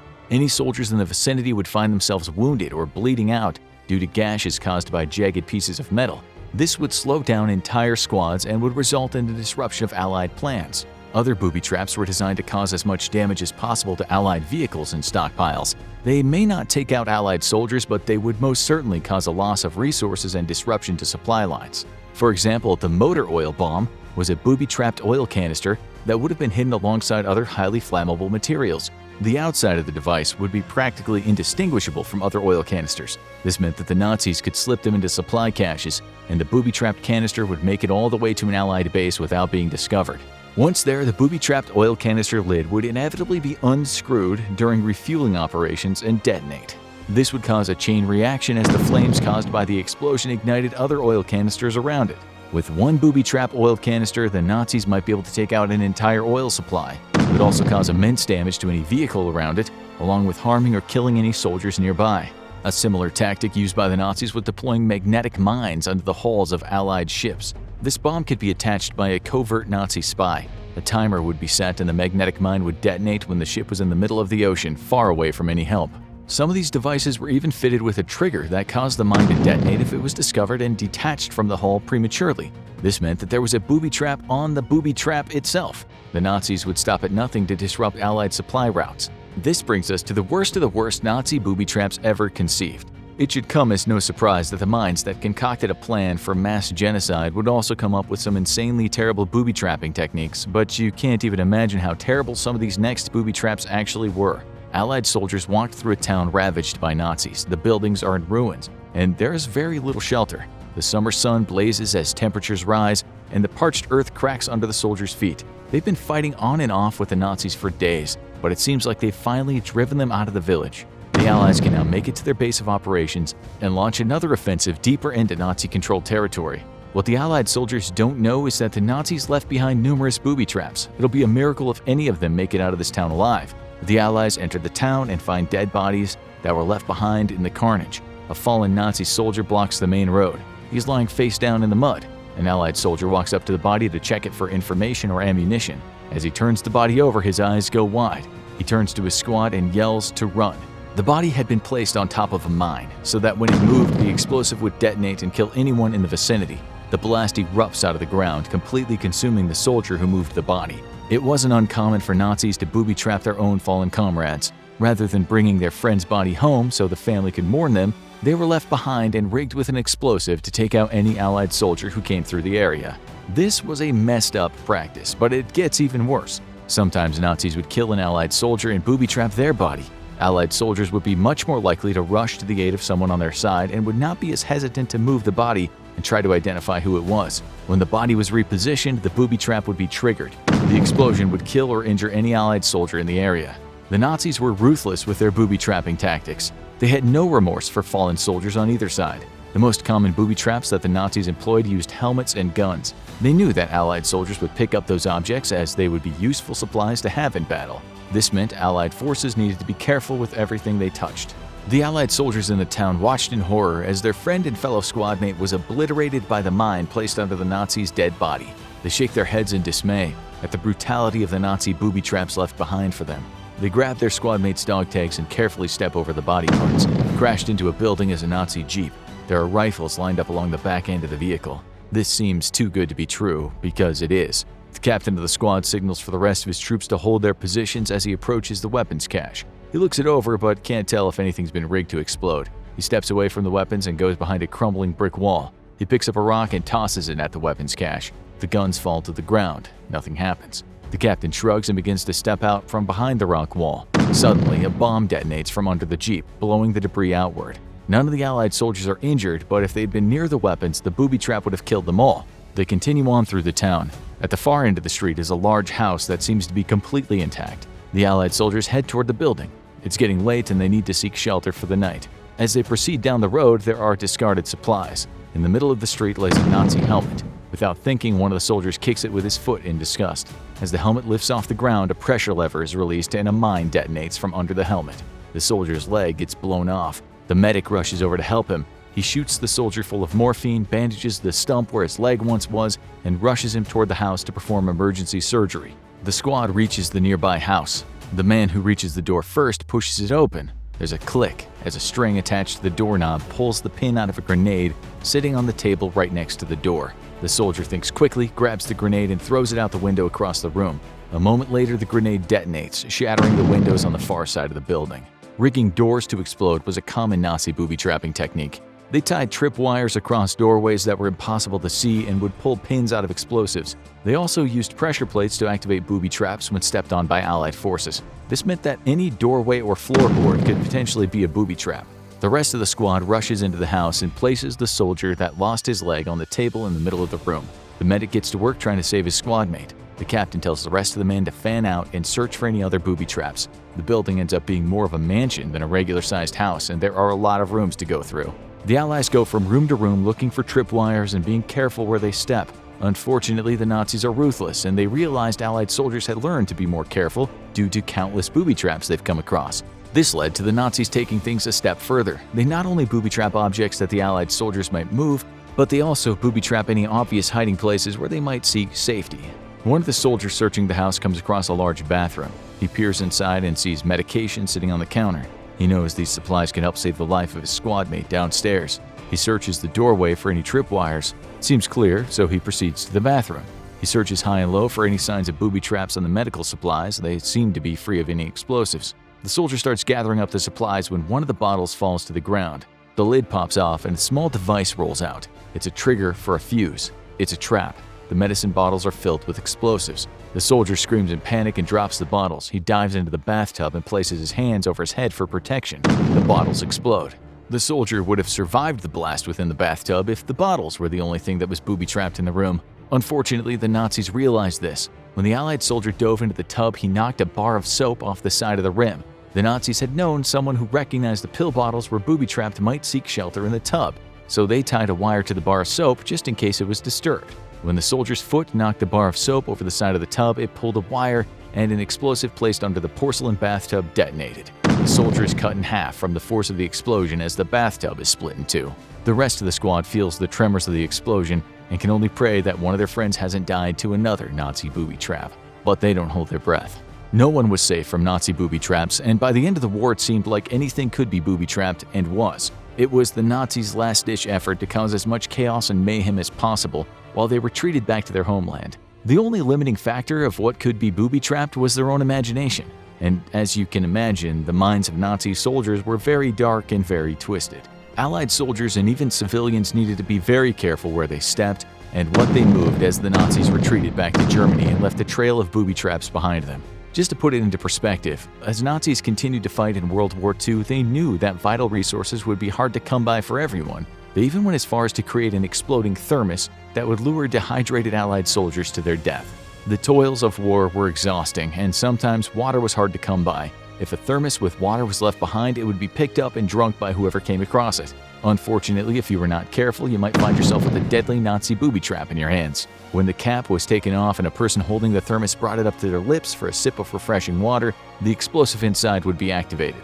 With the bomb being so close to their face, this booby trap was almost always deadly. The sad part was that anyone could pick up the thermos, including innocent civilians. This is how it went with the Nazi booby traps. They were designed to cause suffering and destruction while also disrupting Allied supply lines. However, they were also created to cause fear and immobilize soldiers. The Nazis booby-trapped pretty much anything they could get their hands on and didn't care who ended up triggering them in the end. The Allies were at last invading Europe, and Hitler was prepared. With America's entry into the war and the German losses in North Africa, Hitler knew an attempt on mainland Europe was inevitable. The attack would no doubt come across the Mediterranean, given the sizable Allied presence in North Africa and the desperate fight by the British to keep the Mediterranean open to Allied shipping. Now, thanks to the intelligence coup of the century, Hitler knew exactly where the attack was coming, and he was ready to crush the invasion force. A decisive victory on the beachheads would throw the Allied force back out to the sea, and the Americans, always late to a world war, had little talent and even less taste for war.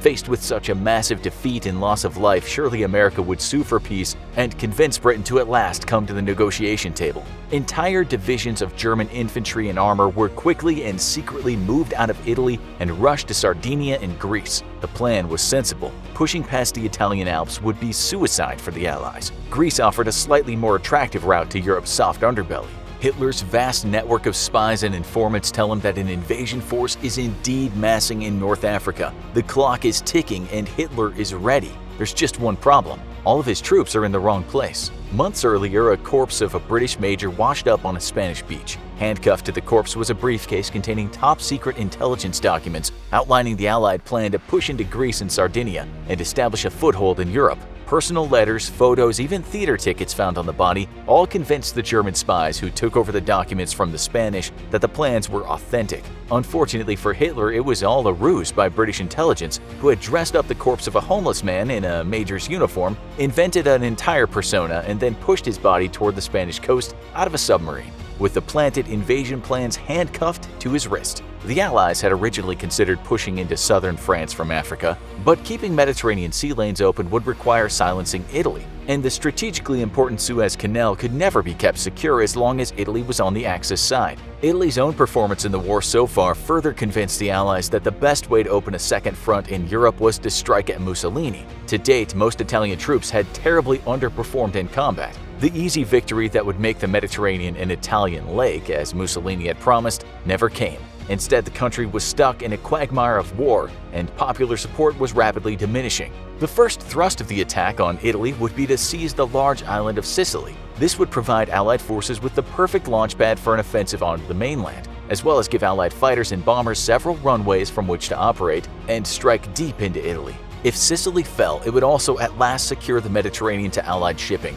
which had been suffering greatly from Axis air attacks and submarine raids. The Americans, however, weren't quite so on board with an attack on Italy, and in truth it was the British and their sprawling overseas empire which would gain the most by knocking Italy out of the war. In exchange for their support in the attack, America forced Britain into accepting a much more expedient invasion across the Channel and into France at a later time. With Hitler's main forces diverted out of Italy, the attack to take Sicily at last begins on July 7, 1943. Yet, almost as soon as it starts, the attack is on the verge of failure as a freak storm falls on the massive invasion force. Smaller ships are battered and tossed about by the waves and forced to fall back. While in the skies above the fleet, German fighters descend to strafe the large troop transports. Thanks to the British deception, there's not enough German fighters to cause serious damage, but the attack takes a major toll on morale. The ongoing storm also seems a bad omen to men waiting to fight and die on Sicily's beaches. The fleet recovers and reassembles, but the element of surprise is long lost. Now Hitler knows that the Allied push is not coming to Greece. Sadly for him, it'll take weeks to move tens of thousands of troops back to Italy. On July 9th, the eve of the invasion, British and American paratroopers begin their assault in German rear areas. Bad weather continues to plague the invasion though, and Allied pilots end up dropping their troopers well outside the planned assault areas. Many paratroopers jump too early and end up coming down in the sea, where laden by heavy equipment, most drown. The paratrooper assault fails in its objective of creating a buffer between the invasion force and the beachheads, but American paratroopers widely scattered across the southern half of the island reform themselves into small groups and begin an extremely successful guerrilla campaign against the Germans. The Americans, acting in platoons or smaller-sized units, managed to cut key German communication lines and pin down German patrols. The confusion caused by the American paratroopers is only exacerbated when German communications go down. Around 250,000 combined Italian and German troops are holding the island, but the Italians are at this point more of a liability than an asset for the Germans. The troops are poorly equipped and have low morale, and to make matters worse, the Italian and German commanders can't agree on how to defend the island, causing the forces to become split. The Allies managed to regain some of the element of surprise by forcing landings in areas believed to be too shallow for the cargo craft bringing in heavy equipment. And suddenly, American and British tanks are popping up in places they definitely should not be. For the British landing at Syracuse, the entire operation is practically a walk on the beach as they meet little to no resistance. For the Americans, though, it's a different story. Masses of Italian infantry and tanks push straight into the center of the US beachhead, stalling the thrust into the island and threatening to push the entire American force back out to sea. To make matters worse, weather once more has played havoc, and massive congestion on the beaches leads to many US tanks being unable to make it to the front lines. Instead, the Americans rely on overwhelming naval firepower and artillery to push back the Italian assault. But just as the Italians are defeated, fresh and experienced German troops crash into the exhausted American defenders. The US is still at this point a great manufacturing power, but a relatively unimpressive military one. And the old European guards still believe Europe has the fittest fighting men on the planet, and the Americans are thought to have little skill or stomach for war. Crushing the American beachhead would prove far easier than dislodging the stubborn British. America's reputation is not completely undeserved, its troops having performed adequately but not exemplary at the battlefields of Africa. British faith in the Americans is so low that the American forces meant to initially support the British offensive, which is a polite way of saying that the British expect Americans to soak up German bullets while they establish themselves on the island and begin a proper fight. British hopes are certainly coming true, as their forces continue relatively unmolested. Meanwhile, on the second day of the invasion, America truly does seem to be on the verge of defeat, as Nazi tanks make it to within 2,000 yards of the beach. Yet stubborn American resistance forces the German back at an incredibly high cost. US tanks are just now making it into the fighting. The feared Nazi panzers have been beaten back by infantry and artillery. Breaking out of the beachhead, US troops push into the island itself, meeting surprisingly little resistance. Entire Italian formations surrender without putting up a fight, the men exhausted from years of war, demoralized by the defeat in Africa, and generally sick of supporting the German war. The number of POWs is so great that it threatens to stall out the entire advance. For the British, it's now their turn to meet the teeth of fierce German resistance. Elite German paratroopers are flown in from France and dig into the hills outside of the coastal plain. The British pry the Germans out of defensive positions after defensive position at a high cost, but eventually the Germans are forced to retreat. Now the Allies face a different problem altogether. While they've been expecting fierce resistance from the Italians defending their own soil, instead the Italians are surrendering en masse. On its push to capture the island's capital, the US manages to capture 53,000 Italians at a cost of only 272 deaths. With the fall of Palermo, the Allies now control the western half of the island, and the race is on to destroy the Germans before they can reach ports on the northeast side of the island and retreat across the sea to the mainland. Then, on July 25th, Italian dictator Benito Mussolini is thrown out of office, a move that stuns Allied leadership. However, his deposement does not mean an end to Italy's involvement in the war just yet, and the fiercest fighting of the campaign takes place in the last days of summer. In a bid to cut the Germans off from their avenues of retreat, American infantry makes an amphibious landing behind German lines on the night of August 7th. The attack is a total surprise, yet the Germans are already in full retreat. Columns of troops are rushing past the Americans as they're making their landing, and while the assault fails to cut off the German retreat, the Americans still capture many.